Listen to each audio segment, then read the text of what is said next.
much. Okay, so we're going to go on to our next item of business.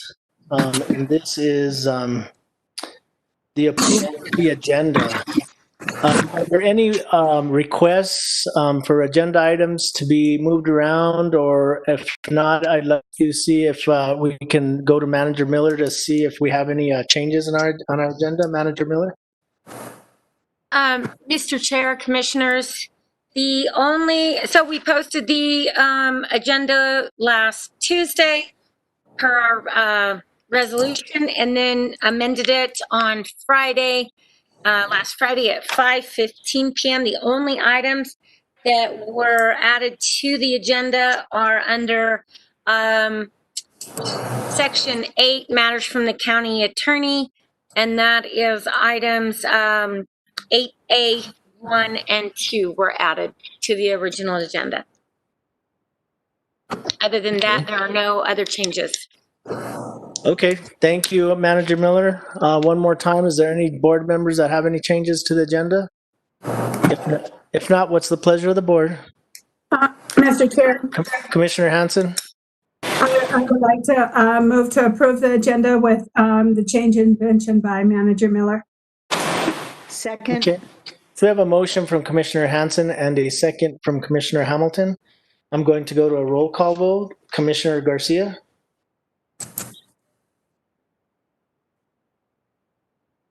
I don't believe Commissioner Garcia is with us yet, so I'm going to go to Commissioner Hanson. Yes. Commissioner Hamilton? Yes. Commissioner Hughes? Yes. Thank you, Commissioner Hughes, and a yes from Commissioner Roybal. So this item passes unanimously with the commissioners that are present, which was 4. Okay, so next we're going to move on to the approval of the August 25th, 2020 Board of County Commissioners regular meeting minutes. Are there any changes? Commissioner Hanson, did you have changes? Yes, I have changes, and I will give them to the stenographer. So I move to approve with the changes. So we have a motion from Commissioner Hanson. Second. And a second from Commissioner Hanson. Second. And another second from Commissioner Hughes. Okay, so I'm going to go to a roll call vote. Commissioner Hanson? Yes. Commissioner Hamilton? Yes. Commissioner Hughes? Yes. And a yes from Commissioner Roybal. Commissioner Garcia, are you online yet? Tessa, do we still not have Commissioner Garcia? Mr. Chair, it doesn't look like he has signed on yet, but he has communicated that he is attempting to. Okay, so we do have 4 yeses from the commissioners that are present at this point. Okay, so item number 8, this is the approval of the September 3rd, 2020 Canvassing Board meeting minutes. Commissioner Hanson, did you have any changes? No, I have no changes, and I move for approval of the September 3rd, 2020 Canvassing Board meeting minutes. So we have a motion from Commissioner Hanson. Do I hear a second? Second. And a second from Commissioner Hamilton and Hughes. You guys are chiming in almost exactly at the same time. So we have a I motion. waited and waited. Sorry. There we go. So Commissioner Hanson? Yes. Commissioner Hamilton?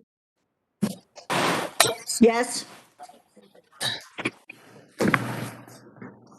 Yes. And a yes from Commissioner Roybal, so this item also passes. Okay, so we're going to go on to item number I.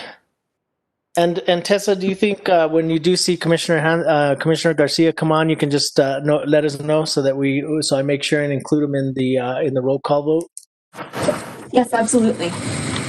Okay, so we're going to go on to item number I, and this is the approval of the September 8th, 2020 Board of County Commissioners regular meeting minutes. I would like. Go ahead, Commissioner Mr. Hanson. Chair. Thank you. I would like to, I have changes, so I move to approve with changes. to the September 8th Board of County Commissioner regular meeting minutes. And you have turned those into the stenographer? I will. Okay, perfect. Thank you, Commissioner Hanson. Second. Then we have a second from Commissioner Hamilton. I'm going to go to a roll call vote. Commissioner Hughes?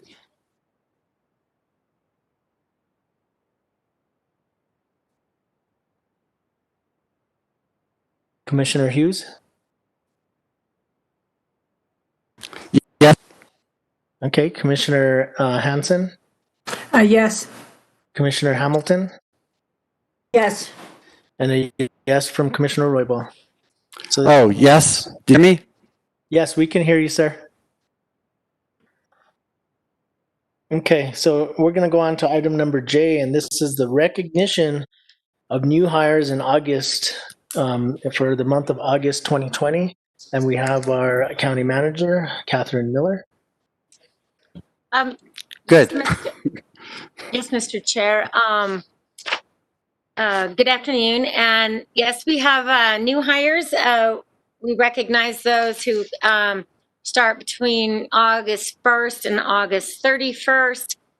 But I'd like to say, actually, Commissioner Hughes is on the list, even though I think it was official on September 1st. So, welcome, Commissioner Hughes, to the county, and you're now in our email system, so you're treated like an employee. But welcome aboard. Also in the assessor's office, we have new administrative assistant, Emma Felt. In IT, Richard Jimenez, who's helping out Jason over at the RECC and public safety. In corrections, we had 4 new hires. Luis Sanchez Paredes, Fernando Garcia, Wanda Travis, and Cheryl Duran. And then in our fire department, Isaac Roybal. And in utilities, Justine Francisco, who I'd like to say is a rehire. So we're welcome Justine back. And those are all our new hires. And I just want to welcome them to the county. I know it's a challenging time to change jobs and start at a new organization, but we're really happy that they applied and that they've joined our team.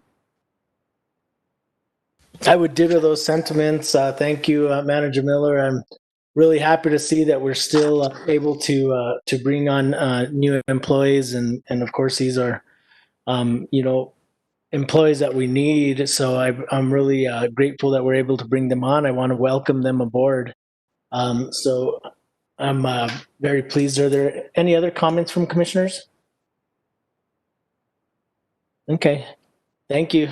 We're going to go on to our next item. This is item number 1K, and this is recognition of years of service for Santa Fe County employees for September 2020. And we have our county manager. So, Mr. Chair, commissioners, in, about shockingly been about 6 years ago that we started recognizing employees that completed years of service in a 5-year consistent segments, increments. So if you leave and come back, doesn't count, but you start the count all over again. So some of these people may have been with the county more than what's reflected, but this is continuous years of service in 5-year increments. And our point of doing this was just to make sure we recognize employees who stay with Santa Fe County. We provide a lot of training opportunities and do a lot to build up and educate our workforce.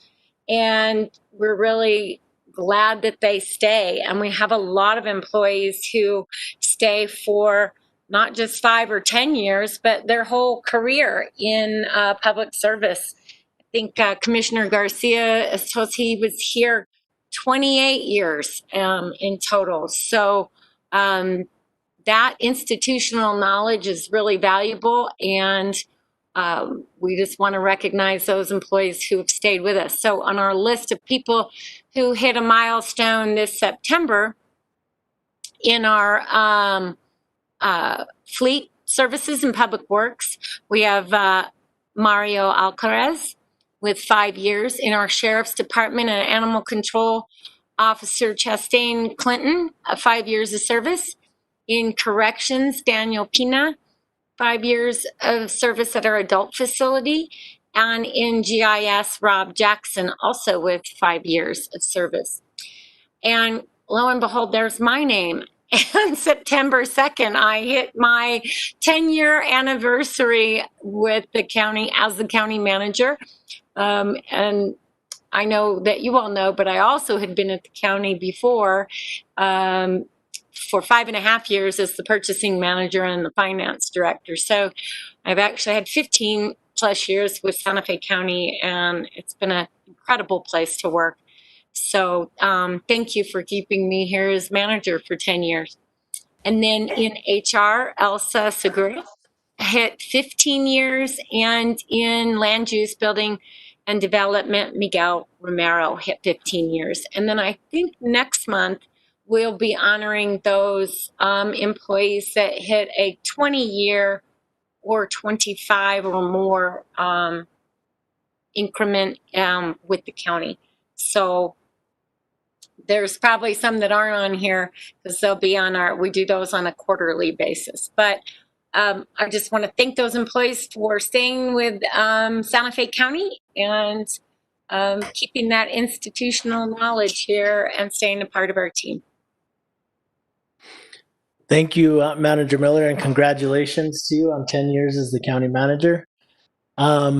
I do want to thank all of the individuals that have really stayed with the county for this amount of years. We have from 5, 10, 15 years. I mean, it's just their dedication and loyalty and hard work for the county is just really admired, and we really appreciate that as elected officials. You guys are the ones that represent the county and where the rubber hits the road. So we really appreciate all your dedication.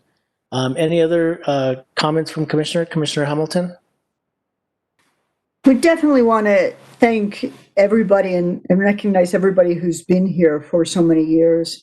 But I can't help but want to also specifically thank Manager Miller for staying with us for so long, because truly part of what makes the county a fabulous place to work is great leadership. So thank you. Thank you, Commissioner Hamilton. Any other commissioners? Commissioner Hansen? Thank you, Mr. Chair. I too want to congratulate everyone for their service to the county. All the people for 5, 10, 15 years, and also especially Catherine for being our county manager. It's an honor to work and be a commissioner here with having you as our manager, and I am grateful to your hard work and dedication to the county and making it a better place every single day. So I just want to say thank you. Thank you, Commissioner Hansen. Okay, Commissioner Hughes? I'll just quickly echo the sentiments of the other two commissioners. Thank you for your service. It's great to see that we have people willing to stay at the county for so long, and I'm really looking forward to working with Manager Miller and the other folks as I get started. Thank you. Thank you, Commissioner Hughes. Okay, so we're going to go ahead and move on to our next item, and this is the consent agenda, item number 2. Is there anything on the consent agenda that we would like to pull off for more information on, or what is the pleasure of the board?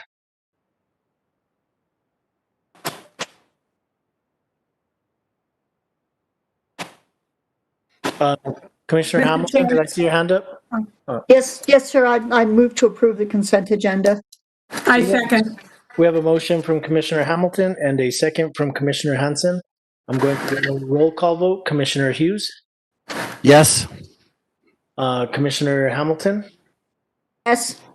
Commissioner Hansen? Yes. And a yes from Commissioner Roybal. Commissioner Garcia did text me and say he was going to be running a little bit late. So hopefully he'll join us here shortly. Okay, so we do have 4 yeses. These items pass unanimously with the commissioners that are present at this point. Madam Clerk, can we get resolution numbers, please? Yes, Chair Roybal, for the record, the resolutions you just passed within the consent calendar are Resolution 2020-64, 65, 66, and 67. Thank you. Thank you, Madam Clerk. You're welcome. Okay, next we're going to go on to item number 3 on our agenda, and this is 3A, and this is appointments, reappointments, and so this is an appointment to the Transportation Advisory Committee, or TAC for short. This is for District 5, and from Growth Management we have to Mr. Brett Savia.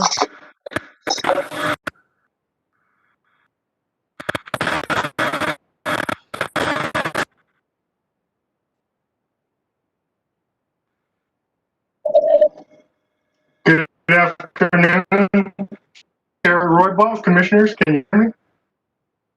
Yes, sir, we can. Okay, great. Thank you. The item before you is an appointment to the Transportation Advisory Committee from the Commission District Number 5. Staff received 2 letters of interest and resumes, which have been included in your packet.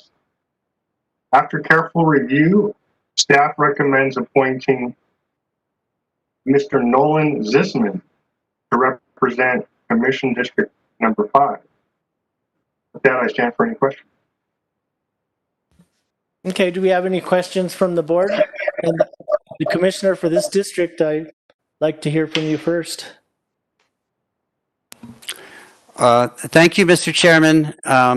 I think we're lucky to have a very qualified candidate in Mr. Nolan Zisman. We actually had 2 very good applications, but Mr. Zisman has been on the El Dorado Road Committee and was a director with Santa Fe Southern Pacific Railroad, so he knows a lot about transportation, and I think he'll be a great asset to the committee.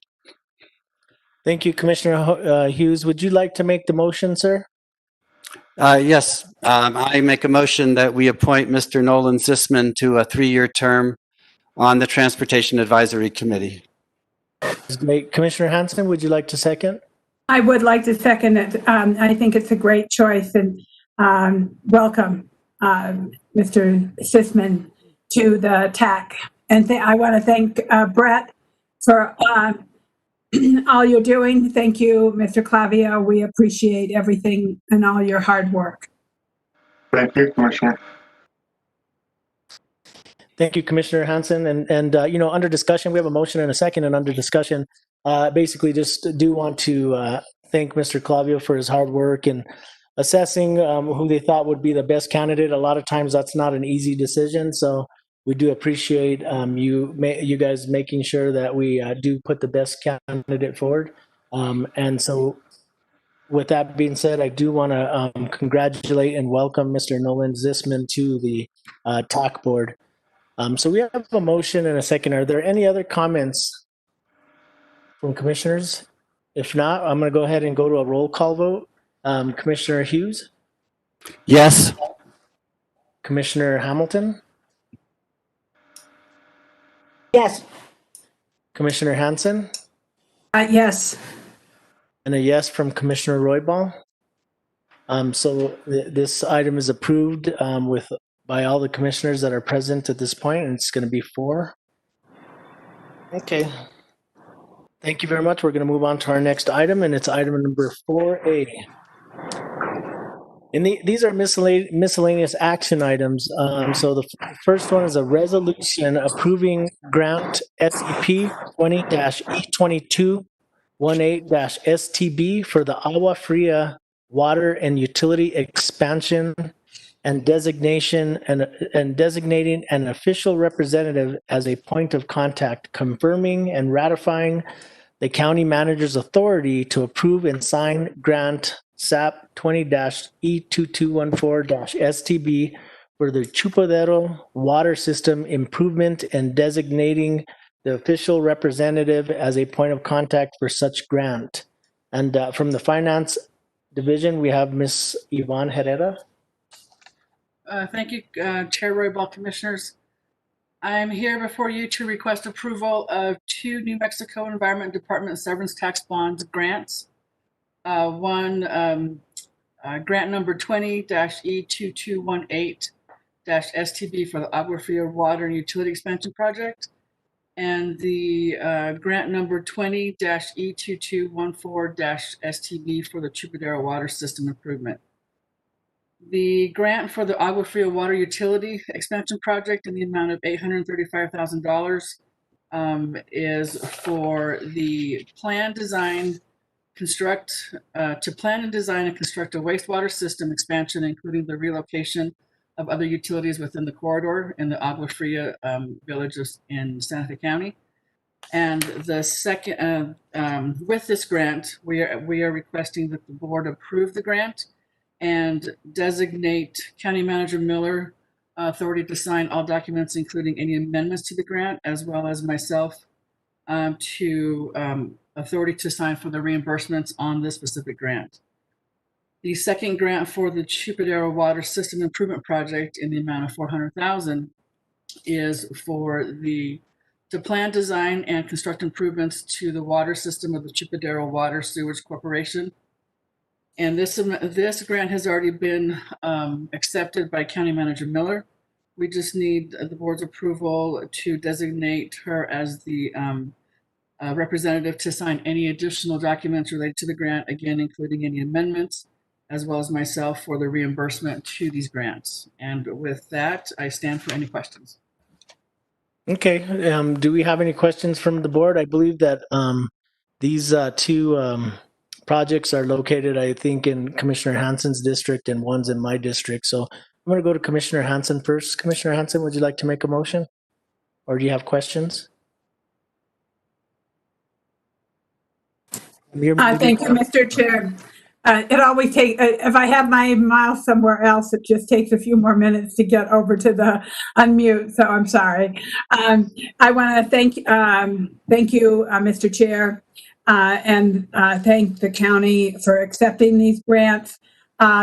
I want to thank the legislature, the speaker, and the entire Santa Fe delegation for taking the time to make sure that we had money for the Agua Fria village and for Chupadero. Both of these are important water projects throughout the county.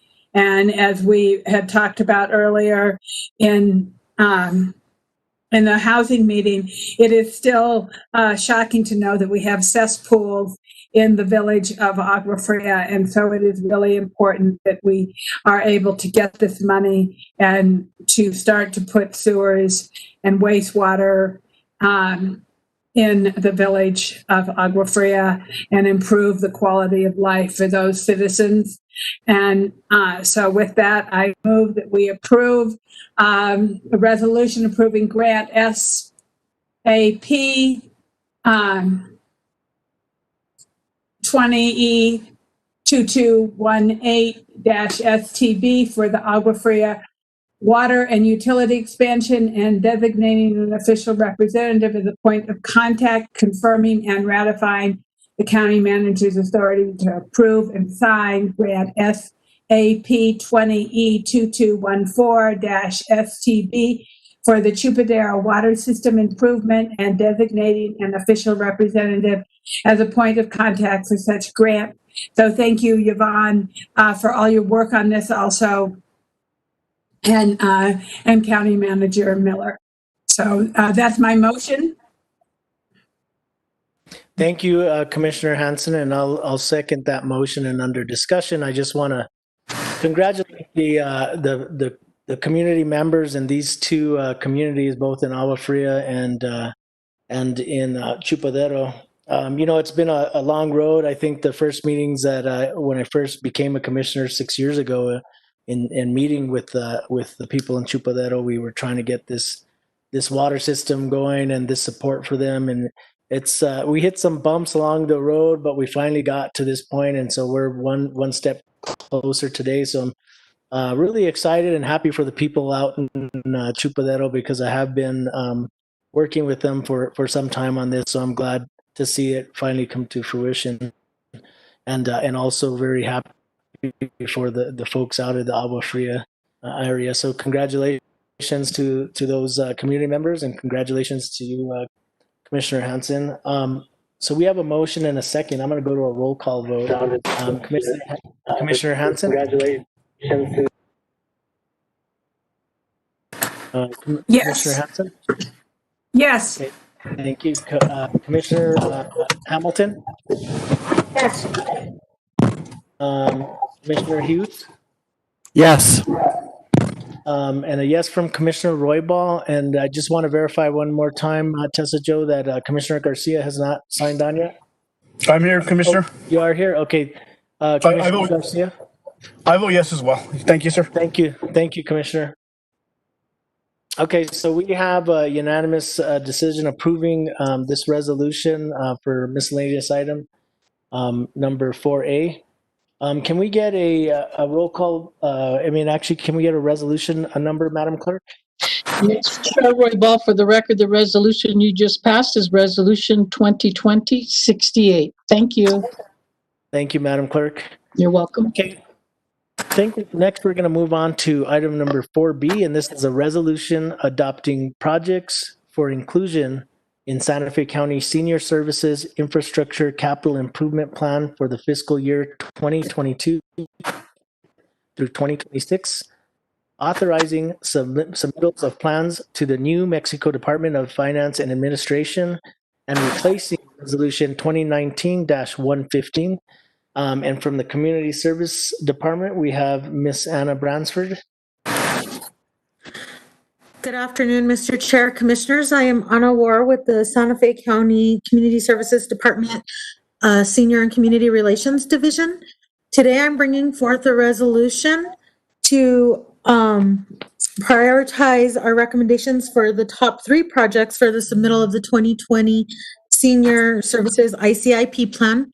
We are required by DFA to submit a separate Senior Services ICIP Plan. We can submit up to 5 projects. Last year, we submitted 5 projects. However, some of the projects that we submitted last year were actually funded. One of those was Santa Fe County Senior Vehicles. We got capital outlay money for 2 hot shots, a Dodge Caravan, and 2 of the larger vans that we use to transport seniors to medical transportations. The larger vans are used for those who have wheelchairs or those sort of things that we need a bigger area for. We also had requested a water system for our Edgewood Senior Center, which we did get. So we did take that off of the plan. And then there was some ADA upgrades for several of the facilities, and PJ Montano did get some funding and is currently working on a plan for those ADA upgrades to some of our centers. So this year we are bringing 3 projects to you.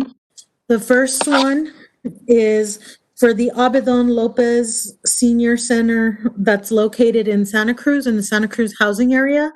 The funding that we are requesting is $2,041,441 to rebuild the Abedon Lopez Senior Center. We have already received $1.3 million from a capital outlay request from the state. This additional money would complete the total that is needed for that facility.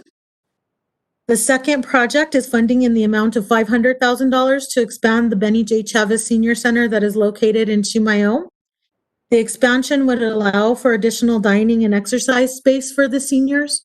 Currently, that space fits about 40 seniors for the dining room, and we are actually getting to where we're about 35, 38 in the non-COVID world.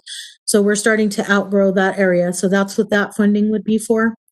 The third project is funding in the amount of $2,382,490 for the East Mountain Wellness Senior Center. This would be a new senior center in Edgewood that would include space for nutrition, exercise, and socialization. And it would be in addition to the East Mountain Wellness Center that's currently out there. The first two items were included in last year's ICIP. The third one is a new addition. That is the request that we have, and we are bringing forth the resolution that would actually replace last year's resolution.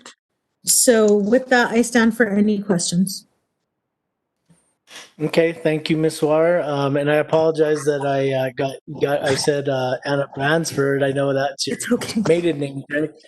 And so I just want to make sure that we do get that changed in the future and it doesn't come up as Bransford anymore and comes up as War. These are really great projects that have been long in coming as well, and I'm really glad to see them coming forward. I think that the seniors that use these facilities are really excited to be able to use these new facilities. So I think this is going to be a great project to really serve the community. So, I would like to make a motion to approve this resolution. Do I hear a second? Second? And we have a second from Commissioner Hamilton. Mr. Under discussion, is there anything under discussion? Mr. Chair, this is Rudy. I have a question. Mr. Garcia, go ahead, please. Really quick, Mr. Chair. Thank you. And I just want to make sure we have enough funding for the State Road 14 Senior Center in Cerrillos, correct? Mr. Chair, Commissioner Garcia, for the senior center portion, my understanding is yes, we do have enough funding. I'm not sure if PJ is on the WebEx. However, they decided to go ahead and they're going to build the senior center with the fire station. And I know they were searching for some additional funding for the fire station portion. I'm not sure if PJ or Gary would like to speak to that. Thank you, Ms. Warren. Also, in regards to that, I guess if TJ or Gary, they don't have to bring it up today, but I just need an update as to where we are with that project, because we've had it there for a little while. I know we're trying to we're going to build the senior center as well as the fire department next door to each other, and now we're combining them to get a better deal for our money. And so if somebody's not there, that's fine, but I just need to know where it's at, because if we need additional money, then it should be on the ICAP aging and agencies plan. Thank you. Mr. Chair, Commissioner Garcia, this is PJ Montano, Public Works Department. We are actually under negotiations with a contractor for a design build right now, waiting for a design solution from the designer. The project is fully funded and under design right now with the contractor. So thank you, Mr. Chair. Really quick, Mr. Montano. So we are in negotiations with the contractor designer, or we're negotiating with them, or are we under design? Just really quick. Thank you. We're currently right now waiting for a design solution from the contractor. We're under contract with them already for a design build for the senior center and the fire station out in Cerrillos. Awesome. Thank you, sir. Thank you, Mr. Chair. Thank you, Commissioner Garcia. Okay, so we have a motion and a second. I'm going to go to a roll call vote. Commissioner Garcia? Yes, of course. Obviously, we got to get, yes. Okay, thank you, sir. Commissioner Hanson? Yes, thank you, Mr. Chair. Commissioner Hughes? Yes. Commissioner Hamilton? Yes. And a yes from Commissioner Roybal. So this resolution passes unanimously as well. Madam Clerk, can we get a resolution number? Yes, Chair Roybal, the resolution you passed for the record is Resolution 2020-69. Okay, thank you, Madam Clerk. You're welcome. So we're on to item number 4C, and this is request approval of amendment number 1 to agreement number 2020-001-CMO /KE between Santa Fe County and Griffin and Associates Marketing, DBA Sunny 505, to provide advertising and promotional services related to tourism, extending the term an additional year and increasing the compensation by $315,000 for a total contract sum of $640,000. Inclusive of NMRGT tax, authorizing for secondly, authorizing the county manager to sign the purchasing order. And from the purchasing division, we have Mr. Bill Taylor. Good afternoon, Mr. Chair, Commissioners. Thank you. The subject contract 2020-001 with Sunny 505 is due to expire October 8th of 2020, and the county does wish to continue services with the contractor. The original contract amount was $325,000 after they were selected through a competitive sealed proposal, RFP. And due to the increase of the compensation, it requires BCC approval, and also asking that county manager be authorized to sign the purchase order. And with that, Mr. Chair, I'll stand for any questions.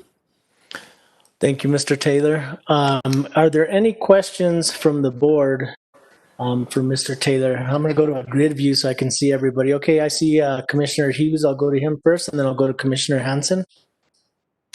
Thank you, Mr. Chairman. I'm wondering, since people aren't really traveling now, but we do want people to come visit Santa Fe once, you know, the pandemic is under control.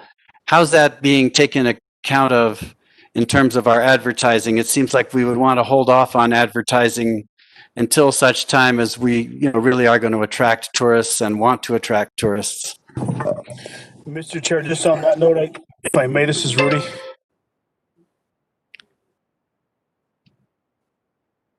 Go ahead, Commissioner Garcia. I definitely agree with Commissioner Hughes. It's like, you know, we have this stuff going on throughout the world, and so very good question, Commissioner. But I would like Bill Taylor or whoever else can ask why and how are we spending money on this stuff if we have this COVID happening? Great question, Commissioner. Thank you, Mr. Chair. Thank you, Commissioner Garcia. Mr. Taylor? And Commissioner Hughes and Commissioner Garcia, the purpose of the contract is obviously to promote tourism to the community, with understanding that under the COVID-19 conditions, businesses are struggling, and that we do want to still try to encourage some tourism to stimulate the economy. There has been some reduction in the revenues from for the lodger's tax that's used for this purpose, but it's not that great of a, we're surprisingly, and maybe Lisa is present where she can address it more directly regarding their services. But we need to be prepared to advertise New Mexico, or at least Santa Fe, for tourism in preparation of things opening up. Lisa, are you available to provide an additional response to the questions? Yes, Mr. Taylor, can you hear me? Hello, can you hear me? Yes, we hear you. Yep. Okay, thank you so much. County Commission, Mr. Chair, this is Lisa Katanik with the Santa Fe County Manager's Office. I am the marking coordinator for Santa Fe County, and I oversee the Santa Fe County Lodger's Tax. Some of the points that Mr. Taylor was speaking of are absolutely correct. Right now, people may say that people are not traveling during this time of COVID, when the data that we have been shown from the state of New Mexico Department of Tourism and our nationwide data is showing completely opposite information. People are still traveling. And right now is a very critical time for Santa Fe County and for the constituents that have lodging properties and restaurants in Santa Fe County, and small mom and pop businesses, shopping and retail, to get the assistance they need. We need to continue to market Santa Fe County in this vital time, because this is the point where these businesses will either thrive or they may close. So it's really critical that we get them the assistance they need, either through financial support or if they are able to apply for assistance through SBA, but also that we provide them with the assistance via advertising, as Santa Fe County is a tourist destination. So giving you just a couple of statistics from the department, I was on a call last week with the Department of Tourism. They are seeing a great number of travelers coming through the state. Target markets, they're coming from, they're traveling throughout the state. They're a young demographic. They're RVing, they're camping, they're using the resorts, the lodging, the bed and breakfasts. They're also eating in the restaurants. Some of the statistics that we have seen are that 45% of Americans already know exactly where they're going to go on vacation. 42% will travel in their personal car. 84% will stay in the United States, with the average trip distance being 539 miles. So they want a road trip, something that's easy access. They want to know that they're safe. So that is why we are marketing ourselves in Santa Fe County as COVID safe practices. They want to know they're safe. 44% will visit a park or their trip via a national park, a monument, or a state park. Santa Fe County is very rich in its proximity to national parks and monuments, as well as state monuments and parks. 55% will stay in a hotel or a hotel resort. And so while the hotels have been able to increase their capacity and occupancy at 75%, if they are a COVID safe practice lodging property, that is good for the county and that is good for these properties. Good for GRT, good for lodgers tax, and good for the properties so that they can continue to survive. 75% will go to restaurants. 79% will research how their destination is managing the COVID-19 situation. So right now is a critical time for our constituents, all of our retail and our lodging properties, to be able to survive through this COVID-19, but also that we realistically look at promoting ourselves for future. And so many times our marketing efforts are sometimes for placement of advertising, sometimes 4 to 6 months lead time. So that is the reason why we're always working far ahead with our marketing plan. Okay, thank you for that information. Commissioner Hughes, did you have a follow-up question? Did that satisfy your question, sir? Oh, yes, please. Just a quick follow-up. If we're advertising ourselves as a COVID-safe destination, are we also encouraging people to be COVID-safe when they get here? When I walk around the plaza, I see a lot of people not wearing masks, and I'm not sure why. Mr. Chair, also just on that note, if I may, this is Rudy. Go ahead, Commissioner Garcia. Just very good questions, Commissioner Hughes. So Lisa, how are we marketing it's a safe place? Are we telling everybody they have to wear masks, or we only have 50%? Are we within the governor's realm of what her call is? And so how are we actually doing it? And another thing is, this $300,000, what else can it be spent on other than advertisement for Santa Fe County? Thank you so much, Commissioner Hughes and Commissioner Garcia, for your questions. Right now, the way we are advertising is we are working in conjunction with the State of New Mexico Department of Tourism in their efforts.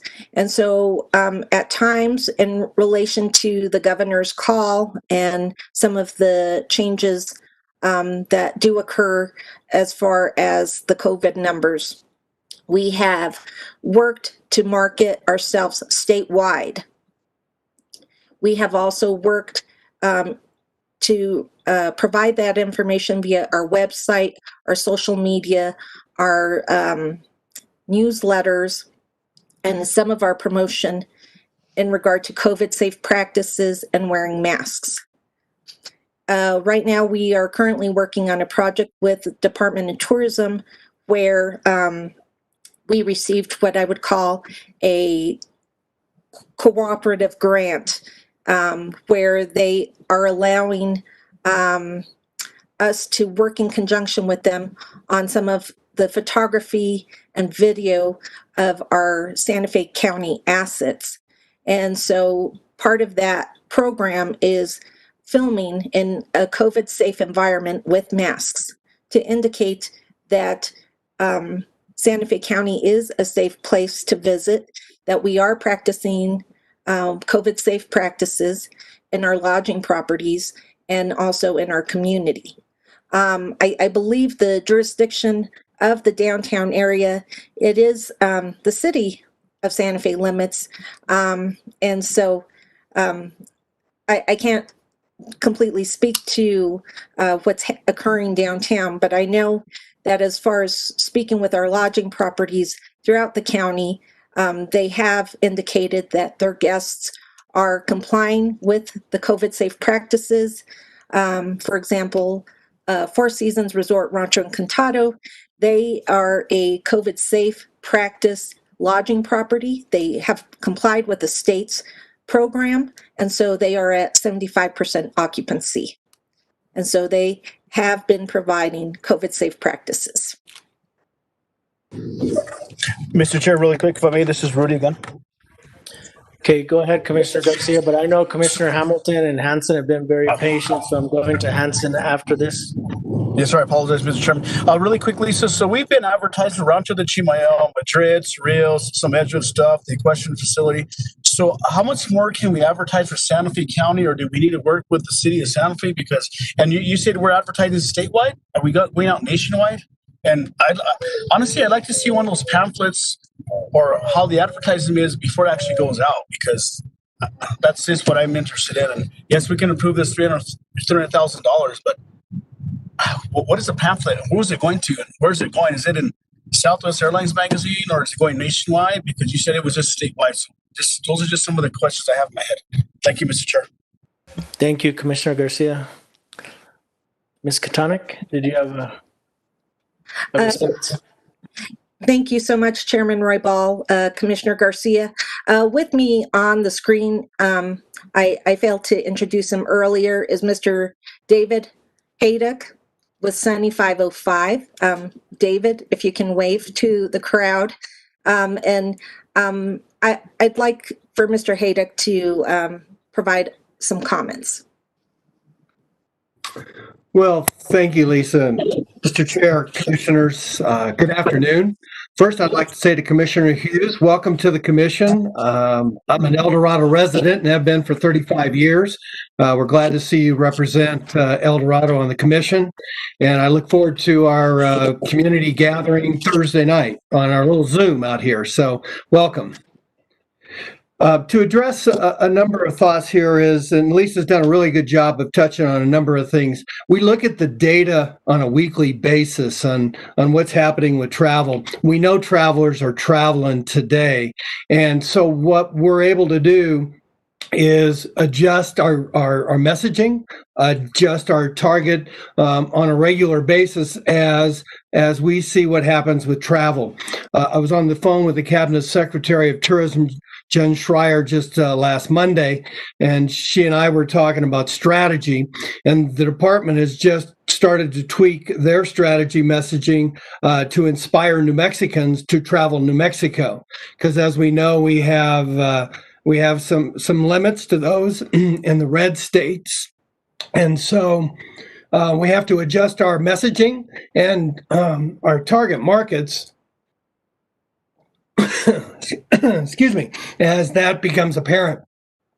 And so one of the things that we, in answering Commissioner Roybal's questioning, a lot of our placement today is all digitally placed. In other words, we know that travelers today are looking for content. They're looking for a place they want to travel and visit. So a lot of times through our digital placement, we can directly serve up messages to those on their mobile phones, on their websites, when they're searching that they want to travel and where they're looking to travel. So it's a very targeted approach and a very pinpointed approach, so our dollars are right on the mark to those that we know have an interest in Santa Fe County.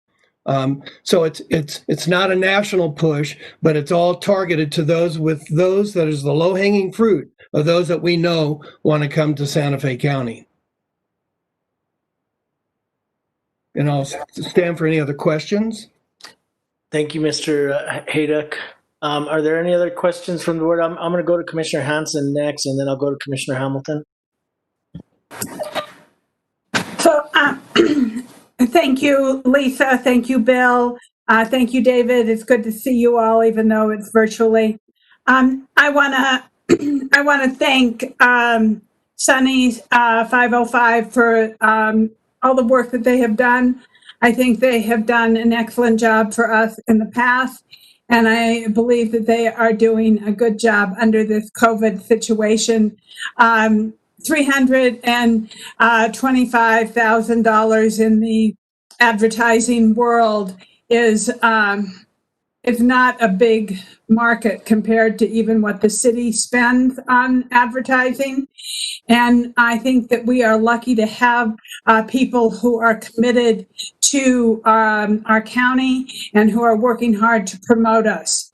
And with that, I want to make a motion to approve this resolution, this amendment number 1 to agreement 2020-001 between Santa Fe County and Griffins and Associate Marketing, doing business as Sunny 505, to provide advertising and promotional service related to tourism, extending the term an additional year and increasing the compensation to $315,000 for a total contract of $640,000. So inclusive of New Mexico GRT. So I want to thank you all for your service and the hard work that you're doing, because promoting Santa Fe County in this COVID time, people are definitely traveling. People are, and we want them to be COVID safe. We want them to know that New Mexico is COVID safe and that they can come here and especially enjoy our beautiful open space and climate. I mean, the weather is exceptional right now. So with that, I've made my motion. Okay, so thank you, Commissioner Hanson. Commissioner Hamilton, I'm going to go to you next. I know you had your hand up for comment. Yes, thanks. And first of all, I'll second the motion. And second of all, Commissioner Garcia had asked, is there other stuff this money could be used for? I just wanted to point out, and was going to earlier, that this comes from lodger's tax. So this is what it has to be used for. So it's not that if this can be spent on other discretionary items. And if anybody, Mr. Hayduck or Lisa want to expand on that, but. Mr. Chair, Commissioner Hanson, I'm going to go to Manager Miller. Mr. Chair, really quick. Commissioner Garcia, question. Go ahead, Manager Miller.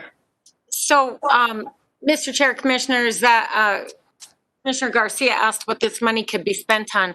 Statutorily, we're allowed to impose, the Board of County Commissioners is allowed to impose up to 5%. We currently have 4% on a room night, and 2.5% of that must be spent on advertising. It also must, and advertising those lodging facilities and our resources for tourism to attract people here and to stay in our lodging facilities. The other 1.5% can be spent on, and that money must be spent within 2 years of collection.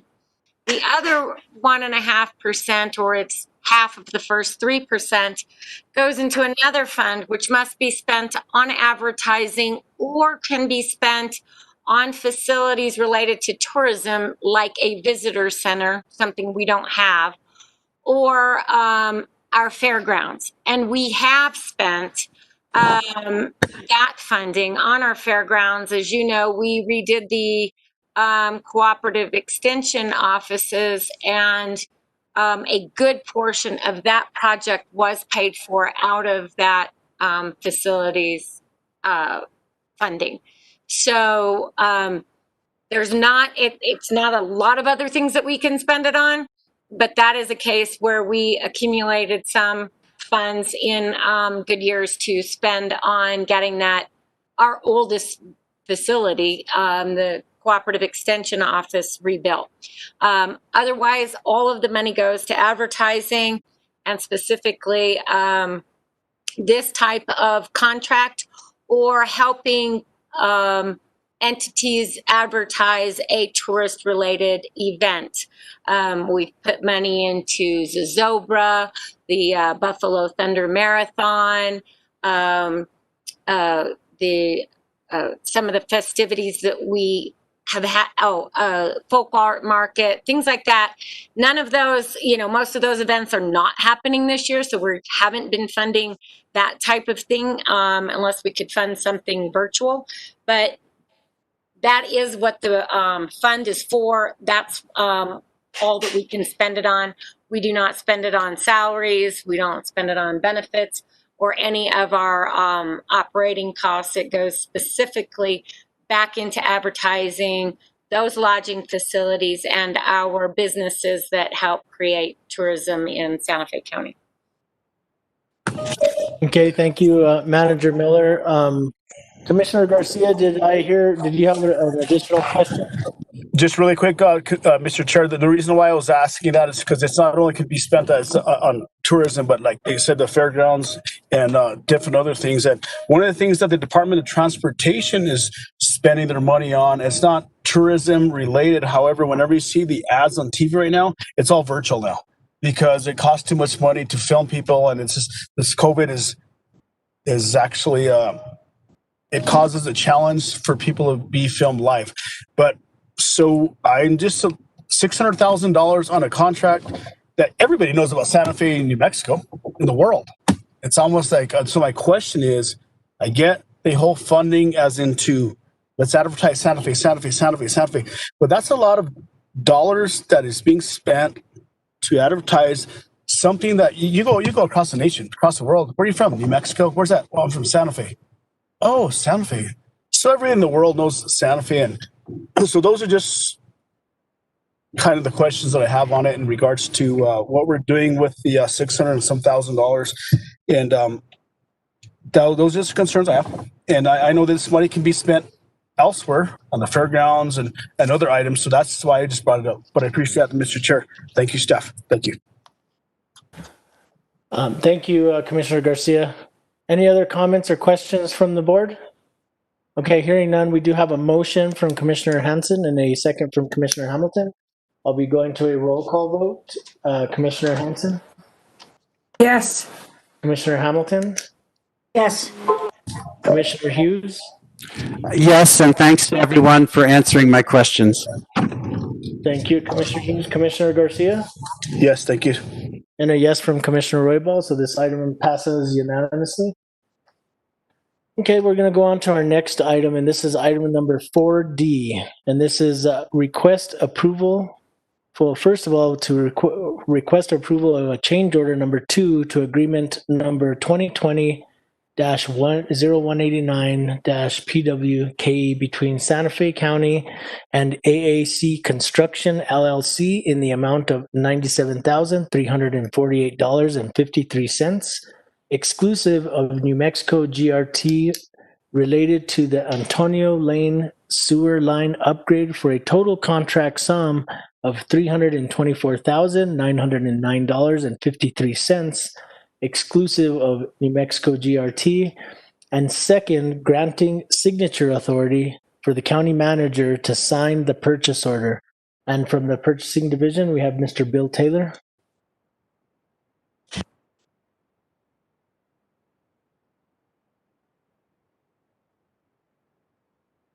Mr. Taylor, you may be on mute. I'm sorry, Mr. Chair. Can you hear me? Yes, sir, we can. Okay, thank you again. This change order number 2 to the agreement, the construction contract with AAC Construction.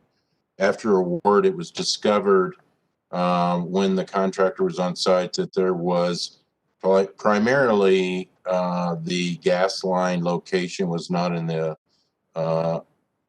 correct coordinates as presented by PNM, who installed the gas line, which resulted in certain unforeseen conditions with underground utilities within the site. This project site is, of course, in the village of Agua Fria on Antonio Lane. This increase will increase the contract by more than 10% of the original contract, and requires BCC approval, and authorize the county manager to sign the purchase order. With that, Mr. Chair, I'll stand for any questions regarding the procurement process, and I know that Public Works is online to address any issues with the change in work. Okay, thank you, Mr. Taylor. Do we have questions from the board? Commissioner Hanson?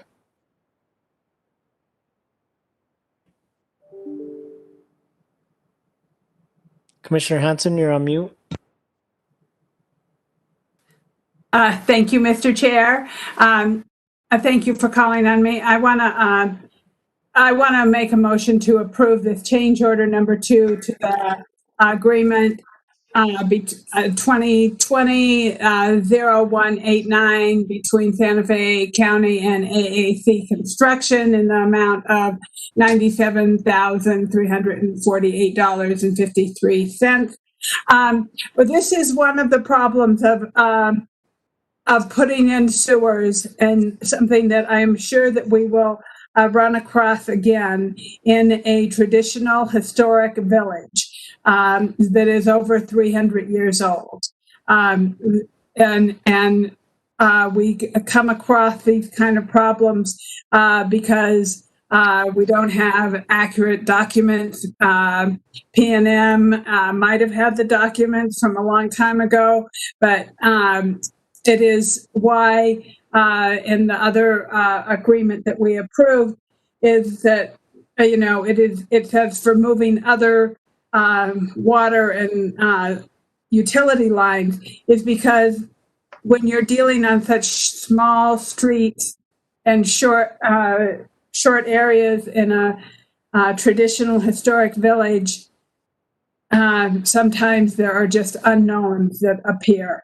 And so with that, I have made the motion, and for any questions. I'll second. So, thank you, Commissioner Hanson. Commissioner Hamilton, under discussion, did you have anything else? We do have a motion in a second. No, I just want seconded. Thank you. So we have a motion and a second. Are there any additional comments or questions from the commission? Just really quick, Mr. Joe, this is Rudy from Commissioner Garcia, go ahead, sir.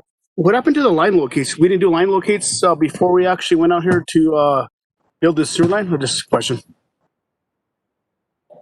Mr. Chair, Commissioner Garcia, there were line locates. The gas lines were provided, locations were provided by PNM.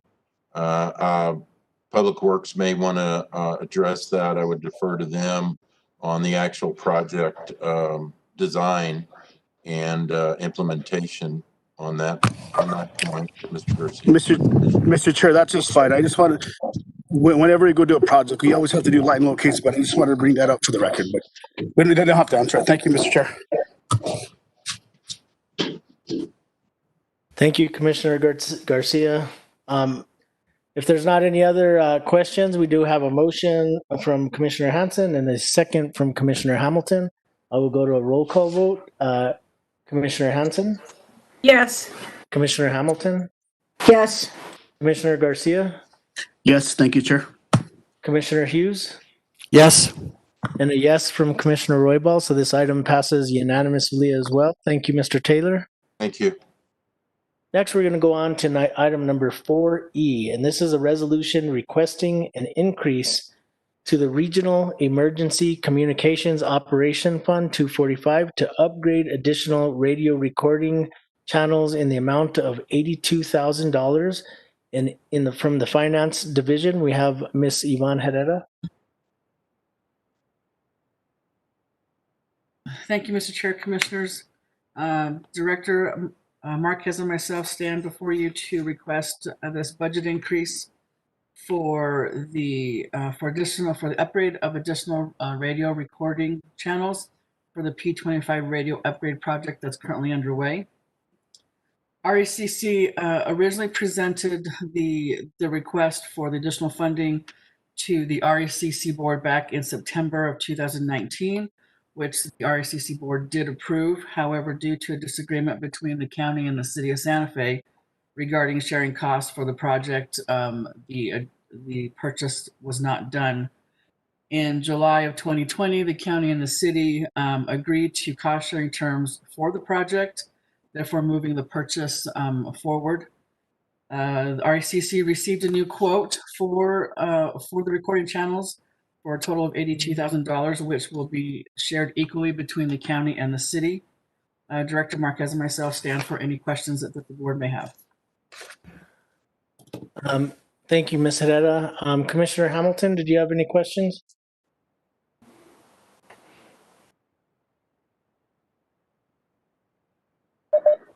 No, I just actually, that this project has had its difficulties. It's a long time coming. It's clearly very, very important. And I appreciate everybody sort of sticking with this and trying to piece it back together, including the ongoing negotiations between the city and county. And so, I very much appreciate that. And not to foreshorten any other comments, I would move to approve this.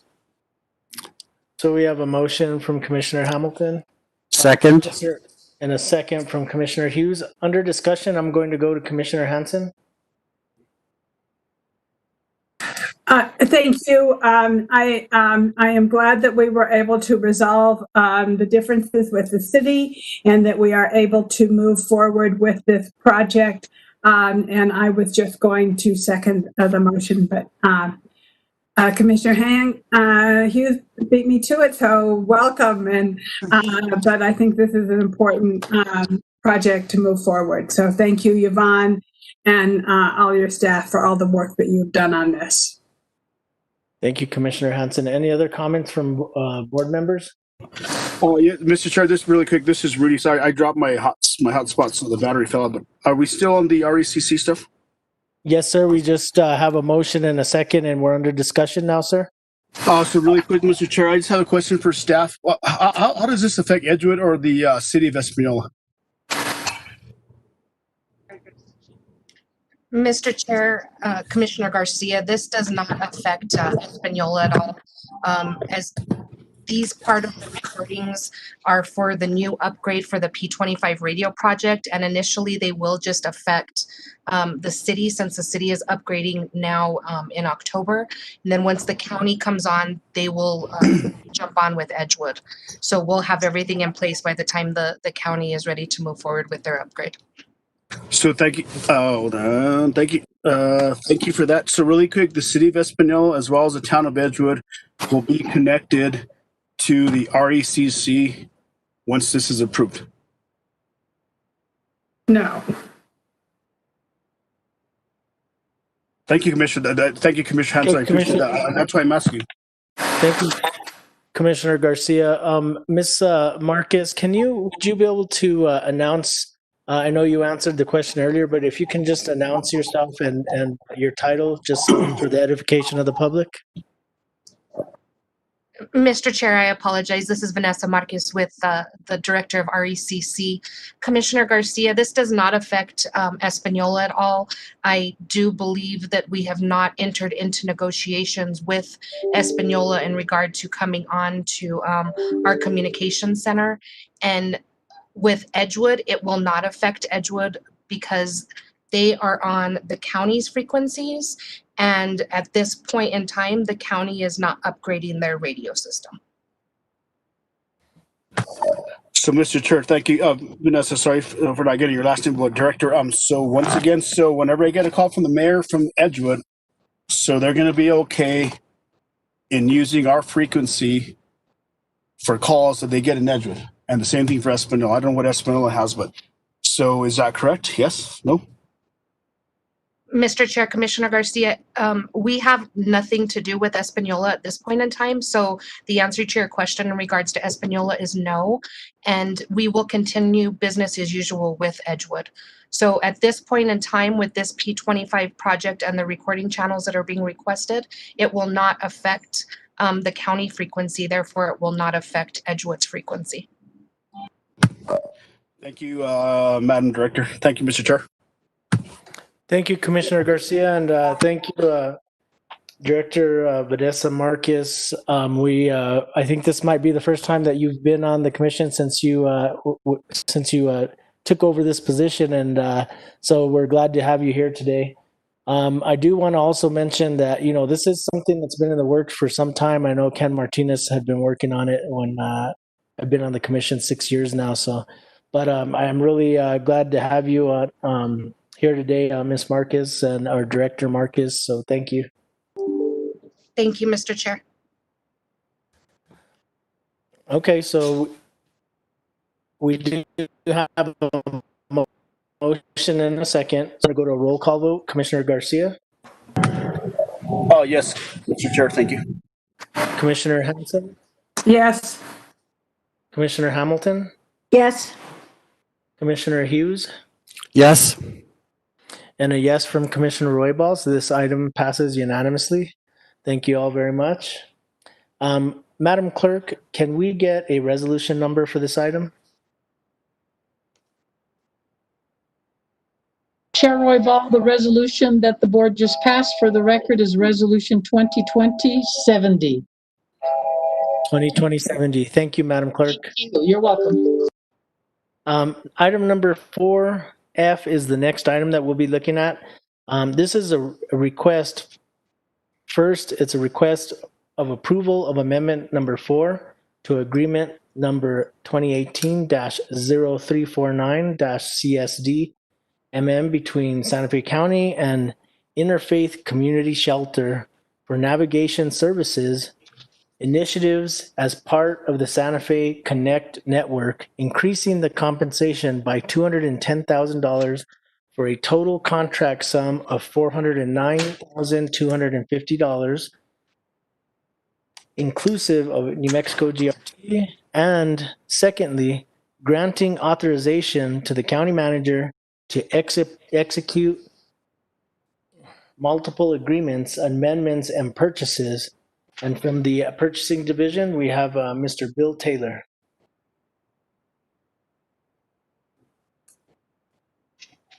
Thank you, Mr. Chair. I wanted to explain what we're doing here. We're asking for 2 actions by the commission today. The first, of course, as you stated, is approval of an amendment number 4 to the agreement with the county has with Interfaith Community Shelter as part of the navigation services that CSD, Community Services Department, initiated some time back with multiple providers that created the Santa Fe Connect network. The funding that's being used for this amendment is from the CARES Act funding that the county was awarded, as we all have just seen in, I believe, a previous resolution done today. But at any rate,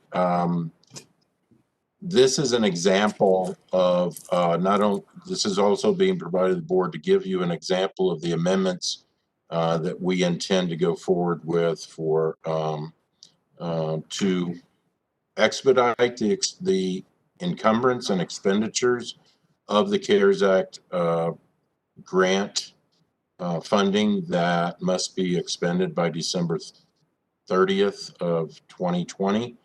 Our second action item, of course, is to grant the county manager's authority to negotiate and execute additional amendments to contracts that we currently have and establish new agreements with providers that are participants of Santa Fe Connect network. With that, Mr. Chair, I'll stand for any questions, but that is the purpose, the two action items that are being presented before the chair or the commission today. Thank you for that clarification, Mr. Taylor. Do we have comments or questions from the board? Commissioner Hansen? Thank you. I'm going to move to approve this amendment number 4 to agreement number 2018-0340 and granting authority to the county manager to execute multiple agreements.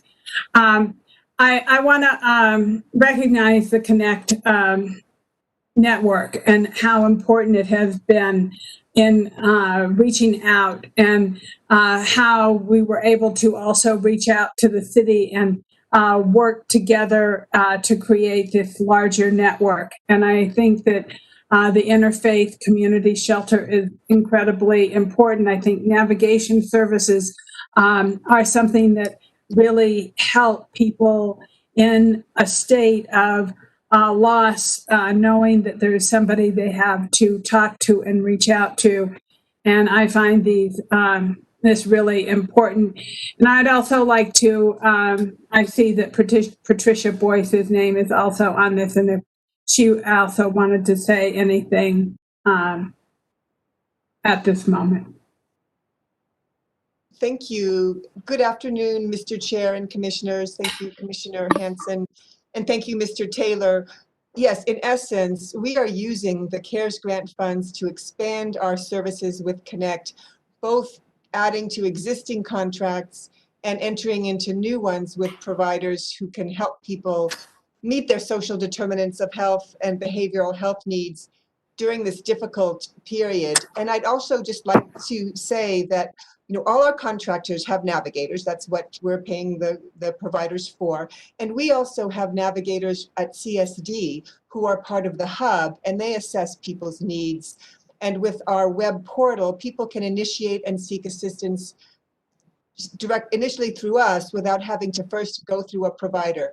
And I just want to say that during this BCC meeting, we received an email from a constituent who said she had just been helped by our navigator, Devin Baldwin, on COVID-related needs. And the subject matter of her email was the best government assistance in 5 years. So I want to acknowledge and thank our navigation team, which is led by Jennifer Romero. And with the December 30th deadline for spending the funds, we are anxious to get them into the hands of our contractors as soon as possible. Thank you. And with that, Patricia, I also want to just give a shout out to the great coverage that you got in the newspaper about the program and what Jennifer Romero and the whole department is doing in community service. We are lucky to have such a professional staff providing services to our community. Thank you, Commissioner Hansen. Commissioner Hamilton? Thank you. I mean, first of all, I would like to second the motion.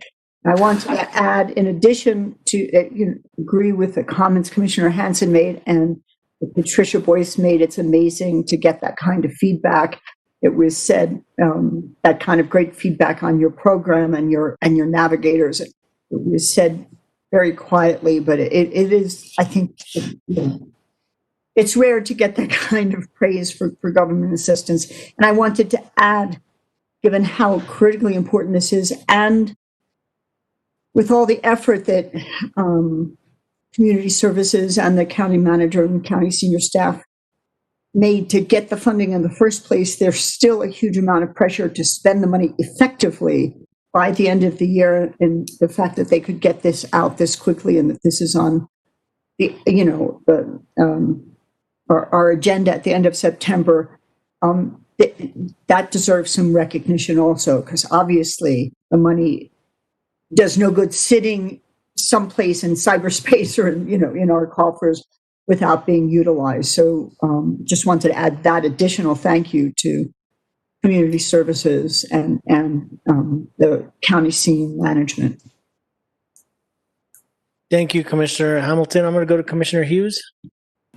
Thank you, Mr. Chairman. I just wanted to let you know I need to recuse myself from this vote because Espanola Pathways Shelter is under my agency, the New Mexico Coalition to End Homelessness. We're the fiscal agent, and so I think it would present just at least a potential conflict of interest. So I won't be voting on this item. Thank you. Thank you, Commissioner Hughes. Commissioner Garcia, did you have any additional comments? Yeah, just really quick. I agree with my fellow commissioners. Being on the school board, interfaith community, what they do, not just for the county, schools, everything else. What a great organization. Awesome. Thank you, and I appreciate staff and everybody else. Thank you, Mr. Chair. Thank you, Commissioner Garcia. And I would echo the sentiments of my fellow commissioners. Our Community Services Department does a great job. I know that I've worked with Patricia Boyes and also Jennifer Romero and Rachel O'Connor. I mean, just a great group. I mean, great leadership. So I do appreciate all your efforts. I mean, this is something that's really needed in Santa Fe County, and so I'm really happy to see that we're approving this today, and just to hear the sentiments from all my commissioners that realize that the need and what we are doing today. So I really appreciate that, and once again, thank you to staff for doing this. Okay, so with that being said, we do have a motion and a second. I'm going to go to a roll call vote. Commissioner Garcia? Yes, thank you, sir. Commissioner Hanson? Yes, Mr. Chair. Commissioner Hamilton? Yes. And a yes from Commissioner Roy Ball. And as noted, Commissioner Hughes recused himself from this vote. We do have 1 recusal and 4 affirmative. So congratulations. We passed this resolution. Can we get a resolution number? Or actually, this one doesn't require one. So the next one, Madam Clerk. So thank you all. This item has been approved. We're going to go on to item number 4G. And this is a resolution requesting a budget adjustment in the net amount of $3,396,775. $3,396,775 in various funding to account for prior year transactions affecting amounts to be carried forward into the fiscal year 2021 budget. And from the Finance Division, we have our Director, Ms. Yvonne Herrera. Thank you again, Chair Roy Ball, Commissioners. I'm here before you to request a budget adjustment for a total net decrease of $3,396,775. Sorry. These numbers just are way too big.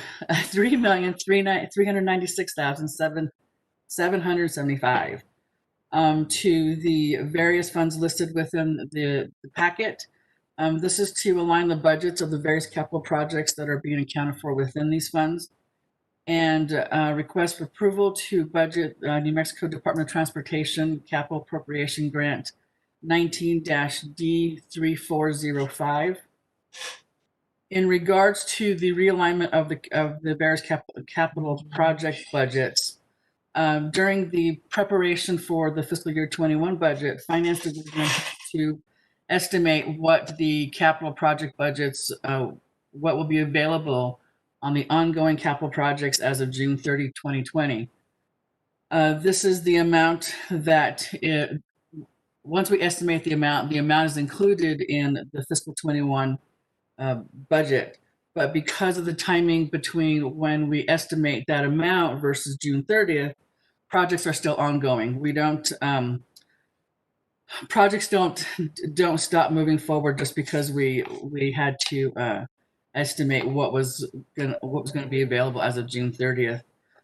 In regards to the various funds, most of the activity that occurs between the time that the estimate is calculated to June 30th, most of it is in relation to payments being made to the vendor for services being rendered or adjustments to outstanding purchase orders due to increases or changes in scope of work or whatnot.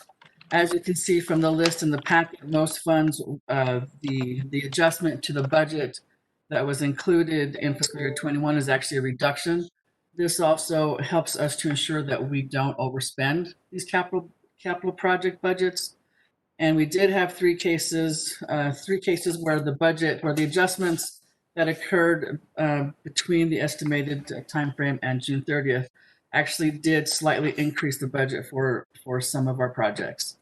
And then finally, we're requesting to budget the grant, the New Mexico Department of Transportation grant 19-D3405, which is to purchase easements and right-of-ways and plan, design, extend, and construct Zaffarano Drive from Rufina Street to Agua Fria. This grant was actually executed back in February of 2020. However, due to the pandemic, the state revisited the approved capital appropriations and decided to claw back these funds on this particular project.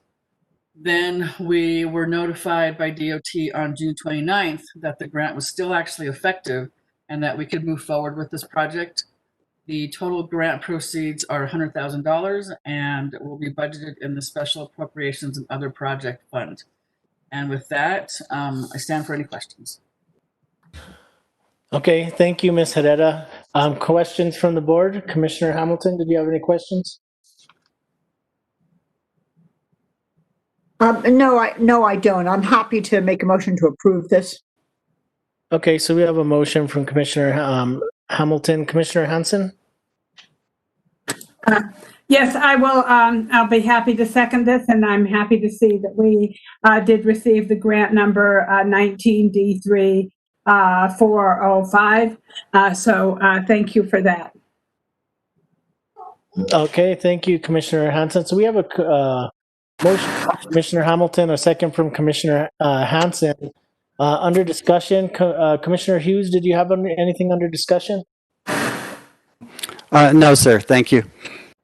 Okay, Commissioner Garcia, did you have anything under discussion?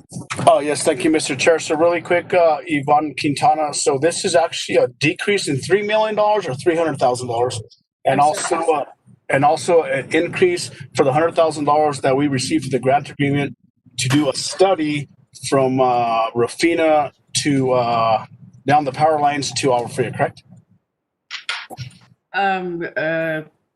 Chair Roybal, Commissioner Garcia, the total net decrease is $3,396,775.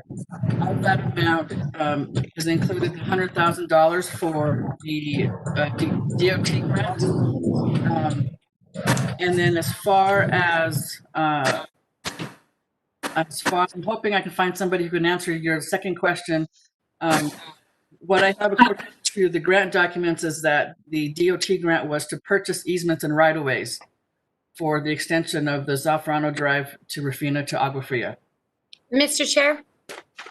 It's the manager. Manager Miller, go ahead.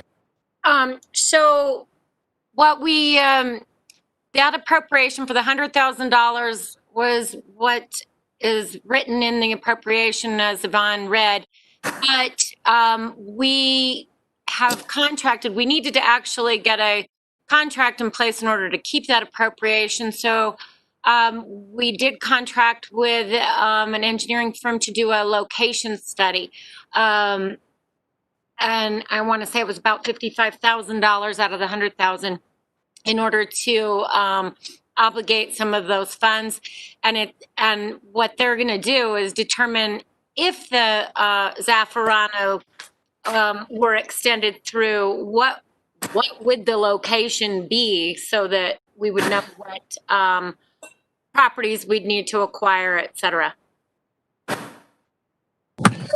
Very good. Thank you, Mr. Chair. Thank you, Manager Miller. So in the decrease for I'm sorry, I didn't look at my packet here on this portion, but the $3 million in decrease of capital projects, where are these capital projects? I'm sorry.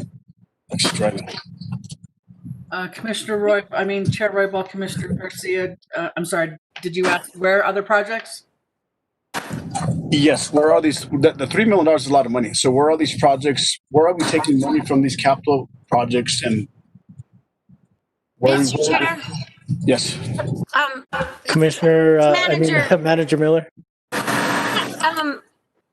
We're not reducing anything on any projects, Commissioner. This is a true up. When we end the fiscal year, we build our budget for the next fiscal year before we know exactly how many bills we will have paid on a project. Projects are multi-year. As Yvonne said, when June 30th, every project we have an encumbrance on isn't done. And so we have to estimate how much budget will be remaining and put it into the next fiscal year's budget. But when we close the year, then we true it up and determine how much did we actually spend. This is a net budget change. We're just changing budget. We did not take any money away from any projects. And as a matter of fact, we only added this 100,000 for the Zaffarano Drive study. So there's no change in any actual funding for any projects. It's just truing up between fiscal year 20 and fiscal year 21. Awesome. Thank you, Mr. Chair. Thank you, Manager Miller. Thank you. Thank you, Commissioner Garcia. Any other comments from the board? Okay, seeing none, I'm going to go to a roll call vote. We have a motion from Commissioner Hamilton and a second from Commissioner Hansen. Commissioner Garcia? Yes, I vote yes. An awesome project there for Zaffarano Drive to go to. Our fair, great job. Yes, I vote yes, Mr. Yes. Commissioner Hughes? Yes. Commissioner Hansen? Yes. Commissioner Hamilton? Yes. And a yes from Commissioner Roybal. So this item passes unanimously. Madam Clerk, can we get a resolution number? Yes, Chair Roybal, for the record, the resolution you just passed is Resolution 2020-71. Okay, great.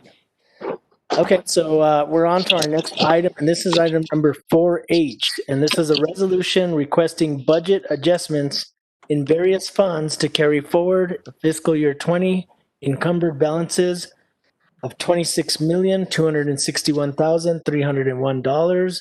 And once again, from the Finance Division, our Director, Yvonne Herrera.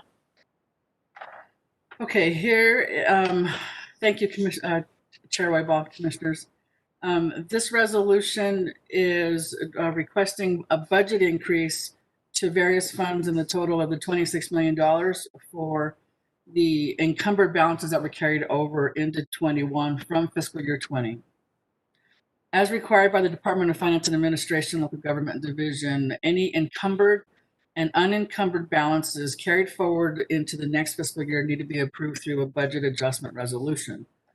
Now, this is actually only applicable to any amounts that were not already included in the budget request for that fiscal year.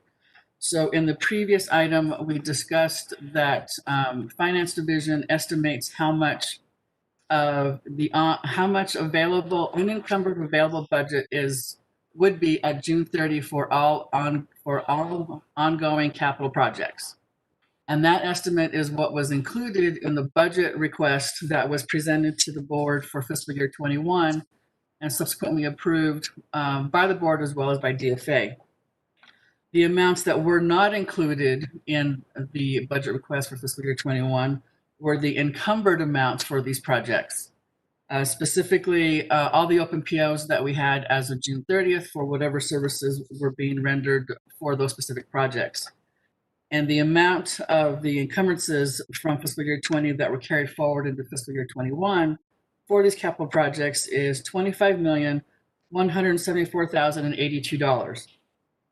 In addition to the capital projects, we also had $1,087,219 in fiscal year 20 operational encumbrances that were also carried forward into fiscal year 21. And the purpose for carrying over these encumbrances really helps to eliminate any disruptions in services and the receipt of goods during the transition between the two fiscal years.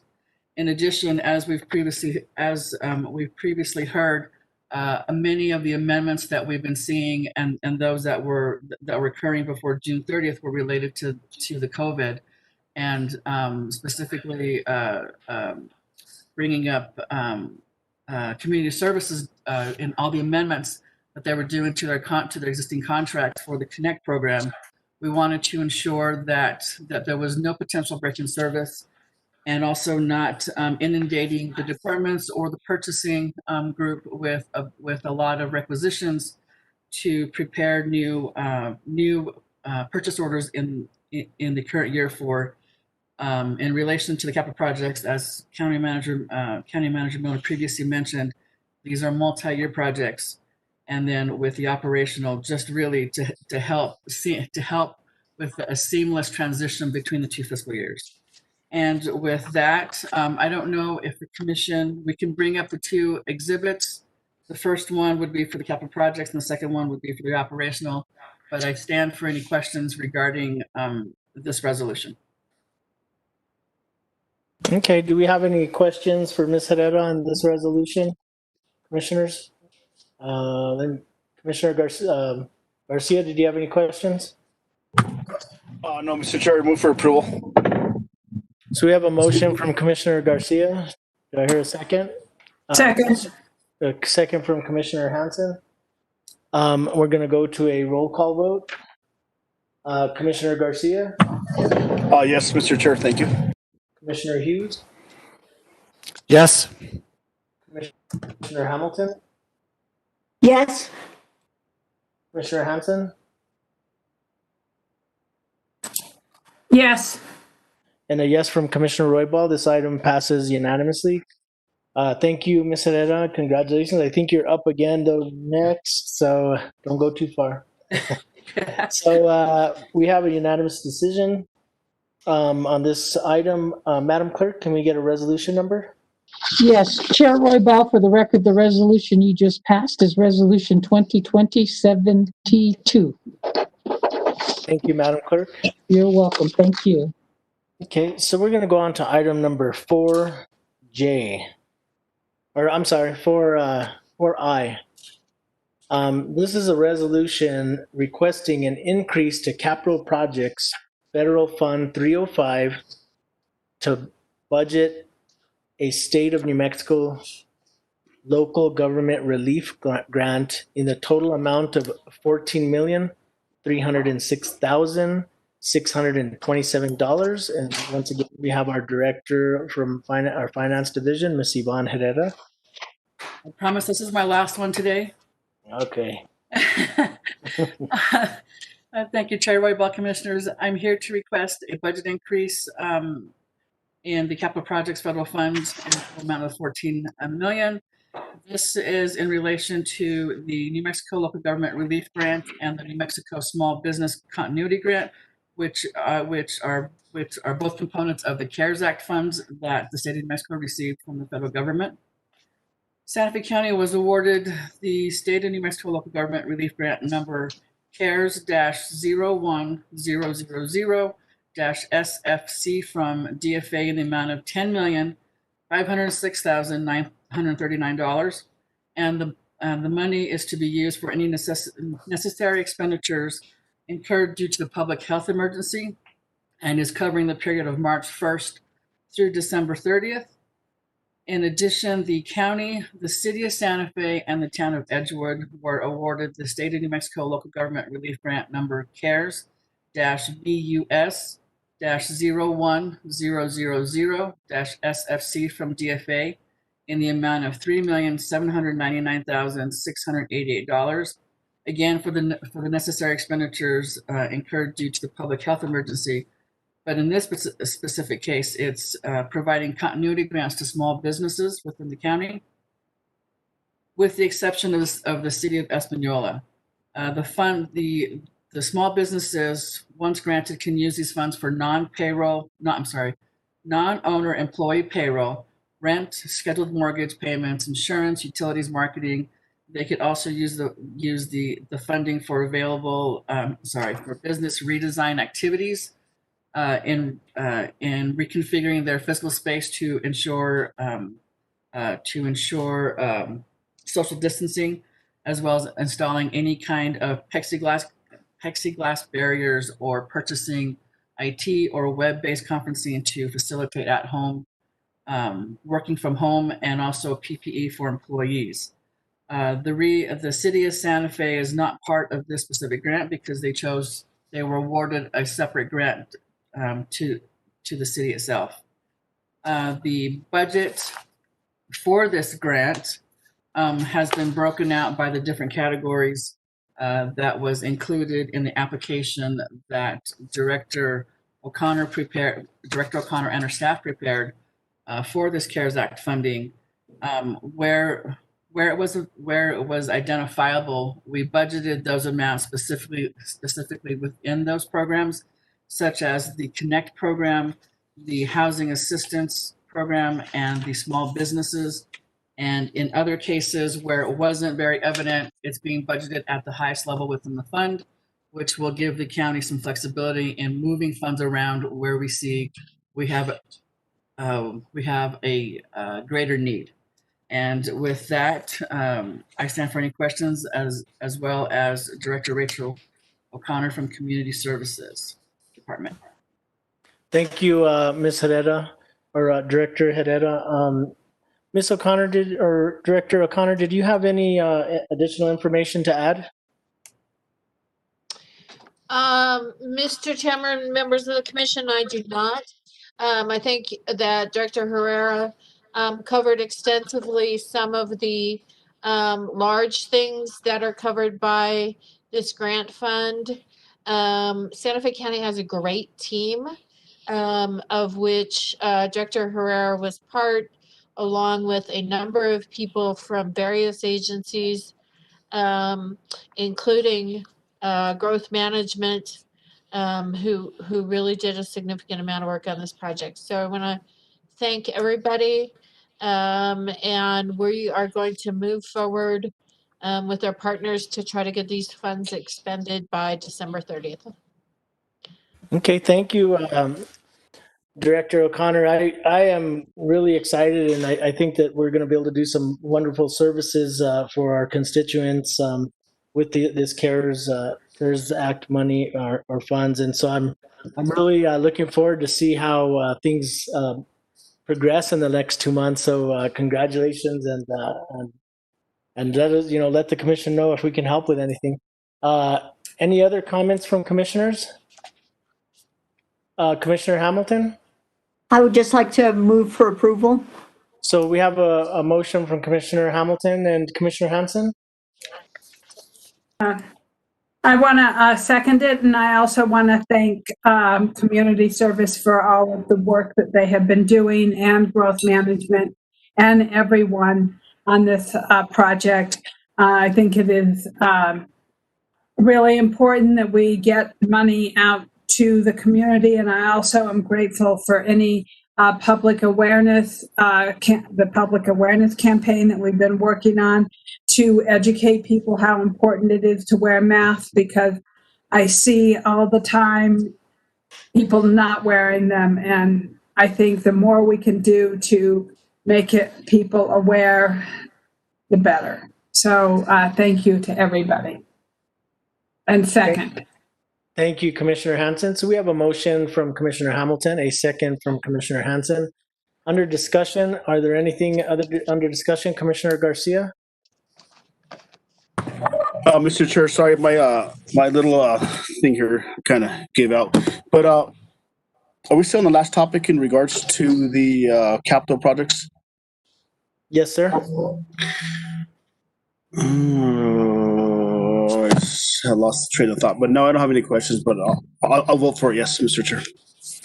Thank you, Commissioner Garcia. Commissioner Hughes, did you have any additional comments under? Commissioner Hughes, are you still with us? Oh, yes. Thank you, Mr. Chairman. I'm going to recuse myself on this one as well, just because the Connect program does touch my other agency, and I want to be sure I'm not creating a conflict of interest. Thank you. Thank you for that, Commissioner Hughes. We're going to go ahead and go to a roll call vote, and Commissioner Garcia has already voted. So I'm going to go to Commissioner Hamilton, Yes. Commissioner Hansen, Yes. and a yes from Commissioner Roybal. This item passes with the 4 commissioners that did vote and 1 that recused himself for this vote. So this item does pass. Can we get a resolution number, Madam Clerk? Chair Roybal, yes, for the record, the resolution you just passed is Resolution 2020-73. Okay, thank you, Madam Clerk. You're welcome. Okay, so next we're going to go to item number 4J, and this is a request to enter into an MOU with the town of Edgewood to establish a partnership that will promote activities and programming related to community development. And from the Growth Management Department, we have Mr. Chris Heyer. Thank you, Mr. Chair, Commissioners. There's actually 2 items that are very similar. They're both MOUs, one with the town of Edgewood and one with the city of Santa Fe. As Director Herrera mentioned, under the CARES Act grant from the state, community development received $3,799,688. And it is money that is to be used within the boundaries of the county of Santa Fe. That includes the town of Edgewood and the city of Santa Fe.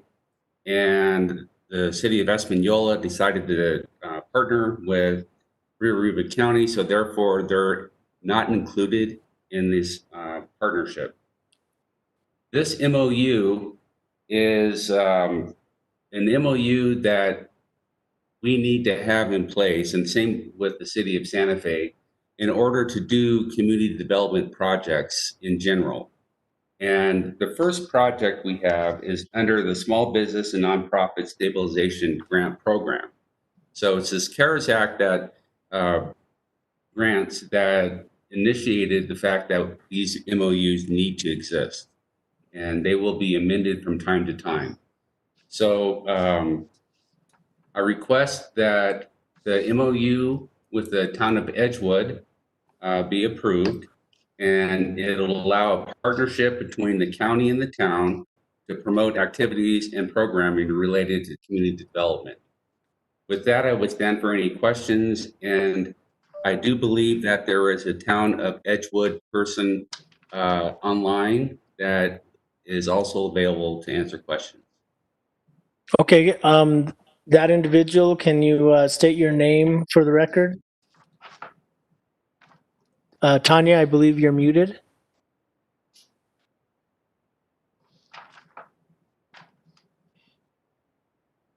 Tessa Jo, can you unmute Tanya, please? She is unmuted.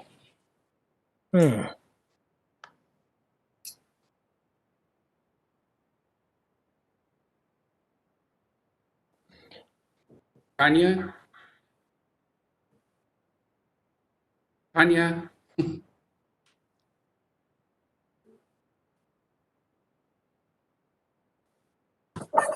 Mr. Chair, if I may. Commissioner Garcia, go ahead, sir. I would just like to make, this is great, buddy, obviously from the federal government. We all totally appreciate it. So I'd make a motion for approval. Okay, so we do have a motion from Commissioner Garcia. And just for the record, it is Tanya Mortensen with the City of Edgewood. Is that correct, Mr. Heyer? Town of Edgewood, yes. The Town of Edgewood? Okay. So we do have a motion from Commissioner Garcia. This is in his district. Second. And we have a second from Commissioner Hamilton. I will go to a roll call vote, but I will say I'm sorry for the technical difficulty for you, Tanya, but we appreciate you being here today. We can see you nodding your head. So if you know how to sign language, we might be able to go do that. All righty, and Chris, it was good to see you today, sir. I hadn't seen you in a while. So we do have a motion and a second. I'm going to go to a roll call vote. Commissioner Garcia. Yes, thank you. Commissioner Hughes. Yes. Commissioner Hanson. Yes. Commissioner Hamilton. Yes. And a yes from Commissioner Roybal. This item passes unanimously as well. Thank you, Mr. Heyer. And it looks like you're up to bat again next. This is item number 4K. And this is a request to enter, and you did touch on this a little bit earlier, into an MOU with the City of Santa Fe to establish a partnership that will promote activities, programming related to community development. Once again, we have Mr. Chris Heyer. I know we did touch on this a little bit, but we have to vote on these individually. So, Mr. Heyer? Thank you, Mr. Chair, Commissioners. As we did with the previous item, the Town of Edgewood, this is an MOU with the City of Santa Fe. We need this MOU for community development in order to work jointly on projects. And the first project, of course, is the CARES Act grant, the Small Business and Nonprofit Stabilization Grant Program. So businesses within the City of Santa Fe, they are in the County of Santa Fe, and they will be qualified and can apply for the grant funds. So with that, Mr. Chair, I believe Mr. Rich Brown from the City of Santa Fe is online, and he has a few comments, perhaps. Mr. Brown, if you'd like to announce yourself and your title, sir. Sure. My name is Rich Brown. I'm the Director of Community and Economic Development for the City of Santa Fe. And I just want to say thank you, Commissioner, and members of the Commission for allowing us to work forward and go forward with this MOU. We're excited about working together with our county partners. It's amazing how this pandemic has actually nudged us to work together. We find out in our business community, tourists and residents, that no one sees a border. And so this MOU is the beginning for us to work on some programs and initiatives that we think will build resiliency in the city and county. So I'm excited about the vote today. Thank you. Thank you, Mr. Brown. Commissioner Hamilton, did you have a comment? And then I'll go to Commissioner Hamilton. So, yeah, thank you, Mr. Brown, and thank you, Chris. I see that we have an internal memorandum from the City of Santa Fe. And so I am wondering who will be reviewing committee meets weekly and is made up of one representative from each municipal location. They say Fabian Trujillo. Will you be that person, Chris? I will be that person, and Carla Salazar from the Town of Edgewood will be members of the partnership. Plus, we have outside third-party vendors that applicants will be going to apply for the grant funding, and we will make up, again, our review committee. And our review committee will be directed by a program grant manager. And so the chair has not been selected yet. The manager will be staffed to this review committee. But the review committee will make the final decision on who is able and qualified to get the grant money. Okay, thank you. And then, so there will be an establishment, and will this be set up by October 9th also? Mr. Chair, Commissioner Hanson, yes, October 9th is actually our date to go out and start the program. Tomorrow, we plan to set up advertisements and marketing and let the community know that the grants are available. And then we will be going out with a notice of funds availability statement and ask businesses to apply. And so all pieces of paper or all documents will have the logo of the city of Santa Fe, the county, and the town of Edgewood. Mr. Chair, Commissioner Hanson, that is correct.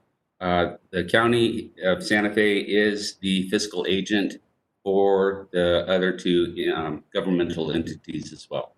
Yes, I read that, and I appreciate that, but I just want to make sure that this is recognized as a joint project between the three entities, and that it is consistently recognized as a that not one entity, not Santa Fe County is doing this, but that we are all jointly doing this together. And I agree with Rich, that, you know, it's a good thing. It has pushed us into working more collaboratively, and I hope that this will be extended into other areas where we can also recognize each other's potential and contribution. And like with the Connect program, that is another joint program that we work on together, and that I want to make sure that it is recognized that way. The Connect program is something that was started in Santa Fe County, and the city joined us. So I think it's important that we always make sure that our partners are recognized. And with that, I will move to approve. Thank you, Commissioner Hanson. Commissioner Hamilton? Yes, I think I'm very glad to see this moving forward, and appreciate Rich's comment about being moved to work together. Hope it's the start of many more opportunities like that, and I will second the motion. Thank you, Commissioner Hamilton, and I couldn't agree more. I think the city and county working together is a huge benefit to our constituents. And this pandemic may have pushed us together, but I think we all need to work hard to build the relationship and continue to build the relationship and strengthen it as time goes on. So we do have a motion from Commissioner Hanson and a second from Commissioner Hamilton. I'm going to go to a roll call vote. Commissioner Hamilton? Yes. Commissioner Hughes?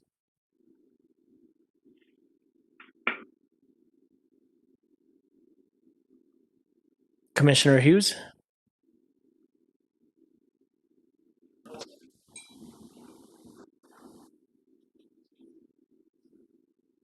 Yes. Commissioner Hanson? Yes, thank you. Commissioner Garcia? Yes, really quick, Mr. Chair, as Rich Brown said, and thank you, Chris and Rich. You know, whenever the taxpayer drives across the city line in Airport Road or whatnot, it's kind of like there's no boundaries for the taxpayer. But it's kind of like we all live in this community together. And so I appreciate the cooperation with the city and the county, because it is located within the county. And but yes, thank you, staff, for working together on this stuff. And I really, really hope and wish that the money gets spent by December 31st. But yes, thank you, Mr. Chair. Thank you, Commissioner Garcia. And I do want to thank your collaborative efforts together, Mr. Heyer, Mr. Brown, and also the town of Edgewood. I think that this is going to be a really good way of serving our constituents. So thank you very much. And a yes from Commissioner Roybal. So this item passes unanimously as well. Thank you. Sure. Have a good day. We're going to move on to our next item, which is item number 5. This is matters of public concern. Tessa Jo, has anybody signed up to address the commission? Not under matters of public concern, Mr. Chair. Okay, so if we can unmute just for a minute, and I just want to remind everybody that we're going to unmute, so it's going to get very loud. So if people can, try and only speak, and if they would like to say their name for that they would like to address the commission. So when we unmute, if there's anybody that would like to address the commission, if you could just say your name, and we'll take down your name, and then we'll have you give you a few minutes to talk to the commission. Tessa Jo, can you unmute, please? Okay, I'd like to ask, is there anybody from the public that would like to address the commission? If there is, just state your name, please.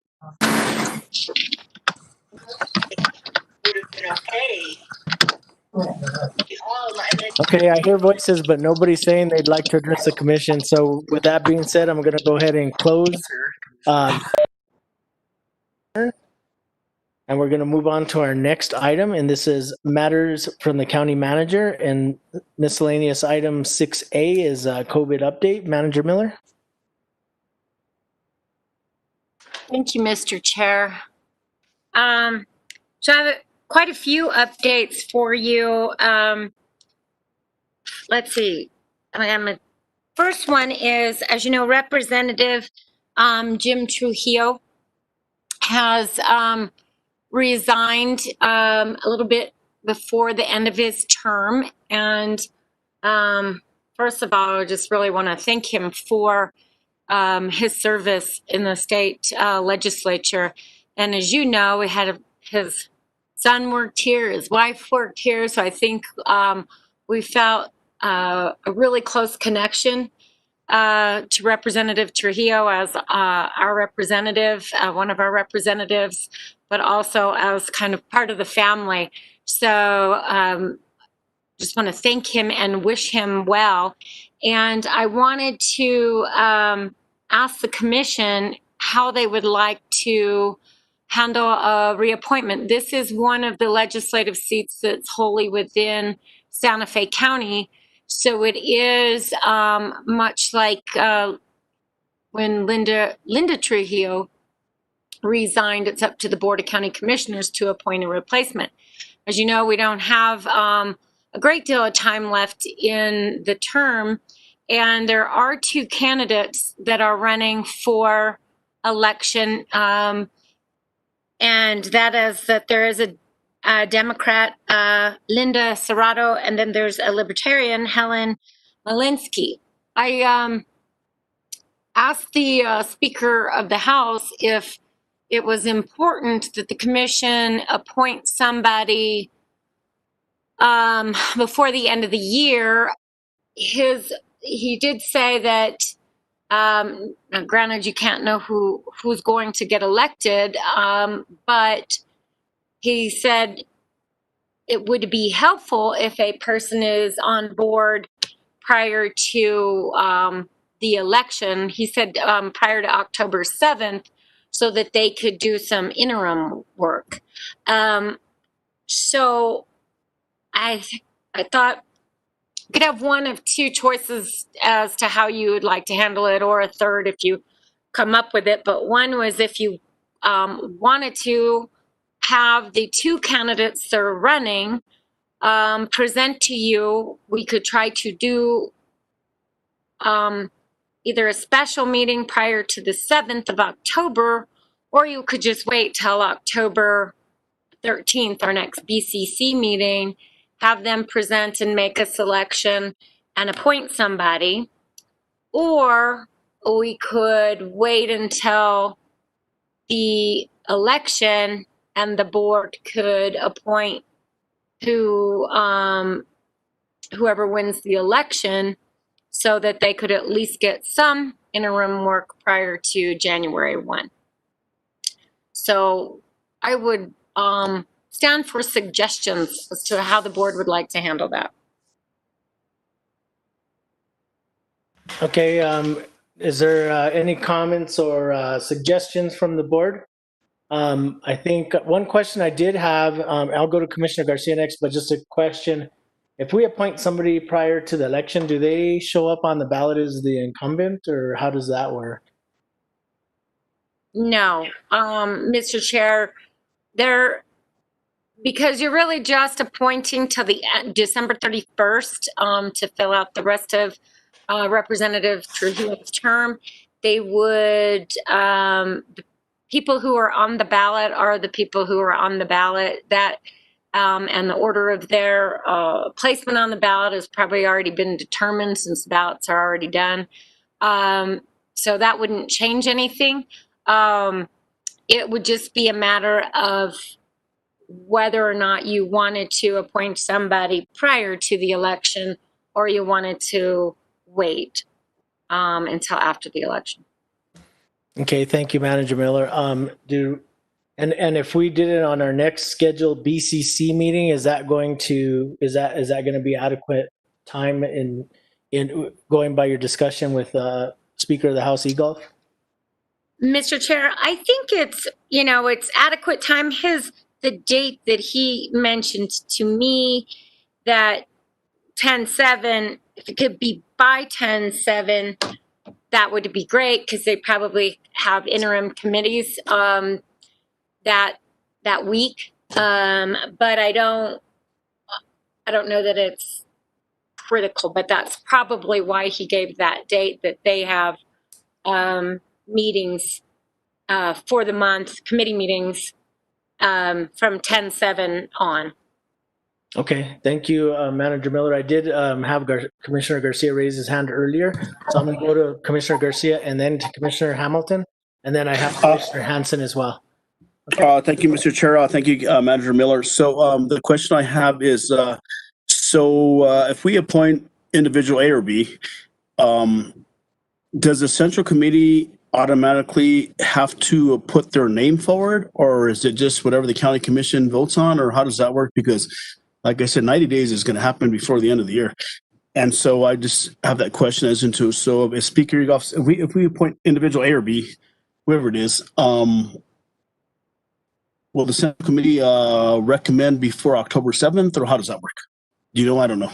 No, Mr. Chair, all that the County Commission is doing is appointing somebody to fill the vacancy until the end of the year.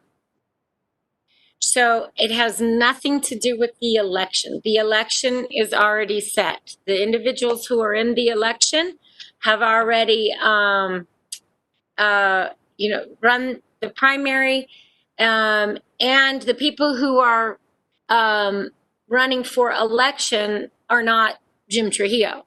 In the case of Linda Trujillo, she withdrew from the position she was in, and she withdrew from the ballot.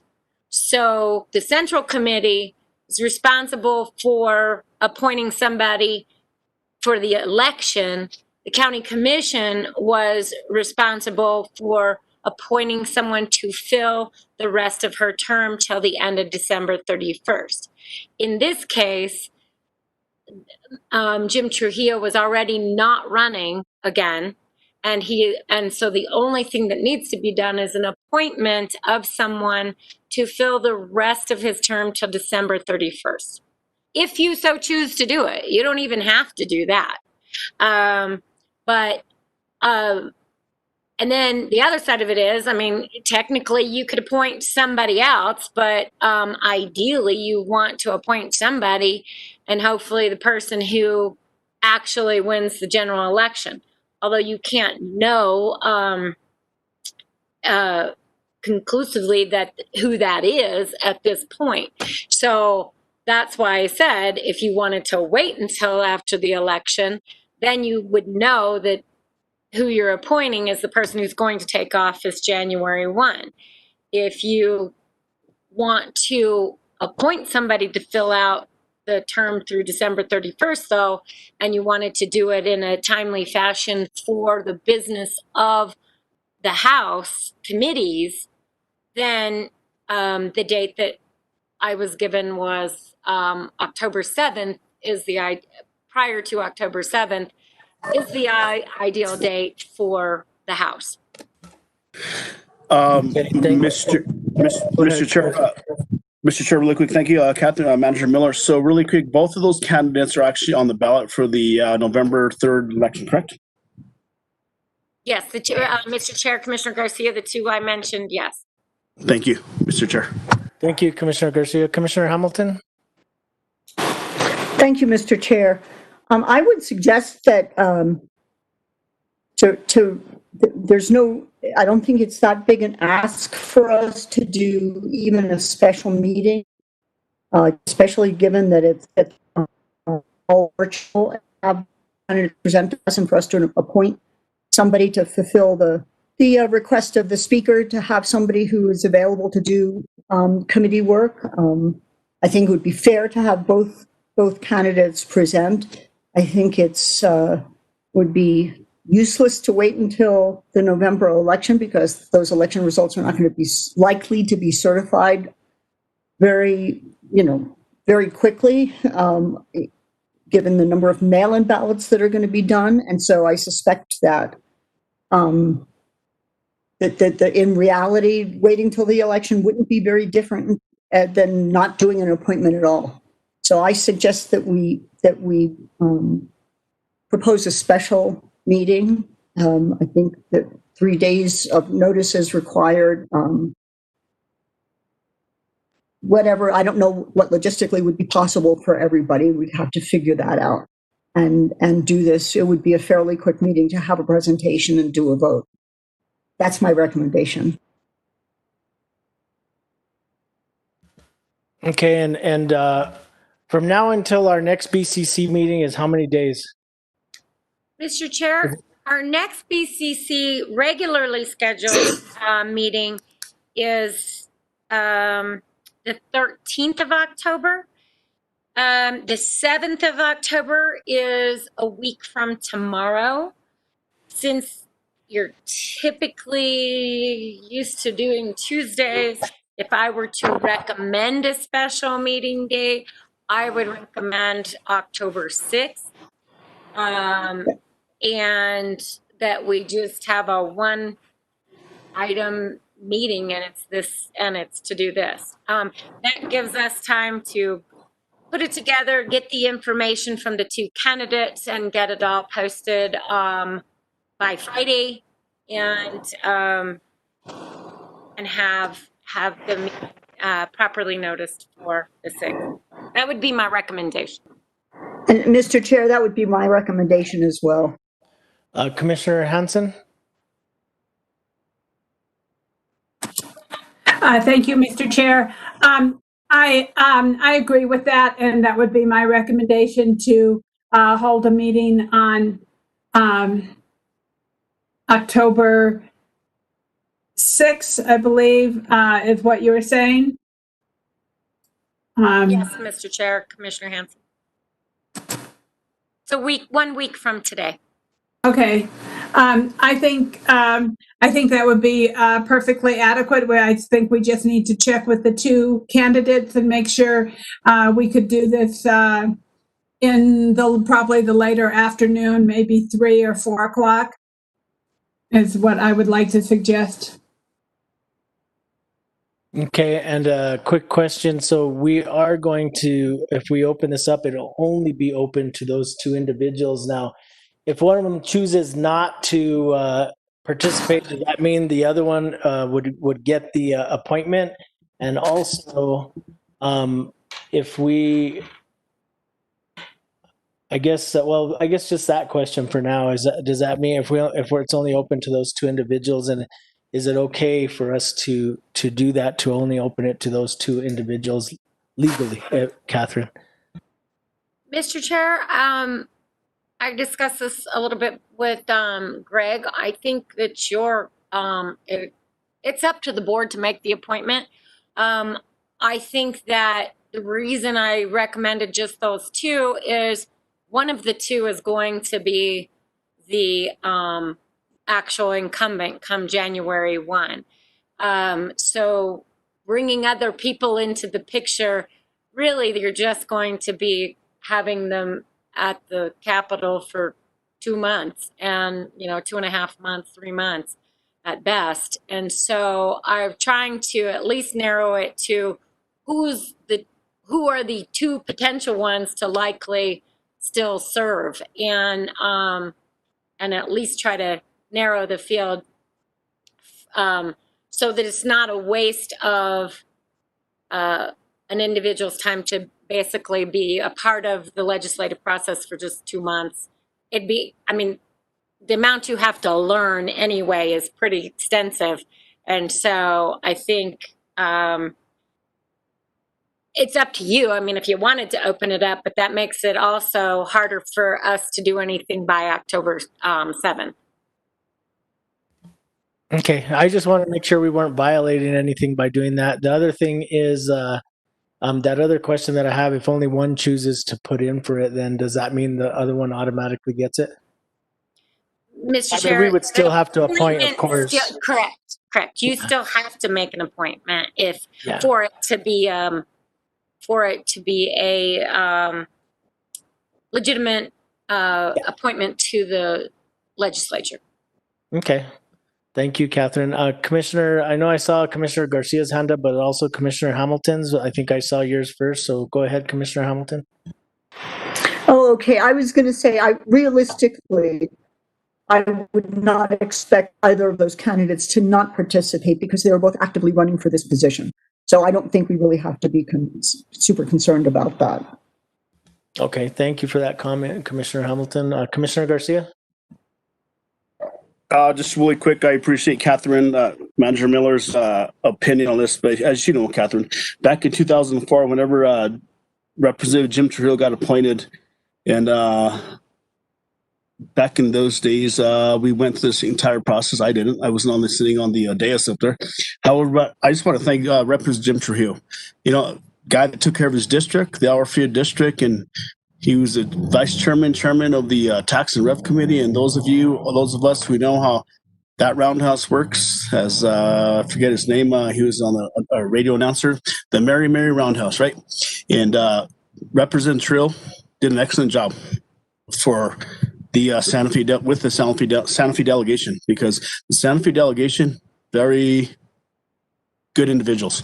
And thank you, Jim Trujillo, Representative Trujillo, and your wife, as well as serving as the deputy county clerk for many, many years. And I appreciate the work that you did and the time that you serve as us policymakers do for as elected officials. It's not an easy job out there. But, Representative Trujillo, thank you for what you've done, and appreciate you, and I wish you well in your next endeavors. And so I will take the advice of Manager Miller, and as well as Hamilton and Henson, as into where we got to go next. Thank you.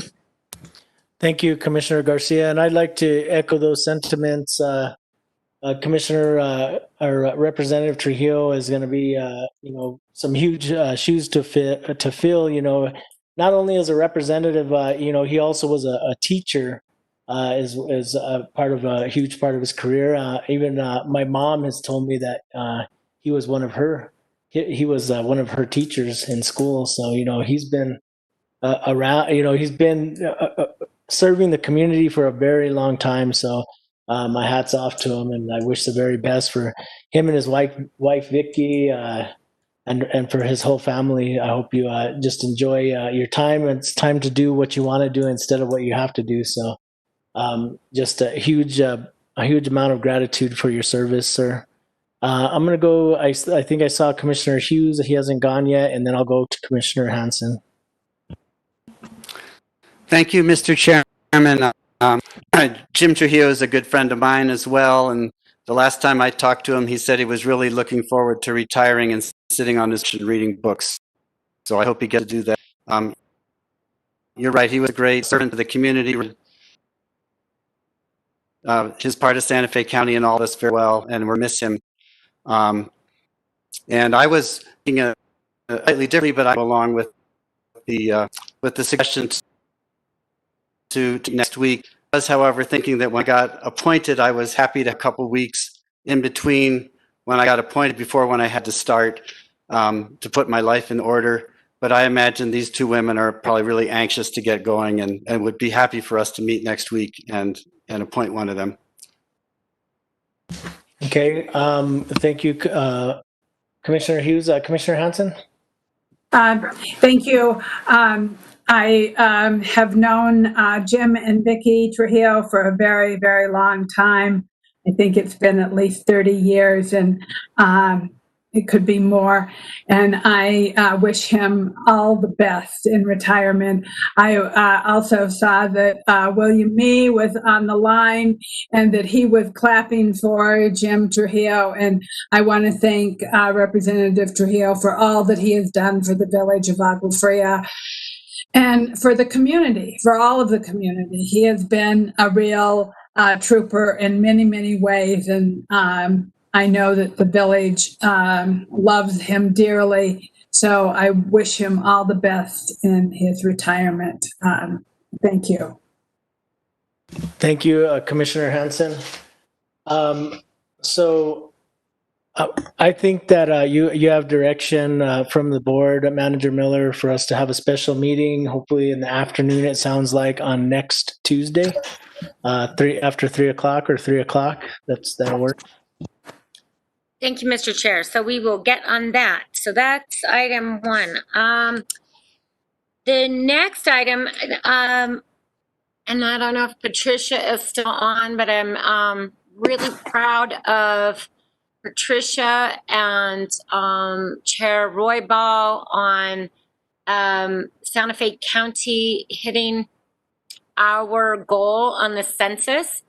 So we were provided a goal of self-response, and Santa Fe County achieved that goal and has surpassed that goal. And then yesterday, it was announced that instead of, so as you know, the original end date to the census was moved to October 31st. Then October 31st was moved up to September 30th. And now it has been moved to October 5th. So, and who knows if that'll get changed again. But we are still plugging away on increasing our response. And I just want to congratulate you, Mr. Chair, as the head of our Complete Count Committee, your committee members, and Patricia, and all the staff and contractors that worked on this. And I don't know if Patricia would like to add anything, but I did want to recognize all of you for hitting our goal already, and we'll keep going. Thank you, Manager Miller. Patricia, please. Thank you, Mr. Chair, Commissioners, and thank you, Manager Miller. Yes, we've exceeded our goal. We go up every day, and it's always, every day I wonder what is happening with this litigation. So yesterday, by tweet, the Secretary of Commerce said, okay, now it's October 5th. So we've been always assuming that the sooner the better for people to do this. We had a whole day census session on K-Suave yesterday, and we'll just keep working on it as long as we're allowed to do so. And I would like to also say thank you so much to Somos en Pueblo Unido and Chainbreaker Collective and St. Elizabeth Shelter and all the members of our Complete Count Committee, and to Chair Roybal for their work with their constituents as well.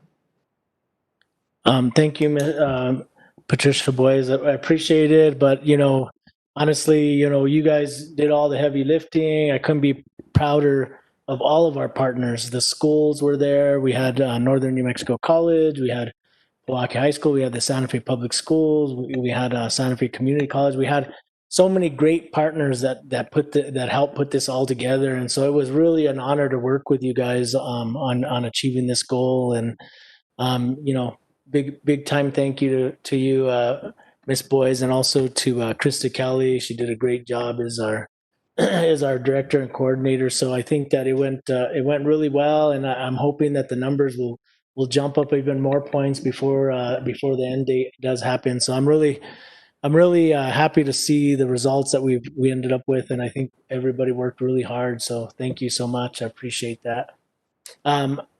Commissioner Hanson. Yes, I want to thank you, Mr. Chair, also for your work on this. Good job. I want to thank Patricia and the entire team, the Complete Count Committee. Plus, yesterday, it was really fun to be on K-Suave with Esteban, and we got to talk about the census, and I was just glad to show up and encourage a few more people to sign up, and we count. And so please, everybody, get your census in, because the more we do, the more numbers we have, the better we'll do, and the more roads we can build, and the more infrastructure we can provide, and the more health concerns we can provide. So thank you, everybody, for all your hard work on this. Thank you, Commissioner Hanson. Commissioner Hamilton? did you have anything? Thank you. The work you all have put in is amazing. I think it was incredibly thoughtful and well conceived for Manager Miller to bring this up at this point. Frankly, I think you guys have worked under some real hardship, real at both physical and psychological, because the shifts in the timing of this, the hardships that have been imposed on getting the census done at all, I just think has been very difficult. And you guys have put in an incredible and well-placed, well-conceived effort to get our county to be able to respond. And everybody knows, I'm sure everybody on this call, everybody at the meeting knows how important these census results are.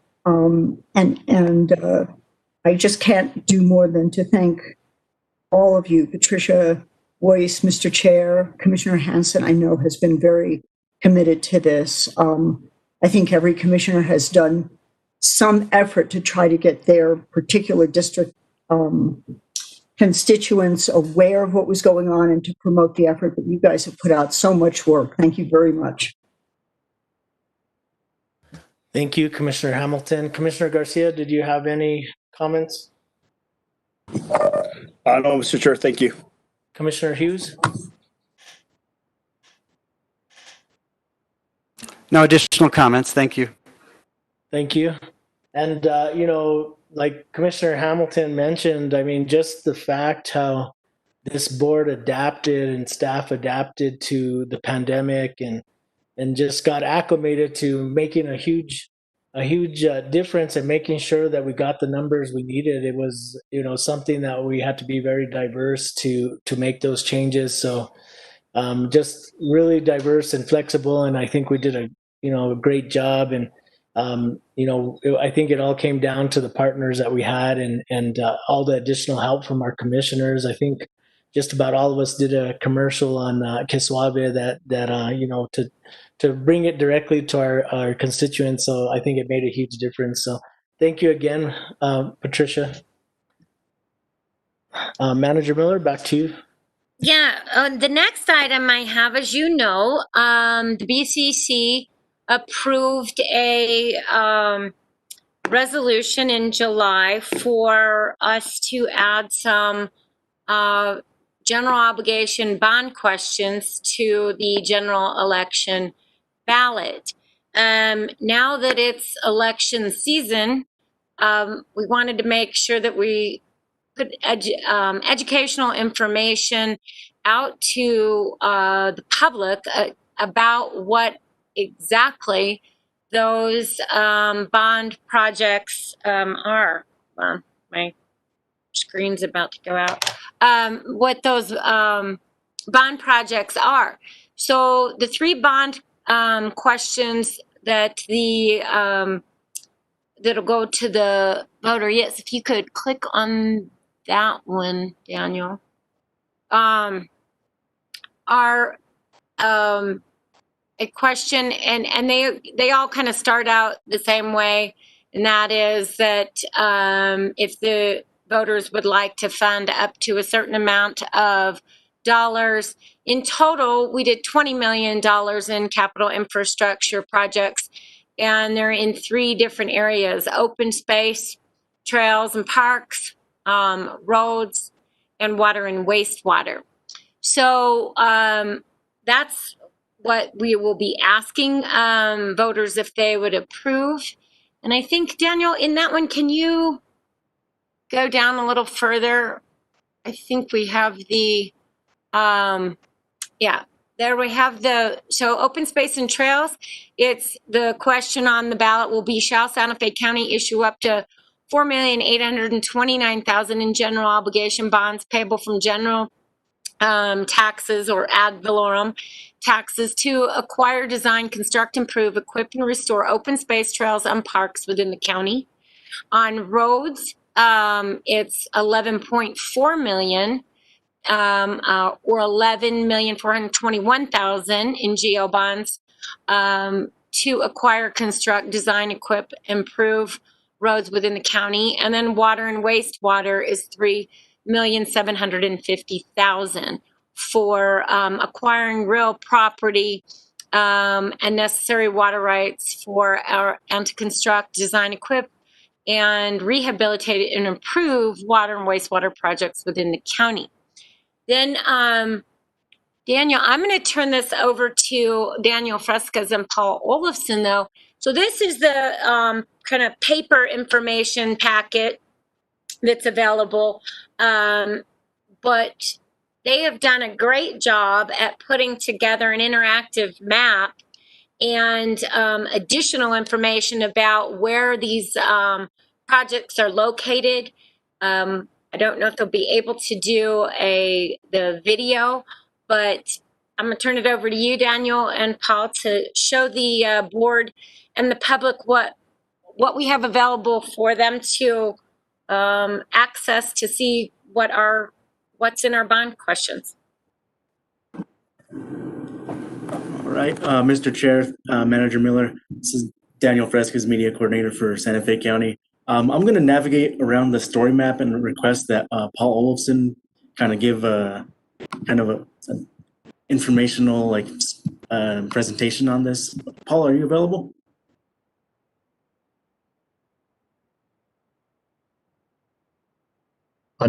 Yeah. So good afternoon, Commissioners, Manager Miller. So this is our story map that Daniel has up. How it works is you click on one of the items and it presents a picture and a thumbnail description of the project. It's broken into 3 groups. Open space, roads is the next. And you can see the list of projects underneath the number. And then if you use the priorities across the top of the picture, you can select which one you want to look at. So this was a new tool we put together this year, and hopefully it will be very easy for the public to navigate and also very easy to transmit to the public and different interest groups. So the next item I wanted to talk about, Daniel, if we can back out.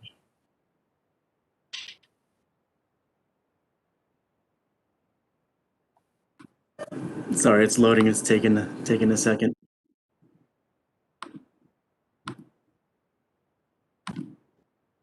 There we go.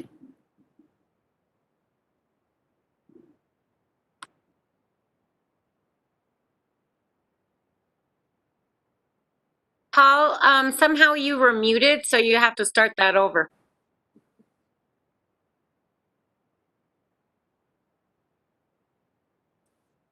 Okay, can you hear me? Yeah. Okay, so all of this material is printable so that the public can print it out if they don't have access to a computer or a tablet. Additionally, we can print out materials and place them at the kiosk at 100 Catron and any other places we'd like to. So this is just the list of all the projects. And again, this is the printable version and contains the same information that is on the story map. And Daniel, if we could do the next one. And again, this is the printable map.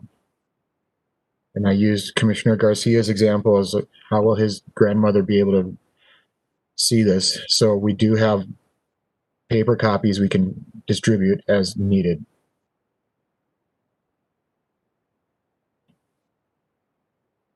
And then the next one, Daniel.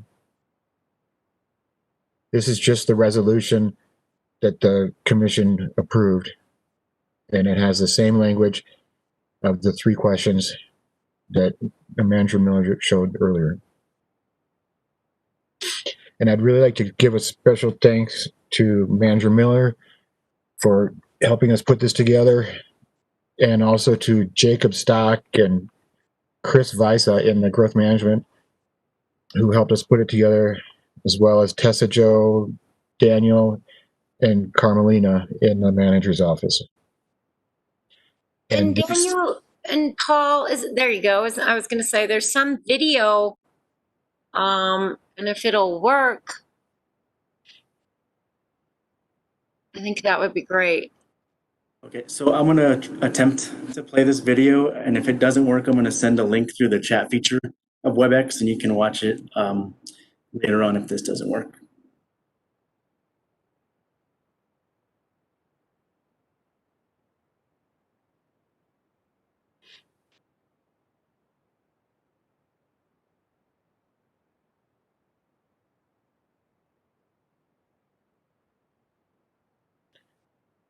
So this does have music with it as well, but I'm not hearing it.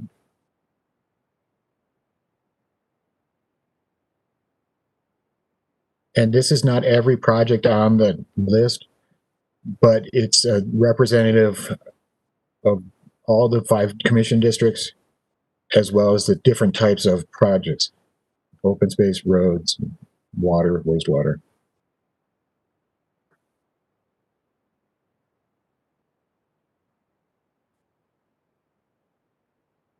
And finally, we will be sending this out to all the commissioners and their liaisons, and would encourage you to distribute as you see fit with your newsletters or any other groups you might be with.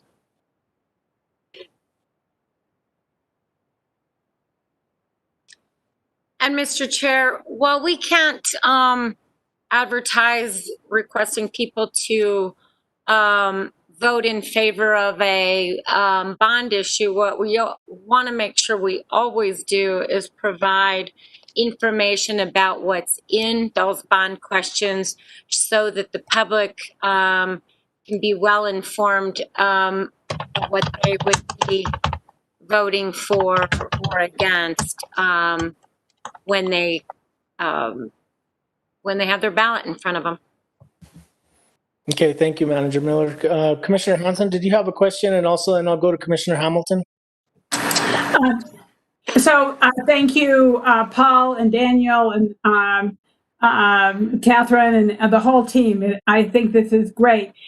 So what I want to know is everything is kind of formatted and ready to send out, because Sarah and I had already started talking about sending this out to constituents about the bond, and then could it can be sent from a personal email also to somebody. I mean, it doesn't. It's all linked on it's all linked to the county website, right? Yes. Okay.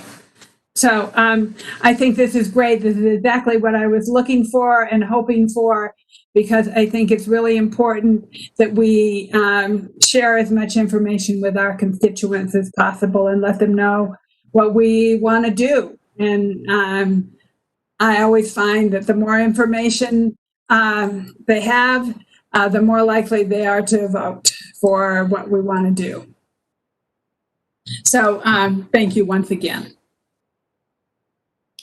And Mr. Chair and Commissioner Hanson, I also think if you wanted, you could also, so you could have the link, which gives you access to everything that Daniel and Paul just showed you, but you could also attach or copy part of the actual project list and put that right into an email too, so they could see that immediately and then go to a link. And I would suggest both of those things, just because some people don't click on a link, or if it takes too long to load, they don't go to it. So for the commissioners in your newsletters or in your information documents, to just copies the questions and the list of projects under each question and put that text right into some emails as well as the link so that they can see it the second they open up an email, particularly if they have any kind of internet delays on loading something.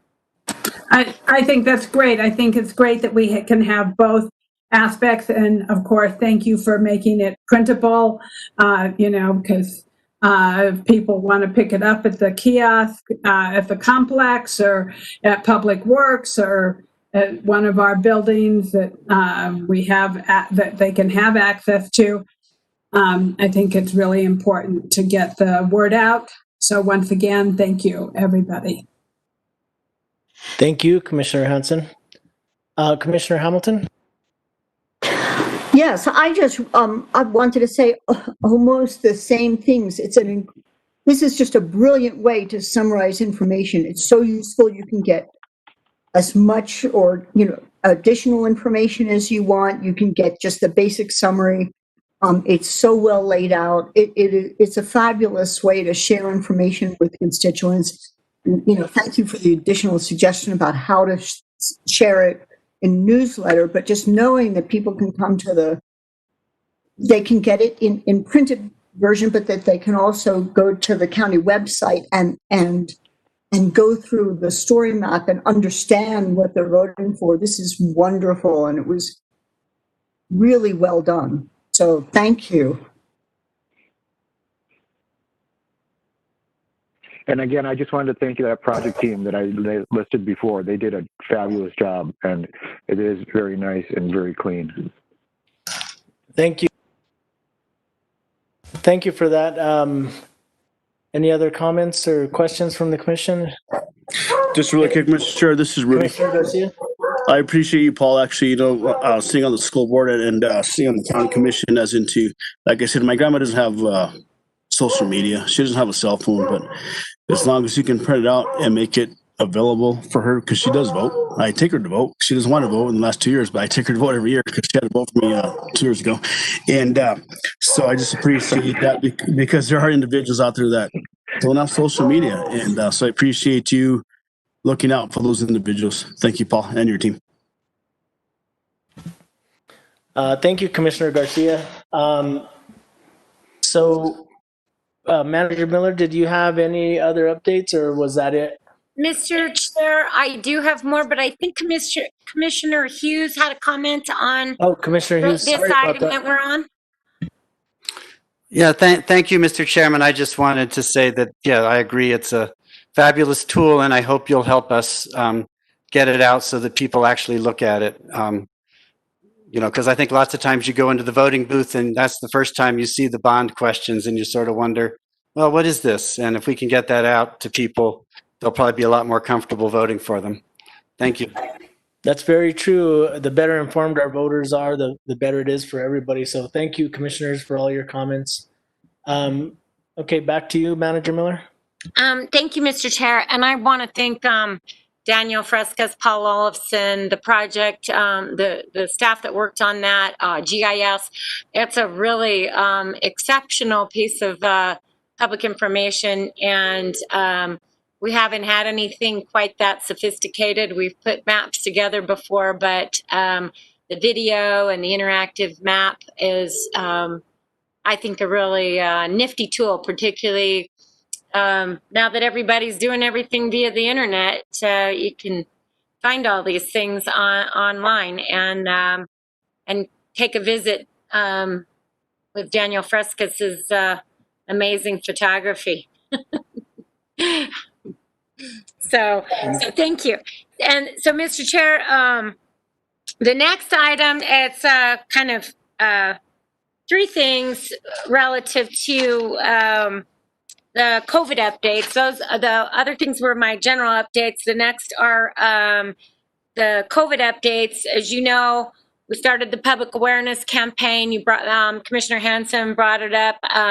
Just want to say our contractors moved really quickly with the production and distribution of those public awareness materials. The 3 different posters, yard signs, those all have been produced to increase mask use. And then there's one of those that was specifically for businesses.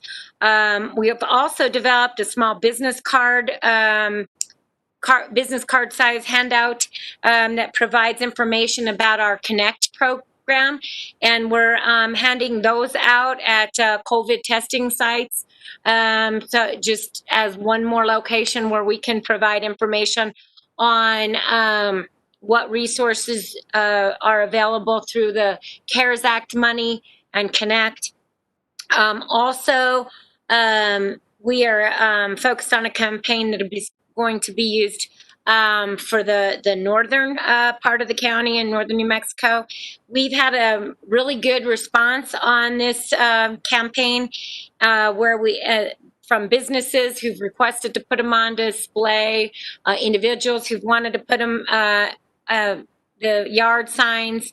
And then we also had some really good coverage on KOB featuring the public information campaign this weekend. So I'd like to recognize Rachel and her staff and our contractor for getting that up and going and quickly distributed. And thank you for that.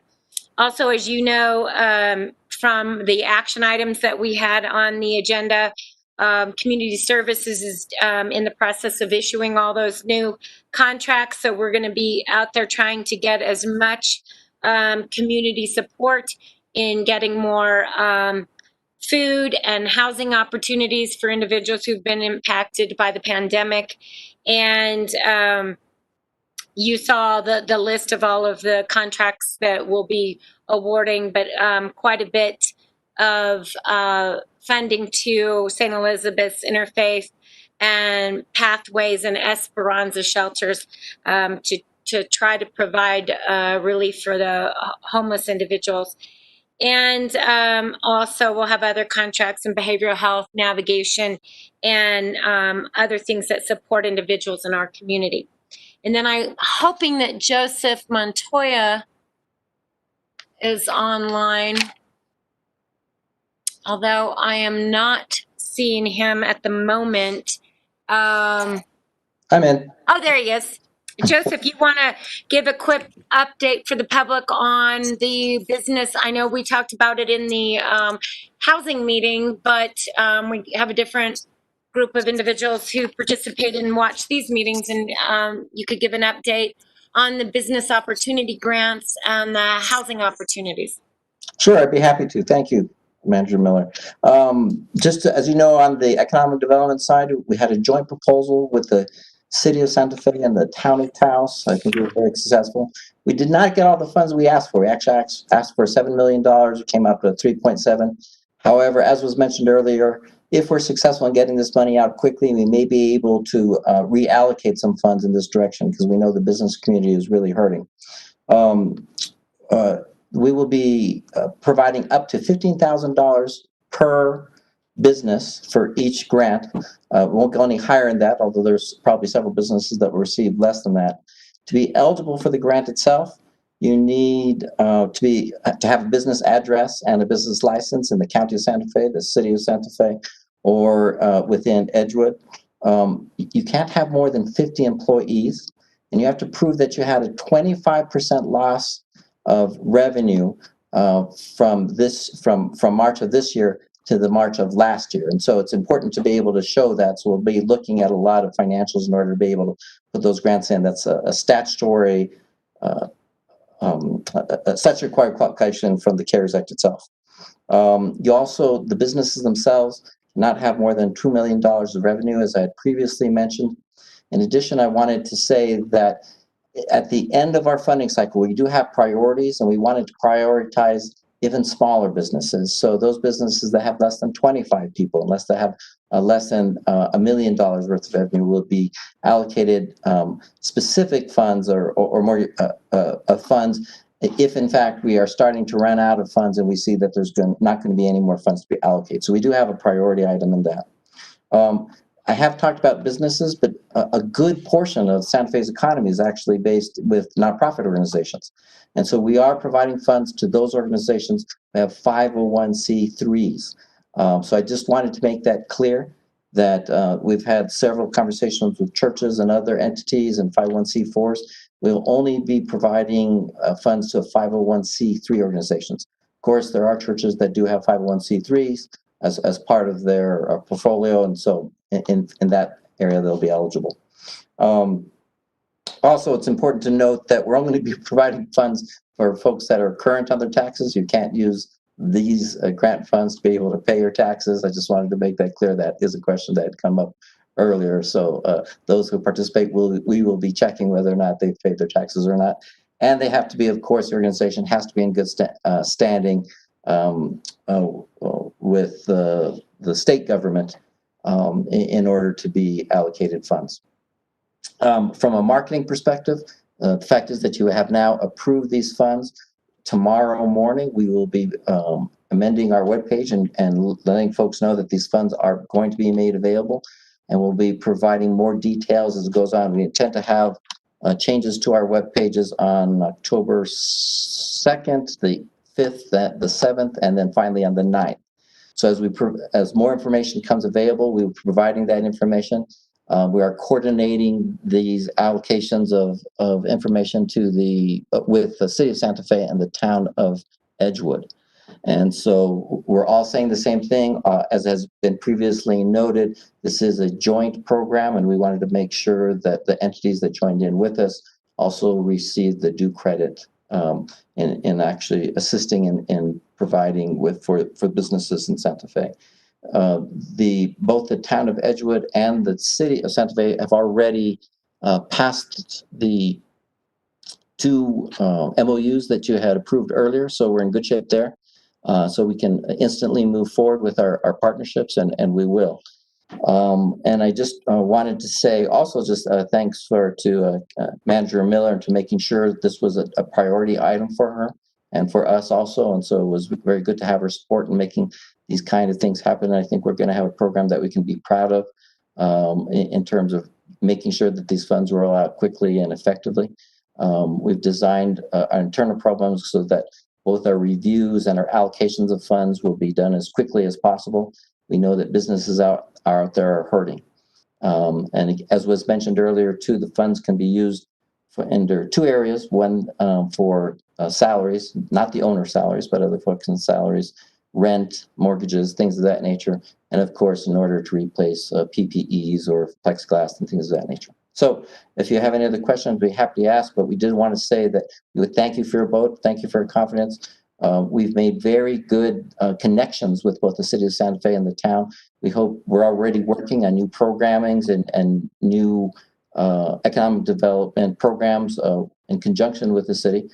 We feel that, as was mentioned earlier, I think Commissioner Garcia mentioned, no one knows if you're in the city county, we all live in the same area, and money doesn't stop in one area. So it's vitally important that we continue to work closely with the city on economic development and housing programs. I did want to also mention on the housing side, we also work very collectively with the City of Santa Fe on the housing side. Now, we did not do a joint application. What we did is a different tack there. We said that what the City of Santa Fe will apply for is funds specifically for acquiring a motel. That's very needed. We're highly in support of this. If the purchase goes through, these funds will be made available for a third party to be able to purchase the motel and provide needed assistance to the most needy in our community. So we're looking forward to that possibility.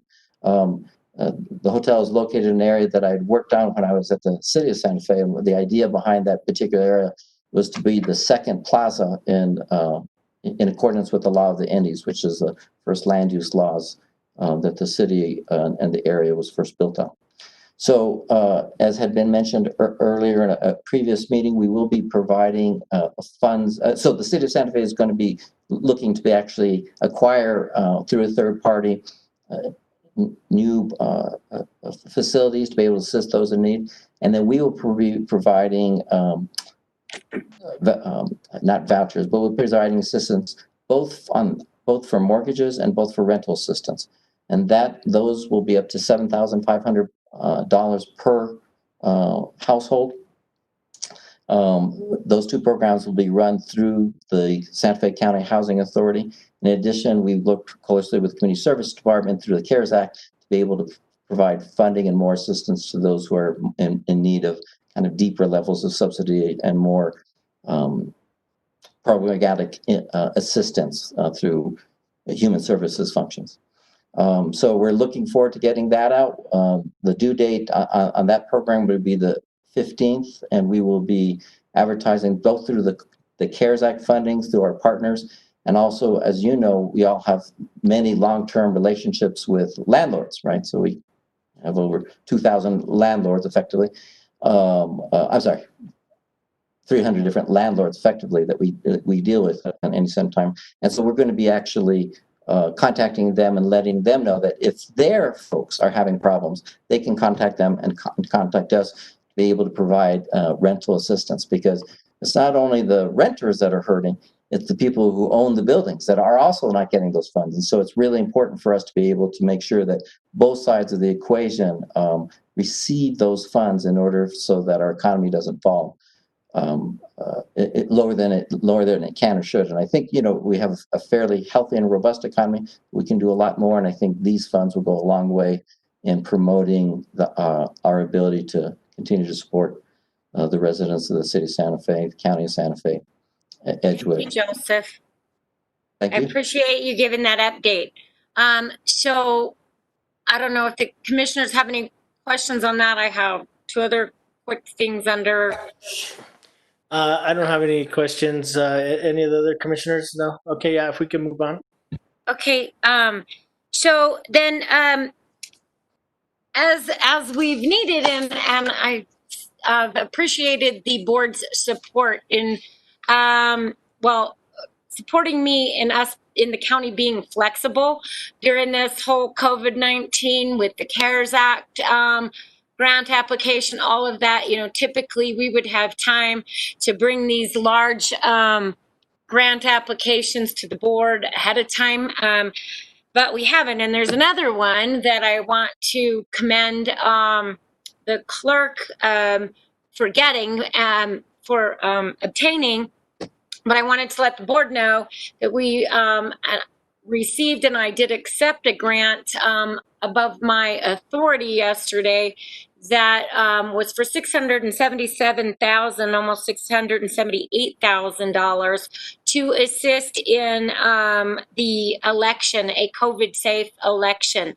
So the clerk and Julia Valdez, great, excellent job getting this grant. It was one of these things we had to just jump in and apply for, but it's going to be what helps us, helps the clerk fund a safe, COVID-free election. And so I did sign for the grant. I will bring that back to the board to ratify my signature on that grant, because it was my authority to accept a grant is $500,000, but I wanted to make sure that we got it, and I did not have time to get it on the county commission meeting, because we literally found out about it, applied, and were awarded within a week to 10 days.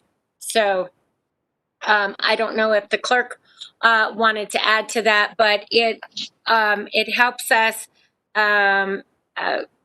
get equipment for processing absentee ballots, early voting sites, drop-off options, secure drop boxes, hazard pay, things that outreach materials and personnel that we did not have in our original election budget. Chair Roy Ball, commissioners, this is the fastest I've ever witnessed in my life of a proposal being accepted. and an immediate contract. And I really appreciate Julia Valdez, who stepped up to the plate to apply for this grant. I, being so busy and have had experience writing grants for this office, had no time at all. We're all very busy, but Julia was able to jump in and put this together for us after several reviews with Steve and I, and so it worked out to the benefit, I think, to the voters in Santa Fe County. We're very happy, and we will utilize the funds. We appreciate the assistance from HR and finance. It takes a lot of work. And just listening to all the projects and the work that the county employees are doing throughout, it is amazing. And our staff, our office is so inundated with this election that this is one positive message that we received the other night, that we were granted these funds. So thank you to all, and I will mention more later. Thank you, Manager Miller. We appreciate your assistance, and we appreciate all the support that we have been receiving. Many times we feel like we're left alone on an island because of all the work that we have to do. And many individual citizens, even other county departments, really don't understand what we go through in this office to prepare, to plan, prepare, and implement an election, especially when we're so under the scrutiny of many. But we can't let that get to us at all. We have to keep going and doing what's important, and that is delivering democracy in Santa Fe County. Thank you. Mr. Chair, I Thank just have you. Thank you, Madam Clerk. Go ahead, Manager Miller. one last update. I know it's a lot, but I had a lot of information. Lots happened in 3 weeks. So the other thing that's happened in the last 3 weeks is we finished the move into 102 Grant, or back into 102 Grant. I want to thank the Public Works staff, IT staff, and all of those who helped us get in here. The chambers are not complete. We estimate that the chambers will be furnished and equipped closer to the end of the month. And but the offices, all the offices, HR, risk, finance, purchasing, legal, commissioners, their liaisons, manager's office, all of us got in. Completed moving in last week and up and running.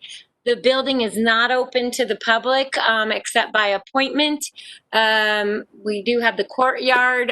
People can come in to the courtyard. They can obviously walk around the building, but hopefully we could, when the chambers are finished, we can find some way to do some kind of ribbon cutting outside, or with tours or something to at least show off this beautiful rehabilitation project of 102 Grant. It really turned out amazing.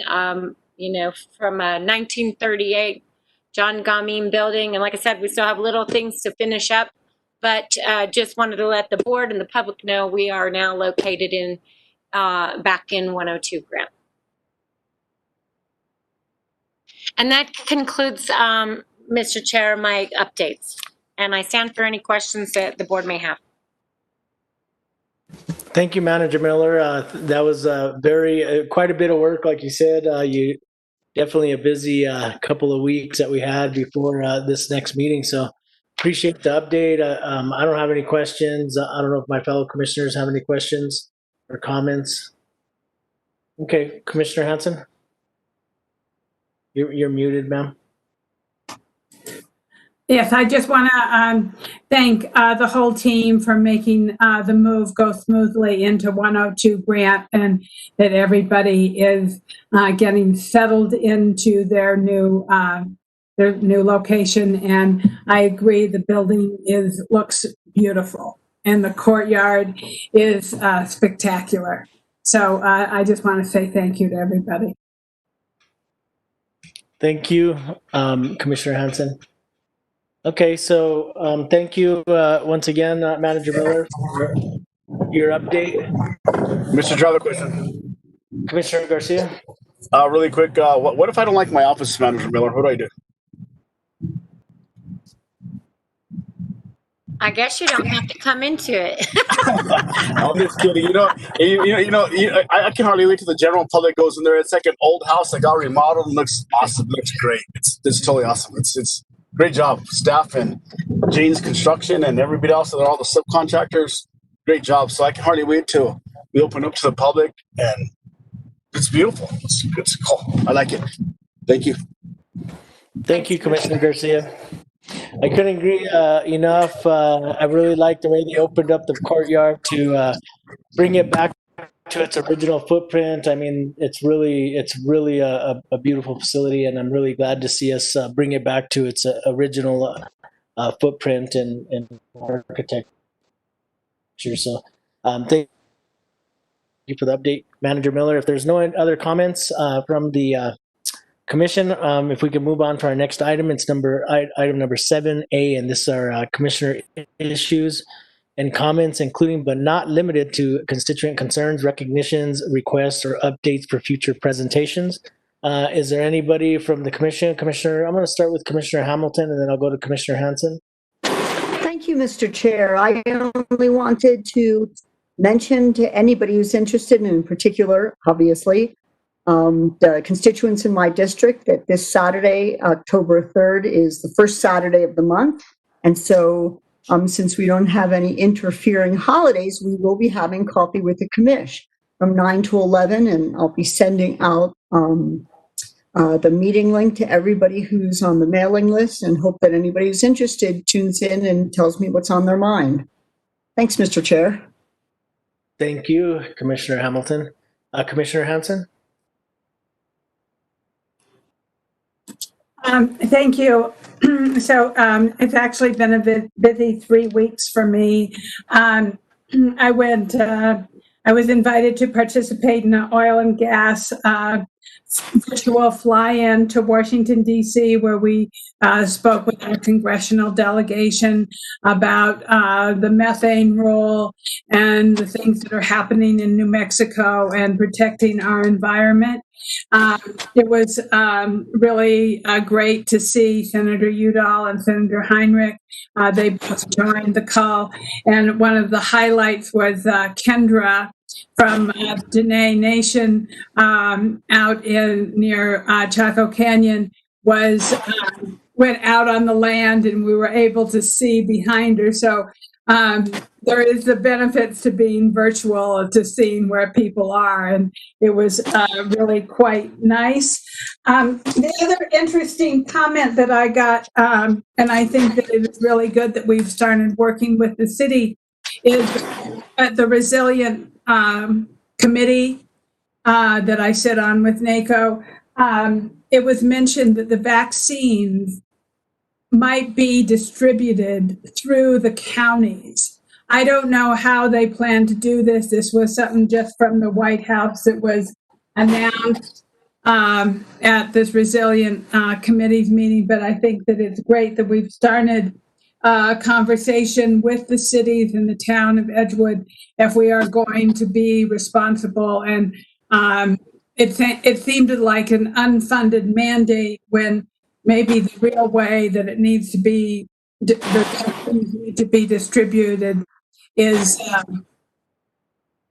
through, the normal processes, but that's all to be decided in the future.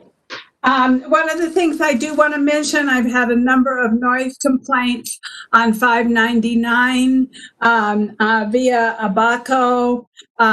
In that area, people have been constantly calling the office complaining about noise. And so I want to just mention that. I want to give a shout out to Rachel O'Connor and her staff and all the work that they are doing to man the kiosk. And I want to thank all of our liaisons for helping with that over the last 5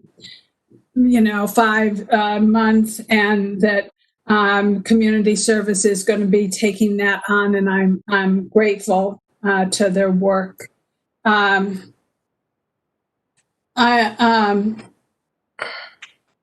wanted to also mention that I am really interested in possibly having a broadband task force developed.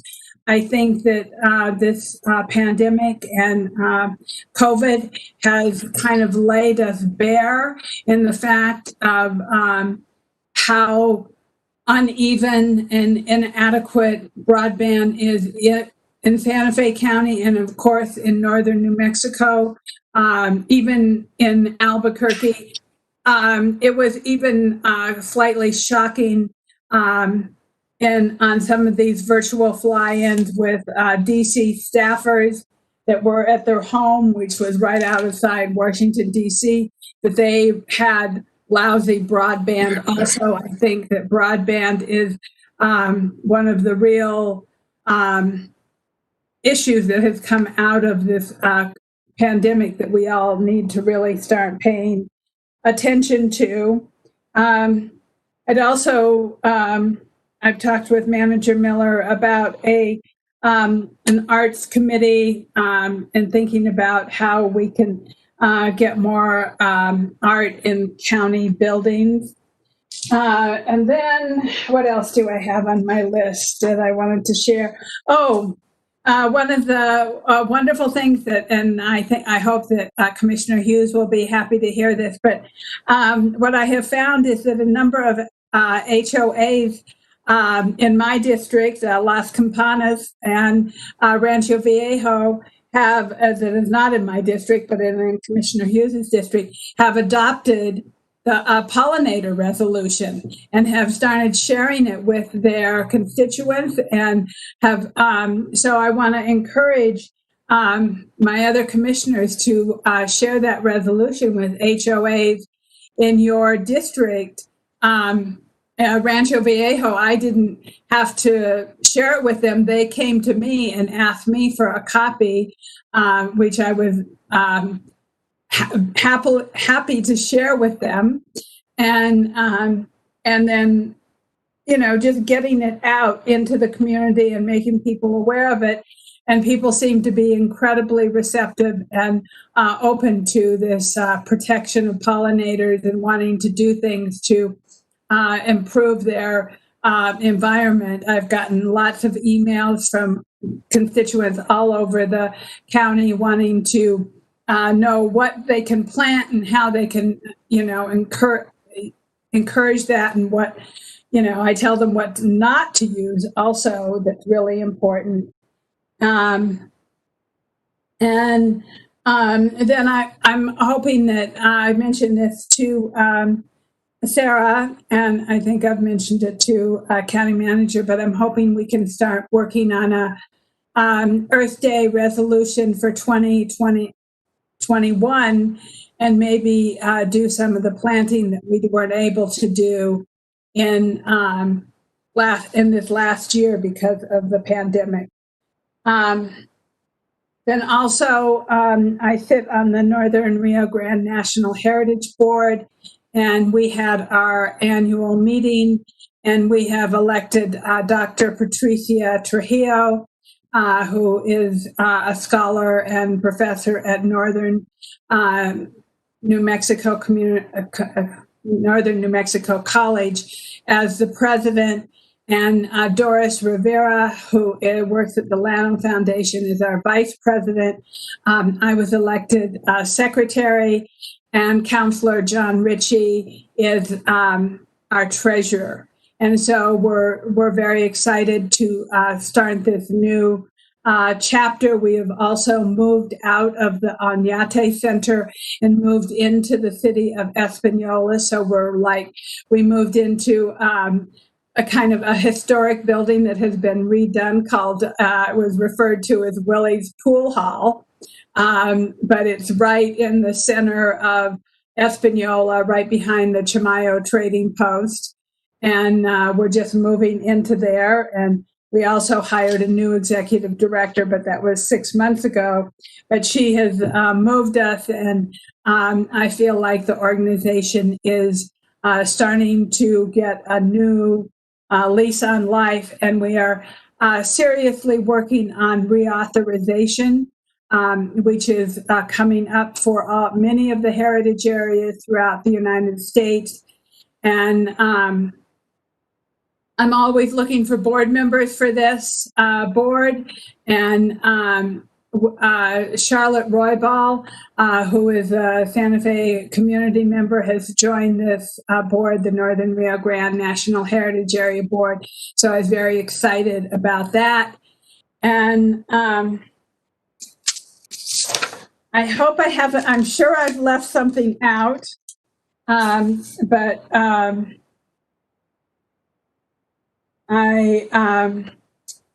I appreciate everybody's effort and all the things that we are doing.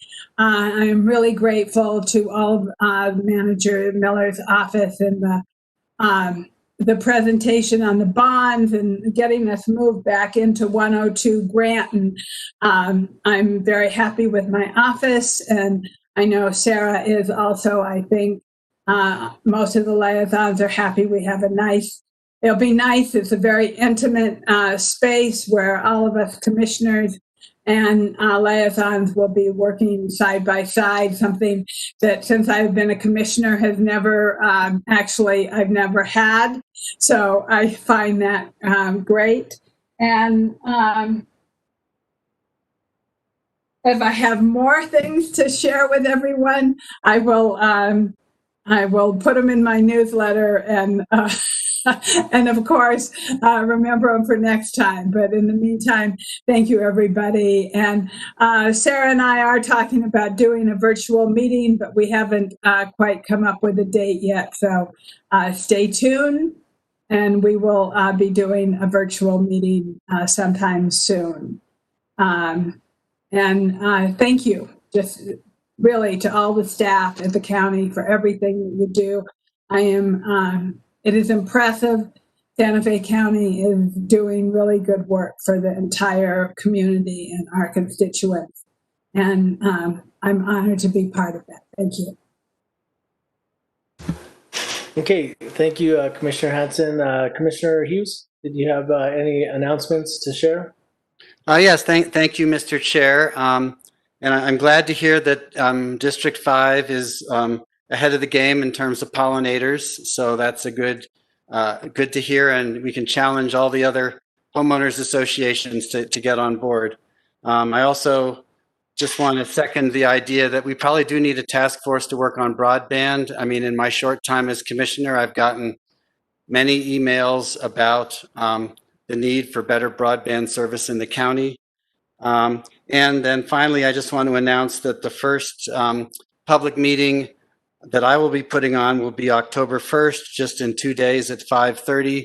I made the mistake of putting it out to my advisors to name it because I thought Coffee with the Commish sounded really good and I wanted something equally good.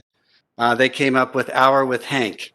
So the first Hour with Hank is October 1st at 5:30, and I'll be happy to talk to my constituents and anybody else who wants to get on then about what's of concern to them.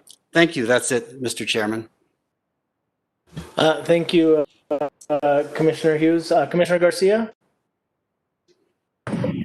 Oh, yes, really quick. I'll just be short and sweet to the point like I always am. So just really quick, Manager Miller and your entire staff, anybody from, PJ, the finance people, community services, general, everybody. It's whenever you work the state legislature for many, many years, and you have a Class A county, Santa Fe County is a Class A county. Like we're above the record. And I just appreciate it. It's really good whenever you go there. Wow, you're elected official of Santa Fe County, yes. And it's challenging being a policymaker because there's a lot of individuals out there being on the school board, a lot of individuals out there that I go, really, Santa Fe as a whole, we're doing great. You saw the Pinon Elementary School got somewhere 35th in the nation for a great school. But I think our constituents here in Santa Fe are very generous, and we do an excellent job. And thank you for your team, Manager Miller, all of your team. because sometimes I may question them or give them a little drilling of some sort, but nonetheless, your team does an excellent job under your direction. I appreciate all of you. But my office, what do I do with my office? I'm just joking. I love my office. It's a beautiful place, my new office. And it's just, I just want to say, Catherine, you and your entire team do an excellent job because we're Class A. And I appreciate that. Thank you, Mr. Chair. Thank you, Commissioner Garcia. And I would echo the sentiments of all of my commissioners, recognizing staff and the accomplishments that we have had during this year, even given the circumstances of the pandemic that we're still in. I think that we've done a great job. So I just want to extend my gratitude to staff as my fellow commissioners have done as well. And even touch a little bit on what Hank Hughes said about broadband. It's an issue for all of at least a lot of the rural areas of Santa Fe County, northern southern Santa Fe County. We have huge issues with broadband and internet service, especially given the situation that we're in now. We have our school kids working from home, and we also have a lot of our parents that are working from home as well. So it's something that that I think we need to really focus on and try and get accomplished in the very near future. So I appreciate Commissioner Hughes bringing that up. Also, I did have a constituent that called in the La Puebla area that wanted to asked if there was any way that the county could put dumpsters out at different locations, like so that they could have a community cleanup day along some of the roads. They indicated they didn't mind or doing that. They had a group of people that would want to do that, but just don't want to use their own punches to throw this trash. So I thought that would be something that we might be able to do as a county. And I think it's a great idea throughout the county. There's a lot of areas that do have trash. And if we have volunteers from the communities that are willing to go and find a day where they can clean up these roads, I think that would be awesome to get that type of community service. I mean, basically, I guess help from the community to keep these roadways as clean as possible. And then just one more shout out to the census. I think they've done a great job, and I just want to say thank you once again to them. And that's all that I have right now. So with that being said, I'm going to go on to item number 7B, and this is other elected officials' issues, comments, including but not limited to constituent concerns, recognition, requests for updates or on future presentations. And right now, I know we have our county clerk, Miss Geraldine Salazar. Do you have anything to share with your constituents? Yes, Chair Roybal, there's so much going on that there's a lot to share. First of all, I'd like to wish Representative Jim Trujillo the best for his retirement. Jim Trujillo and Vicky Trujillo have been incredible allies of the Santa Fe County Clerk's Office for many years, and allies of the staff and all the work that we do here. They have always, Vicky especially, worked very hard while she was here in the office. It was pretty amazing. And Representative Trujillo had always reached out to me and asked me if there's anything that they could do at the legislative level to assist the county clerk's office. And there were times when we were able to receive funds, and we bought one of our largest copiers, which we called the Rocket. And so those funds helped us, and we still have the equipment. In addition to that, after thinking about his retirement, I was reflecting when Manager Miller was mentioning an elected official and all the other, how long they've been with the county. I had never heard that before, but I thought, well, this is interesting. I know that I started in the Santa Fe County Clerk January 14th, 2008. It's been an incredible adventure. I love what I do. I do get exhausted, but the work that we do here is so important. And it's really nice when I receive appreciation and acknowledgments for my staff for all the hard work. Yes, I do receive many complaints, but it has to do with the atmosphere and people's concern because they want to vote. So as I explained to my staff, is that people are out there listening to the news, listening to others, very concerned. And so they are going to be upset at times. But what's important is for us to understand that it's not about us personally, it's about their right to vote. And so it's important that we communicate with all of our customers, with all of the voters that we can. Even though we're inundated, we still have to ensure that people's right to vote is exercised. So reflecting on all these years that I've been here and all the work now that the county is doing with regards to COVID-19 has really presented to us a lot of the vulnerabilities that we have from broadband to healthcare to mental health care, even elections. So I think it's an opportunity for us to perfect what we do as a government. And so we can't see everything 100% negatively. We have to see that these are opportunities for us to improve what we're doing. And after that, I'd like to mention to voters in Santa Fe County that voter registration closes Tuesday, October 6th at 5 p.m. Absentee in-person voting will begin Tuesday, October 6th through Saturday, October 31st. And this year we will have it. Thank you to the city of Santa Fe who negotiated with us to and accepted our request to utilize the convention across the street. We will be using the lobby area for early voting, and we will be using the rooms in the back, E and F, for the absentee board, which will provide us with a much larger space so that we can truly social distance, and so that no one is cramped and they can do the work that they need to do. We can better monitor and also open up the doors to those who are challengers and watchers and even the media, but ensure that the safety of the absentee board is also taken care of.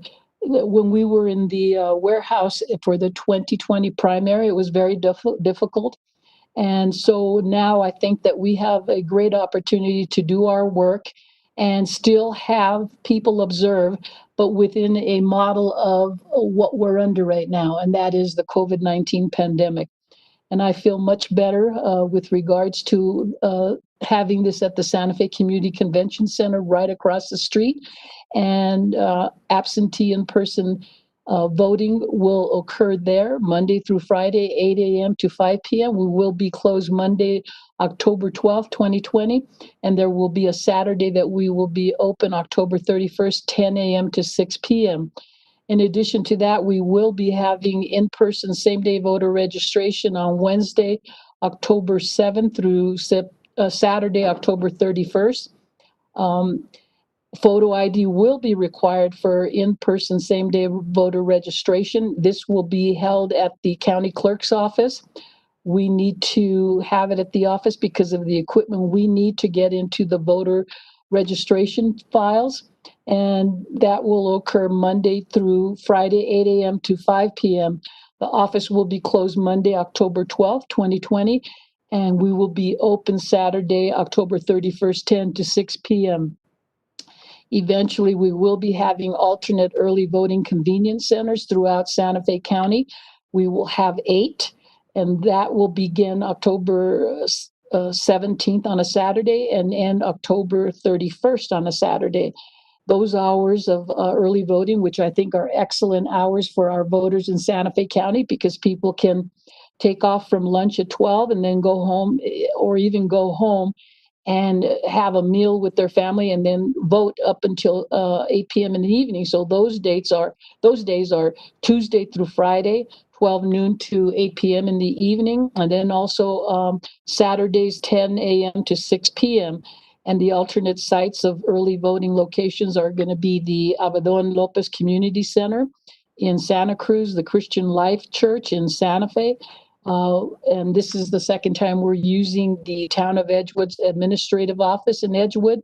We had held the primary election there, and also to their very own special election there, and it worked out very well. The Town of Edgewood discussed with me that they would guarantee that we could have continuous service, that if the electricity should go down, they would have backup generators for us. So I'm looking forward to that. That was exciting news. We will also have an early voting site at the Max Coal Corridor Community Center in El Dorado. Then the Pojoaque Satellite Office at the Pojoaque Pueblo Plaza. In addition to that, the Santa Fe County Fair Building in Santa Fe, and then new for the primary, and we will utilize again, is the Southside Library in Santa Fe on Jaguar Drive, which is excellent because we know when we look at statistics of city elections and county elections that this is the area where there is the least participation.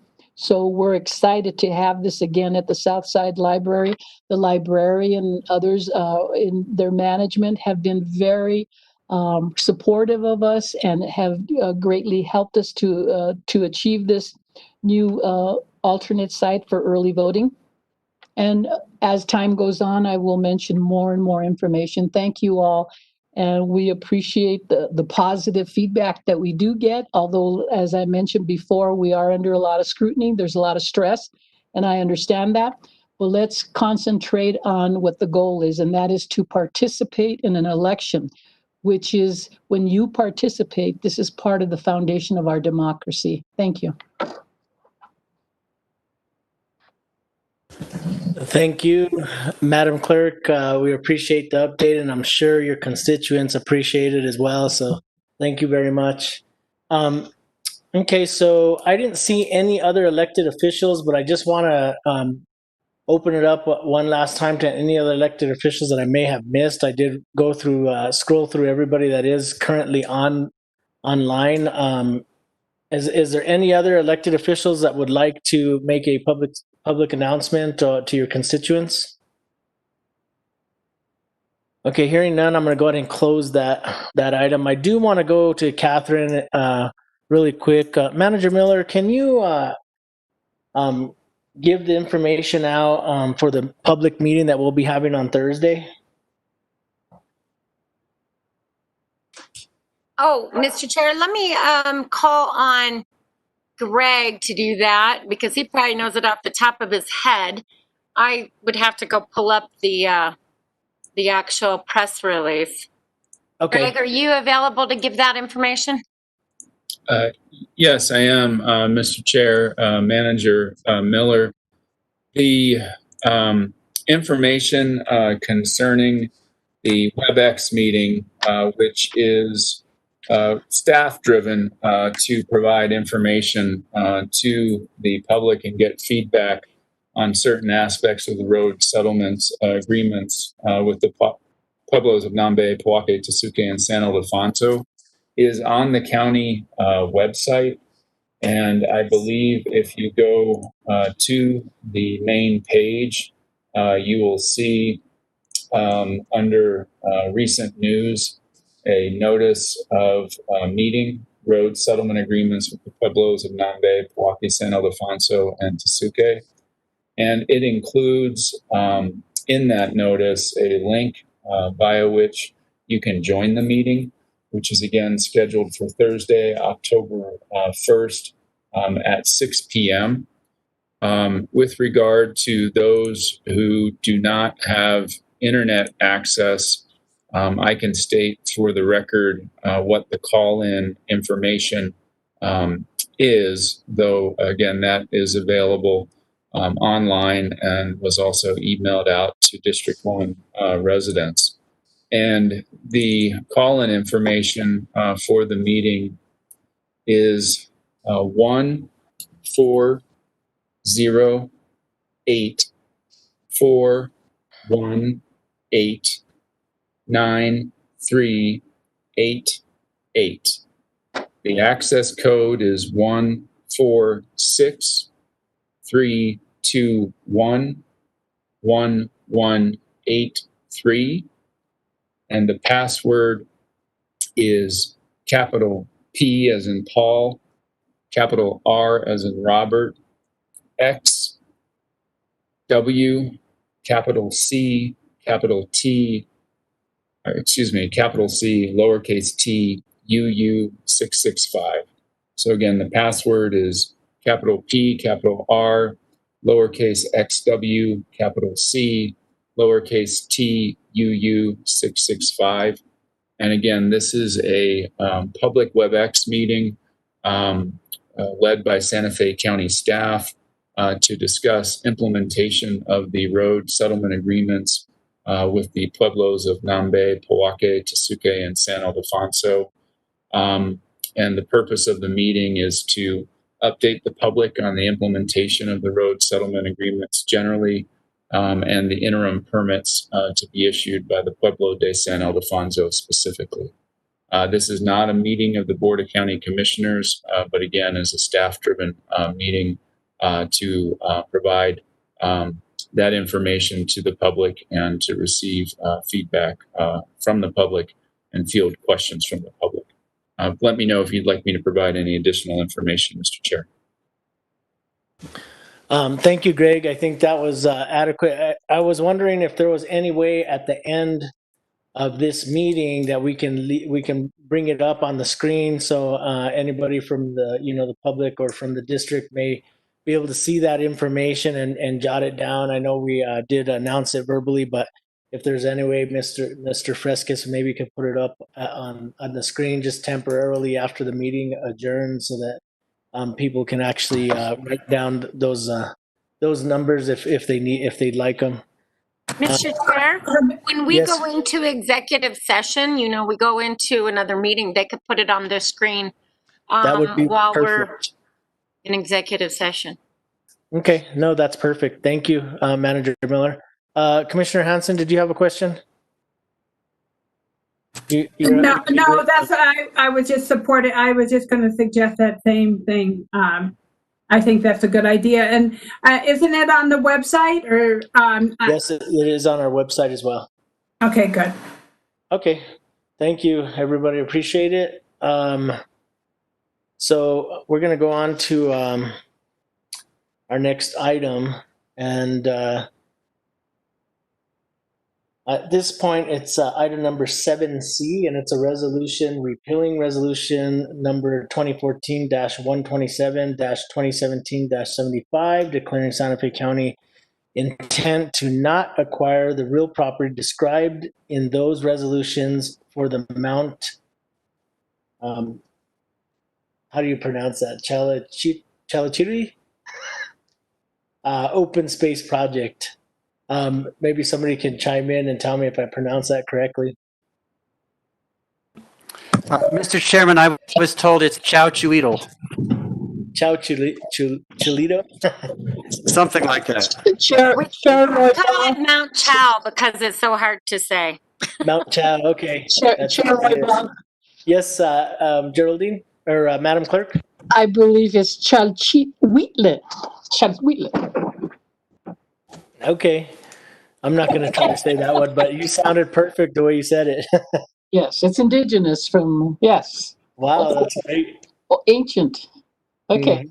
Okay, thank you. Okay, so we're going to go on to that item next. Commissioner Hamilton? Thank you, Mr. Chair. First, I want to acknowledge all the emails that I've received about this issue. And so I want to say unequivocally that I really do appreciate the historical significance of the Mount Chow site. That's as good as I can get the pronunciation. As I think the county truly does. And accordingly, I feel like the county has put years and years of sincere, good faith effort in, to achieve our original intent of acquiring these properties. I'm bringing this resolution forward because after all of this long effort, we are clearly at an impasse. Since despite all of our good faith efforts, we can't achieve our original intended goal, we need to take this action. The particulars of the impasse that we're at are clearly stated in the resolution. They include a very big discrepancy in dollar value of the properties, the real possibility of not having nearly enough funding to achieve the goals, and the associated unknowns with the contemplated remediations. I feel like not moving forward with this resolution is not a neutral option. It has potential impacts. So I respectfully request support in this resolution. And Mr. Chair, I'd like to move to approve the resolution. Thank you.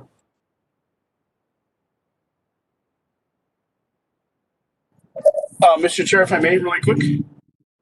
Go ahead, Commissioner Garcia. Hold on 1 second. This is good. This is nice.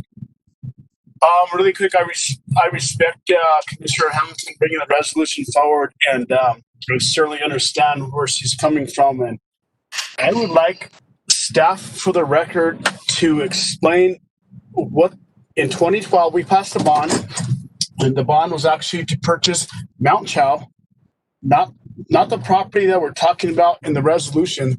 But I would like staff to report to the public as to this isn't about purchasing Mount Chow. This is actually about the Atkinson's property, which is before Mount Chow. And what this resolution did is we actually put, correct me if I'm wrong, Catherine, please, Manager Miller. So what we did is the board back in those days passed the resolution, we're going to condemn this property, okay? We're going to condemn it. Or we did or didn't. And so we actually did an appraisal on the property. And the appraisal came in at so much, and they did an additional appraisal. The appraisal came in 3 or 4 times is what we felt our certified appraiser was worth. So this isn't about Mount Chow. It isn't about Mount Chow. This is actually about the property, Brad Aiken's property. Everybody knows Brad Aiken's property. And so this is because, I'm not Greg Schaefer, Attorney Schaefer, correct me if I can talk about this or not.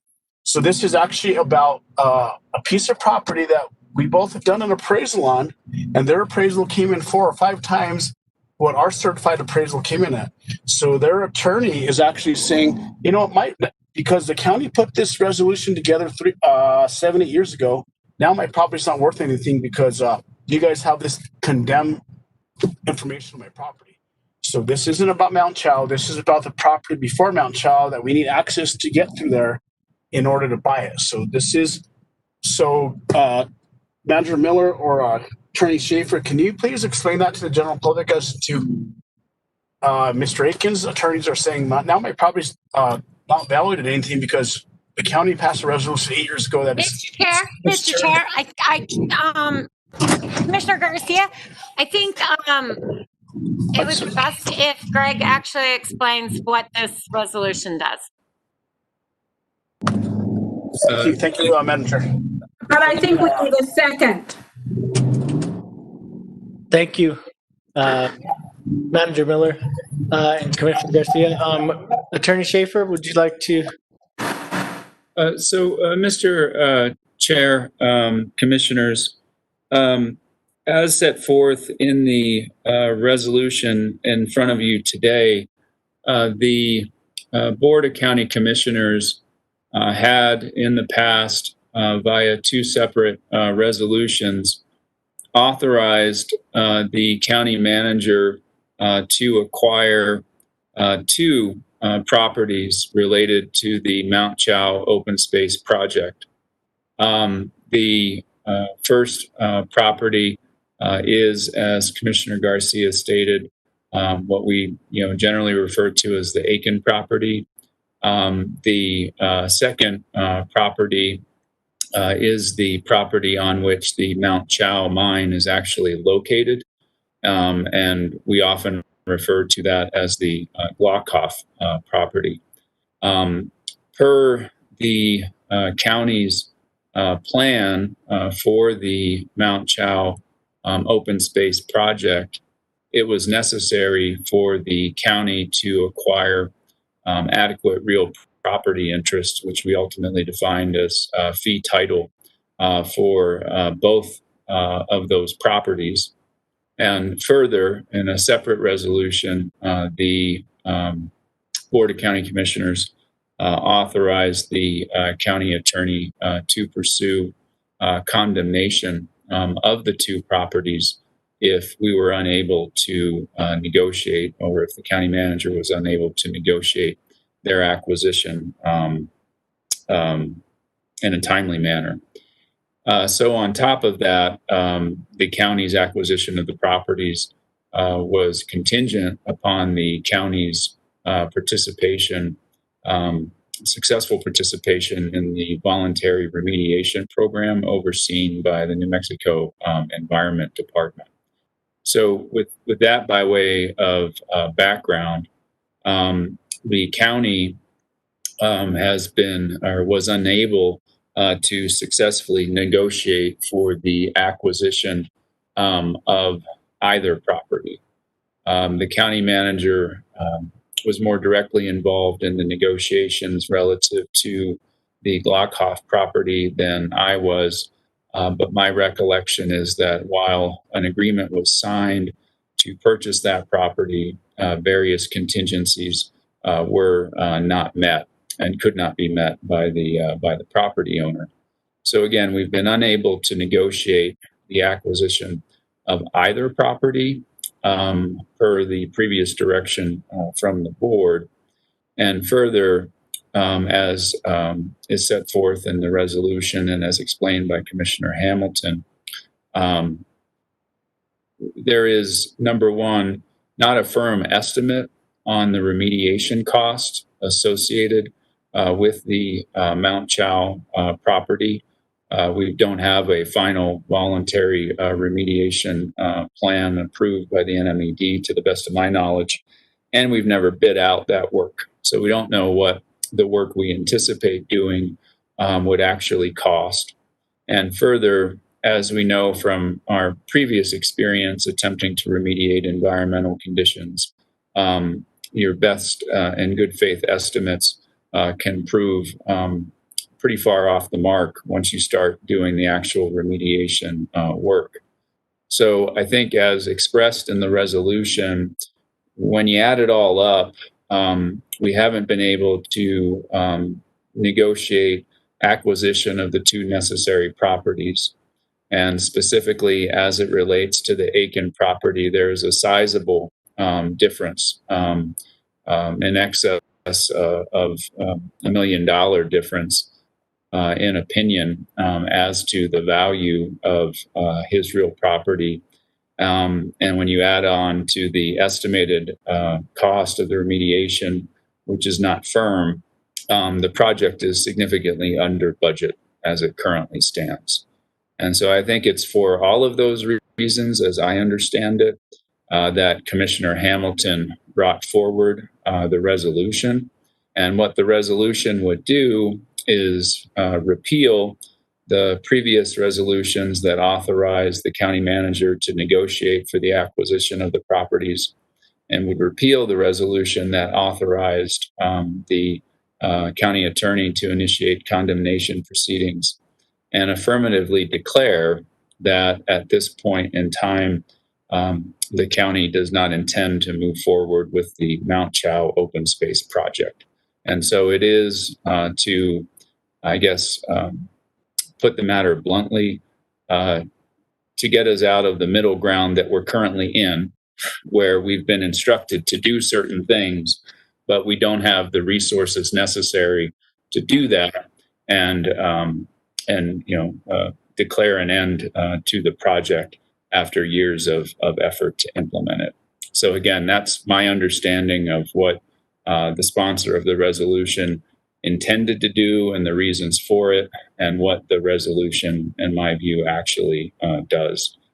So I would be pleased to answer any additional specific questions. And again, I would defer to the county manager to anything that she wants to add relative to the Glockhoff transaction that did not materialize. So, Mr. Thank Chair, you, Attorney Schaefer. Commissioner Garcia? So once again, Mr. Chair,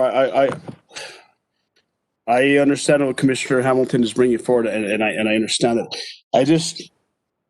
I guess I was under the impression that it was just the resolution to bring forward to take off the requirement to actually buy Brad Aiken's property and not to get rid of the entire 2 pieces of property, as not to buy it from the open space bond that we passed in 2012.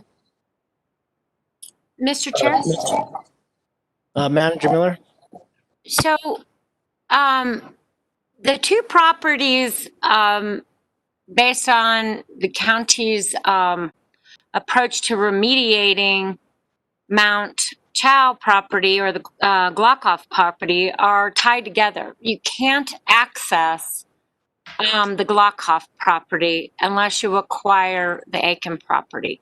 There is no access to the property at all, so it's landlocked. The access and the pit for putting the tailings, which was our proposed way of trying to clean up the property if we acquired it, are on Aiken's property. The Aiken property is the one we have been unsuccessful in negotiating any reasonable acquisition. In addition, as Mr. Schaefer said, we did have a purchase agreement on the Glockoff property, and one of those contingencies was that we'd need to acquire the Aiken property.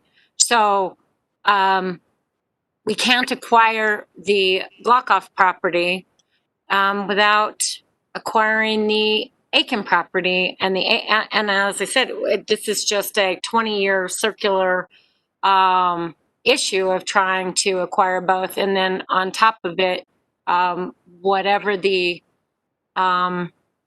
unknown cleanup costs could be.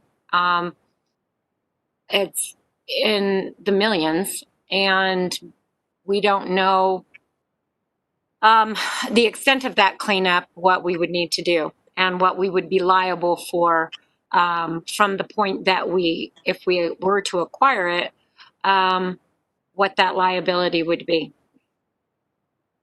So the 2 properties are, as it stands now, inextricably tied together.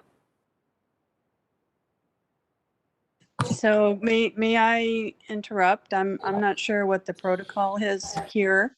If it's a member of the public, you can't speak at this point. Oh, okay. So really quick, Mr. Chairman, this is Rudy once again. And so, Manager Bill, I understand. I get it. I understand. So one of the things is, once again, I do respect the commissioner bringing this forward. However, so the last meeting we had was about a month ago, whenever we were going to write a letter to the Environment Department and see whether or not we could actually, what they would require, that fund that Commissioner Hamilton talked about, as into what it was into cost or potentially cost to clean it up. So did we ever write that letter to the Environment Department? And I understand the whole middle property with Mr. Aiken's property in the middle, because we need access to his property to get to the one of the things, it's the oldest turquoise mine in the northern America, right? And so did we ever write that letter to the Environment Department, and where are we at with that?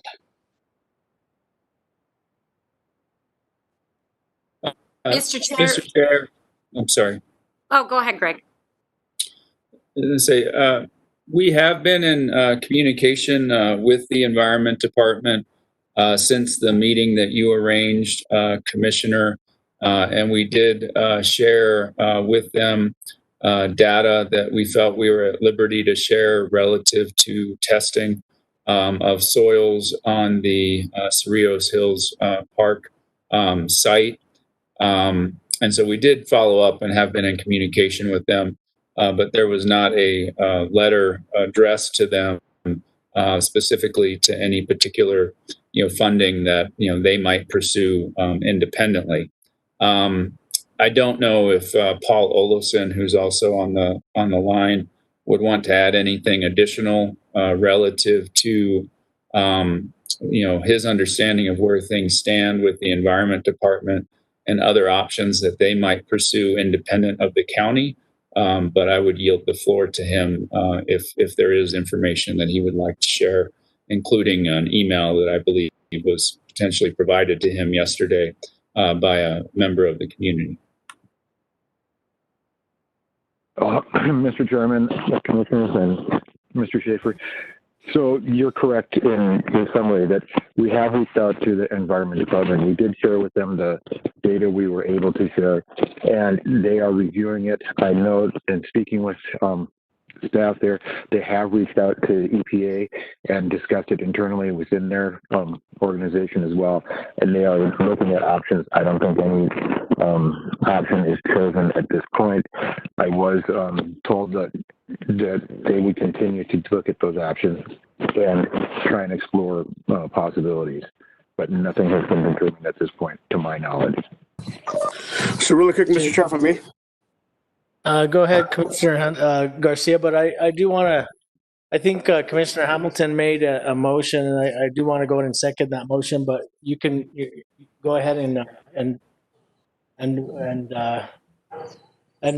it have, say your other information that you need to bring forward, Commissioner Garcia. So we have a motion and a second, obviously, and so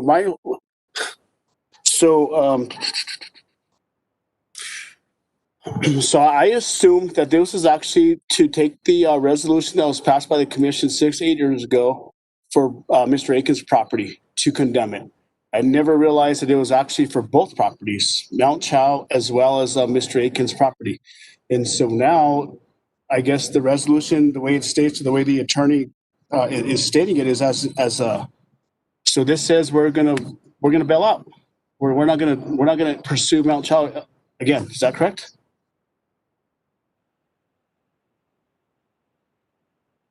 Hello? Mr. Chair, Commissioner Garcia,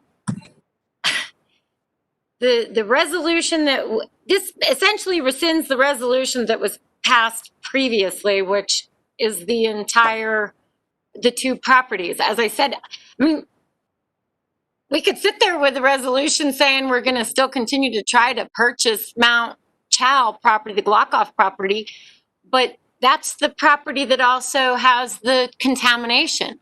So, and without the Aiken property, we don't have a proposed method to clean it up. So the cost of the cleanup for Mount Chow is beyond the budget that we have. The cost for the acquisition of the Aiken property is beyond the budget we have. We have, as staff, come to a point where we're not able to move forward with the acquisition of either property. So, as I said, the resolution that's being put forward basically undoes the authorization that was given to county staff years ago to acquire or condemn both properties. Commissioner Hughes, you have a question, sir? Yeah, thank you, Mr. Chair. I think I had the same concern, and I did want to make a slight amendment to the resolution that I think addresses my concern and part of Commissioner Garcia's concern, which I did share with Commissioner Hamilton earlier today. Is this an appropriate time to propose my amendment? I know that the motion and the second have already went through, but you can propose it and see if the motions, the individuals that made the motion will accept that amendment. Okay, thank you. So my amendment would just be to add a number 4 under the therefore that would say, nothing in this resolution precludes the county or its elected officials from potentially exploring or supporting alternative endeavors by others to remediate and or protect the Mount Chowchweedle mine site and the property on which it is located.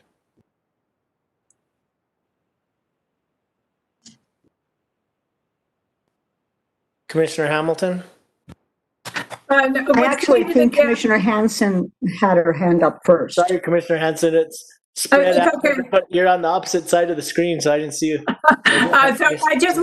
I would like Commissioner Hughes to read it again. Oh, to read it again? Yes. Yes, okay.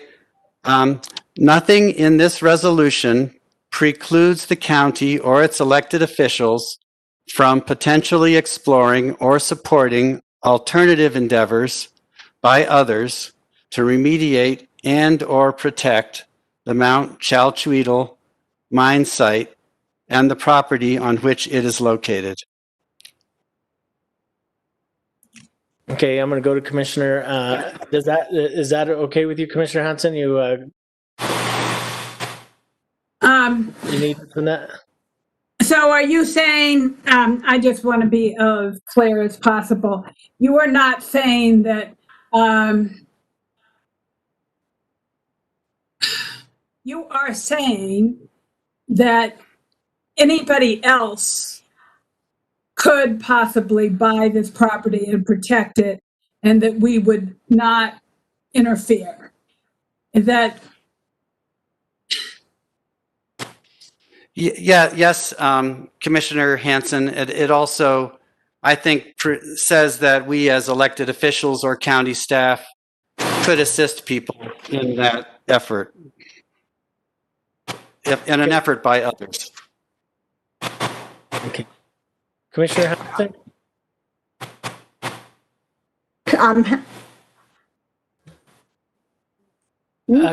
Commissioner Hamilton, and I'll go back to Commissioner Hanson.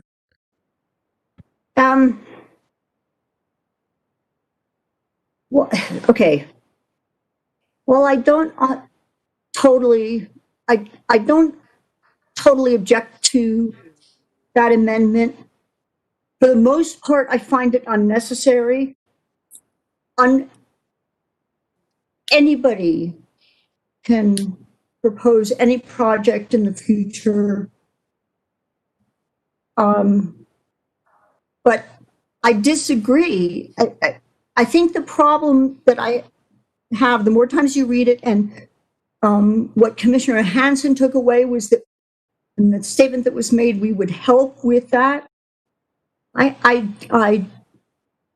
actually object to that interpretation. And if that's what you're intending to imply, because I don't know what that means. It's very vague. We would help somebody, or I don't consider this resolution that it was characterized by Commissioner Garcia as we're bailing on this. I didn't use the words impasse lightly. We are unable to move forward with this. No, there are no viable options to achieve what we intended to achieve. We have tried and tried, and no matter how many times we say that, no matter what we've done to try to do this, we have tried to achieve this and can't. It is now way beyond our current funding capacity, and there is no agreement on values. When we have come across difficulties, we have proposed numerous solutions. They have been unsuccessful. We are now in limbo. We can't move forward, and the only logical thing to do is to make the break, to rescind those resolutions, and should things change in the future, anybody is free to take some additional action. But right now, we cannot do that. So to make that simple statement and add it to the resolution, that to state the obvious might be okay, but it doesn't mean that we are going to continue this and help other people to do this project. So really quick, Thank you, Commissioner. Mr. Chairman. Let me go back real quick, Commissioner Garcia. I don't think Commissioner Hanson was quite done, and I should have probably stayed with her. So, Commissioner Hanson, let me just let her finish, and then I'll come to you, Commissioner Garcia. Thank you, Mr. Chair. Mr. Schaefer, I would like your comments on this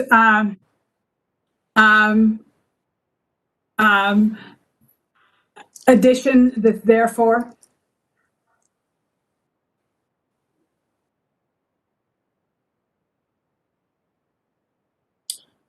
you know, my understanding is that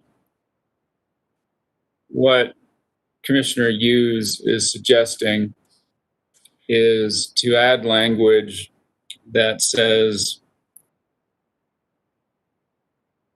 we're not foreclosing the possibility of considering and potentially even supporting the efforts of others to protect and remediate Mount Chow. Nothing in here precludes that, but we're also not agreeing to do anything. All it's saying is that there is this abstract possibility that could exist, but what it does state is that it's not going forward in the direction that was conceived to date, which is the county acquiring the real property and moving forward with an open space project.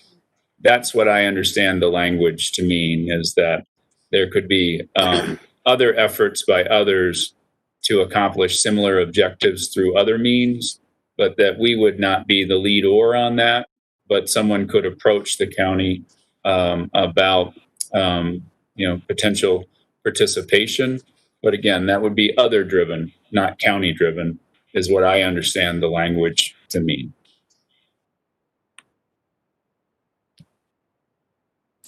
Okay, I'm going to go back. Or Commissioner, go ahead, Commissioner Hudson. I thought you were done.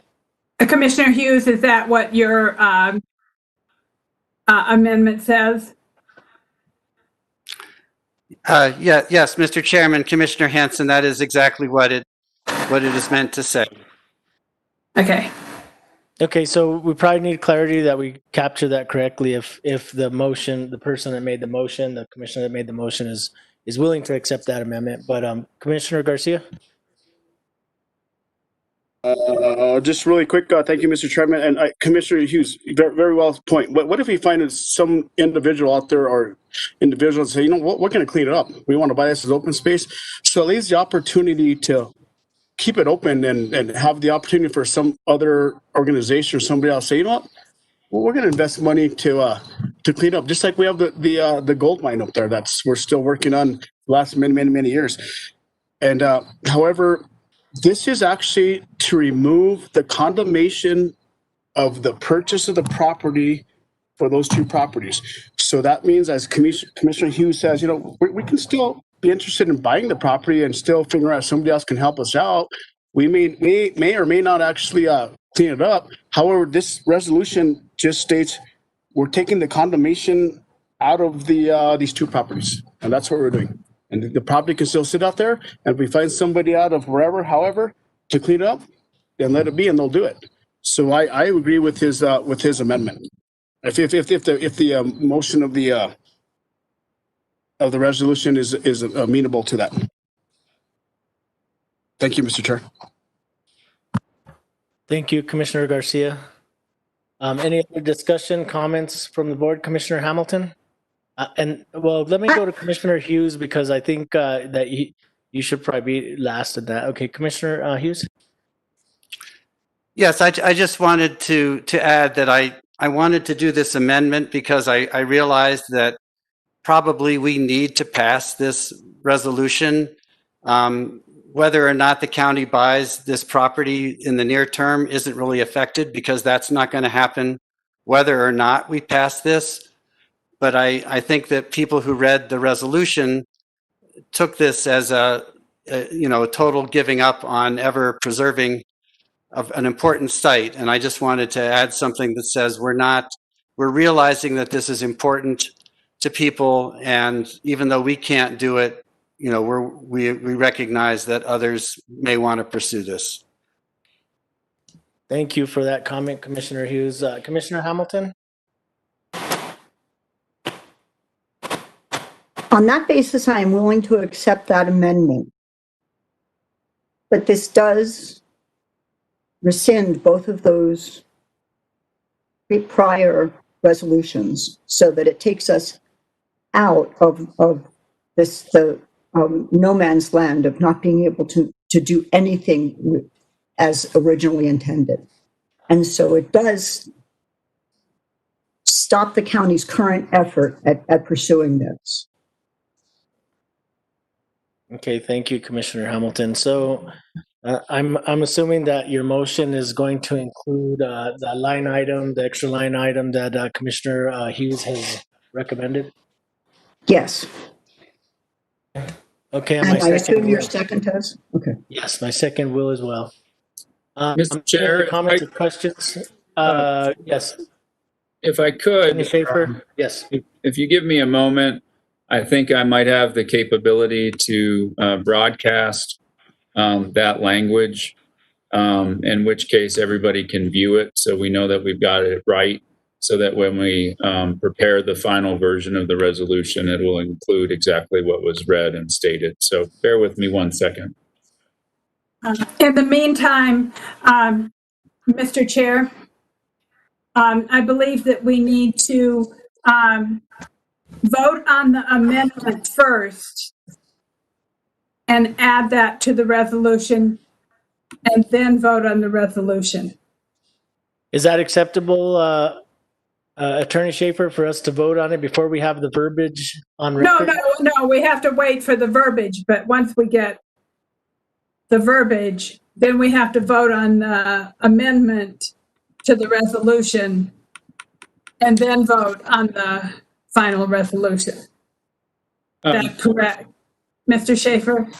Mr. Chair, Commissioner Hanson, there was a motion to approve the resolution as presented, which was seconded by the chair. And so there was a friendly amendment proposed by Commissioner Hughes that the motion include additional verbiage. And that was accepted by the maker of the motion and was accepted by the seconder. So I don't believe a separate vote is required. That's the motion that's before the board. Okay, thank you. I just wanted to be clear. Because I sit on other boards that I have all these issues with. So I appreciate you making that clear.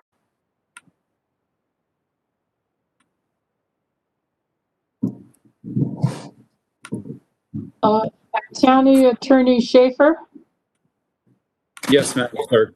Yes, thank you. So tomorrow, when the language that has been amended and if that piece of the document of the resolution can be delivered to the clerk's office for a complete record, okay? Yes, the document that will be delivered will be a revised resolution on brown paper that will include the final language if it's adopted by the board. And here I'm going to share my screen.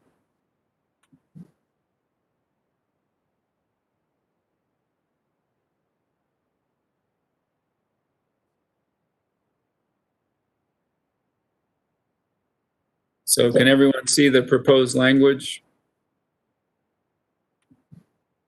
Yes. And do you want me to read it into the record? Yes, you can, Mr. Chair.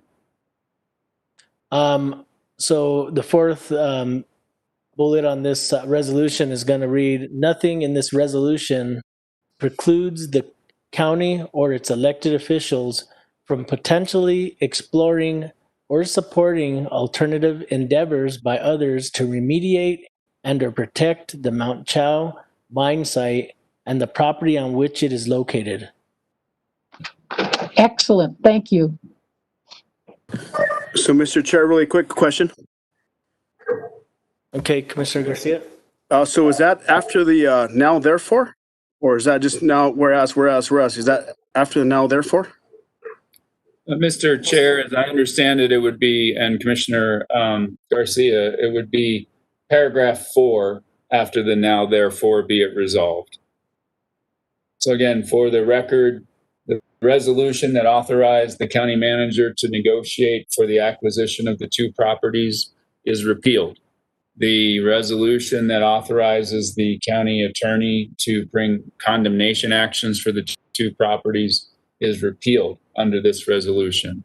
And the resolution states that the board has no intention to acquire the real property, identified in those resolutions, or to otherwise move forward with the Mount Chow Open Space Project. Paragraph 3 provides that although the county is not responsible for the remediation of the property on which the Mount Chow mine is located, nothing in this resolution precludes county staff from providing data to NMED to assist NMED with environmental assessment or remediation of that property. And then the new paragraph 4 is as stated. So again, this resolution does rescind the authority of staff to move toward voluntary acquisition of the property or to condemn it. And it does state the board's intent not to move forward with the Mount Chow Open Space Project, but as amended, it suggests that the county could possibly consider and support efforts by others directed at the Mount Chow mine and the property on which it sits.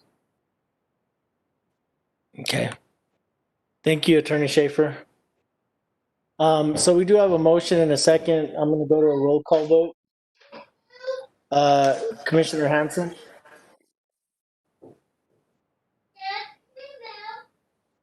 Yes. Commissioner Hamilton? Yes. Commissioner Hughes? Yes. Commissioner Garcia? No. And a yes from Commissioner Roybal. This passes with a 4-1, 4 in the affirmative and 1 as a no. Thank you, commissioners. Okay, so now we're going to move on to our next agenda item. Chair Roybal? Actually, yeah, Madam Clerk, sorry about that. If we could get a resolution number, thank you. Yes, Chair Roybal, the resolution you just passed is Resolution 2020-74 as amended on the record. Thank you. Thank you, Madam Clerk. Okay, so now I'll entertain a motion to go into executive session, item number 8.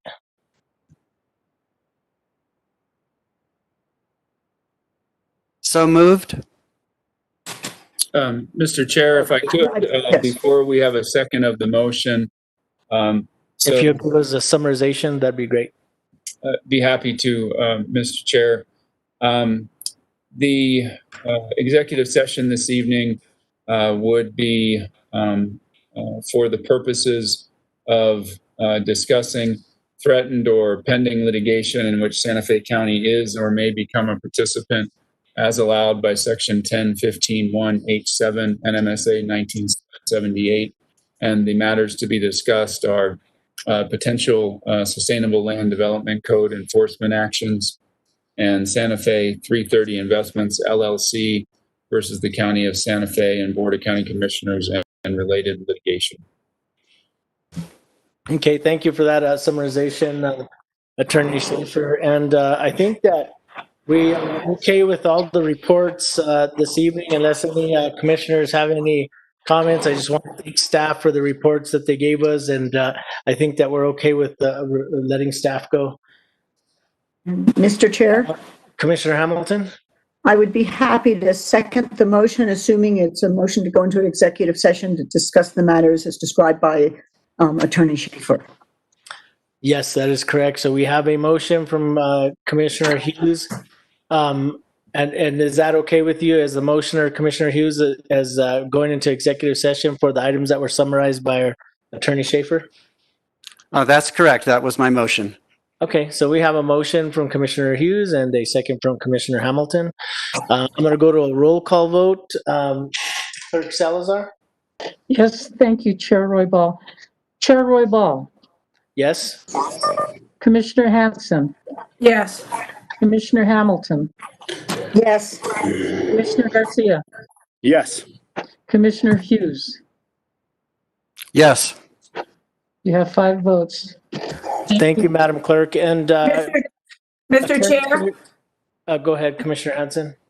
So seeing as that we have nothing else on the agenda, is it possible that we can adjourn from executive session? That's exactly what I was going to ask Attorney Schaefer. Nothing that is on our executive executive session is going to need for us to come out. We'll have a need for us to come out and vote. Is that correct? That is correct, Mr. Chair. Though, given the previous request that we broadcast information about the public meeting on the road settlement agreements while we're in executive session, I might respectfully suggest that we go through the steps of coming back to the open session just to adjourn so that then staff knows when to take that down and that we can announce that meeting again, if that's okay with everybody. Sure, that's fine. Yeah, thank you. Just a reminder that you'll need to leave this meeting, which will stay live for the public, and enter the separate executive session WebEx meeting invitation or meeting, excuse me, sent to you via Tessa Jo Mascarenas. Okay, we'll do that. And thank you, Attorney Schaefer. And also, I just want to tell the commissioner, let's take a 5-minute break before we reconvene in executive session. Okay, thank you.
Hello, do we have everybody back on the BCC meeting?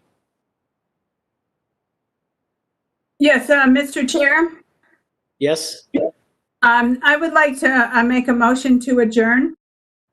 Okay, can you first make a motion to come out of executive session? Oh, I apologize. Yes, I would like to make a motion to come out of the executive session. And only things that we spoke about were what Attorney Schaefer presented in the presentation in the beginning, in the motion. Awesome, thank you, Commissioner Hanson. Do I hear a second? Second. And a second from Commissioner Garcia.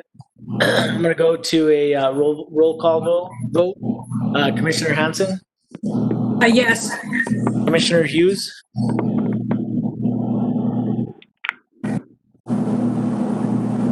Commissioner Garcia?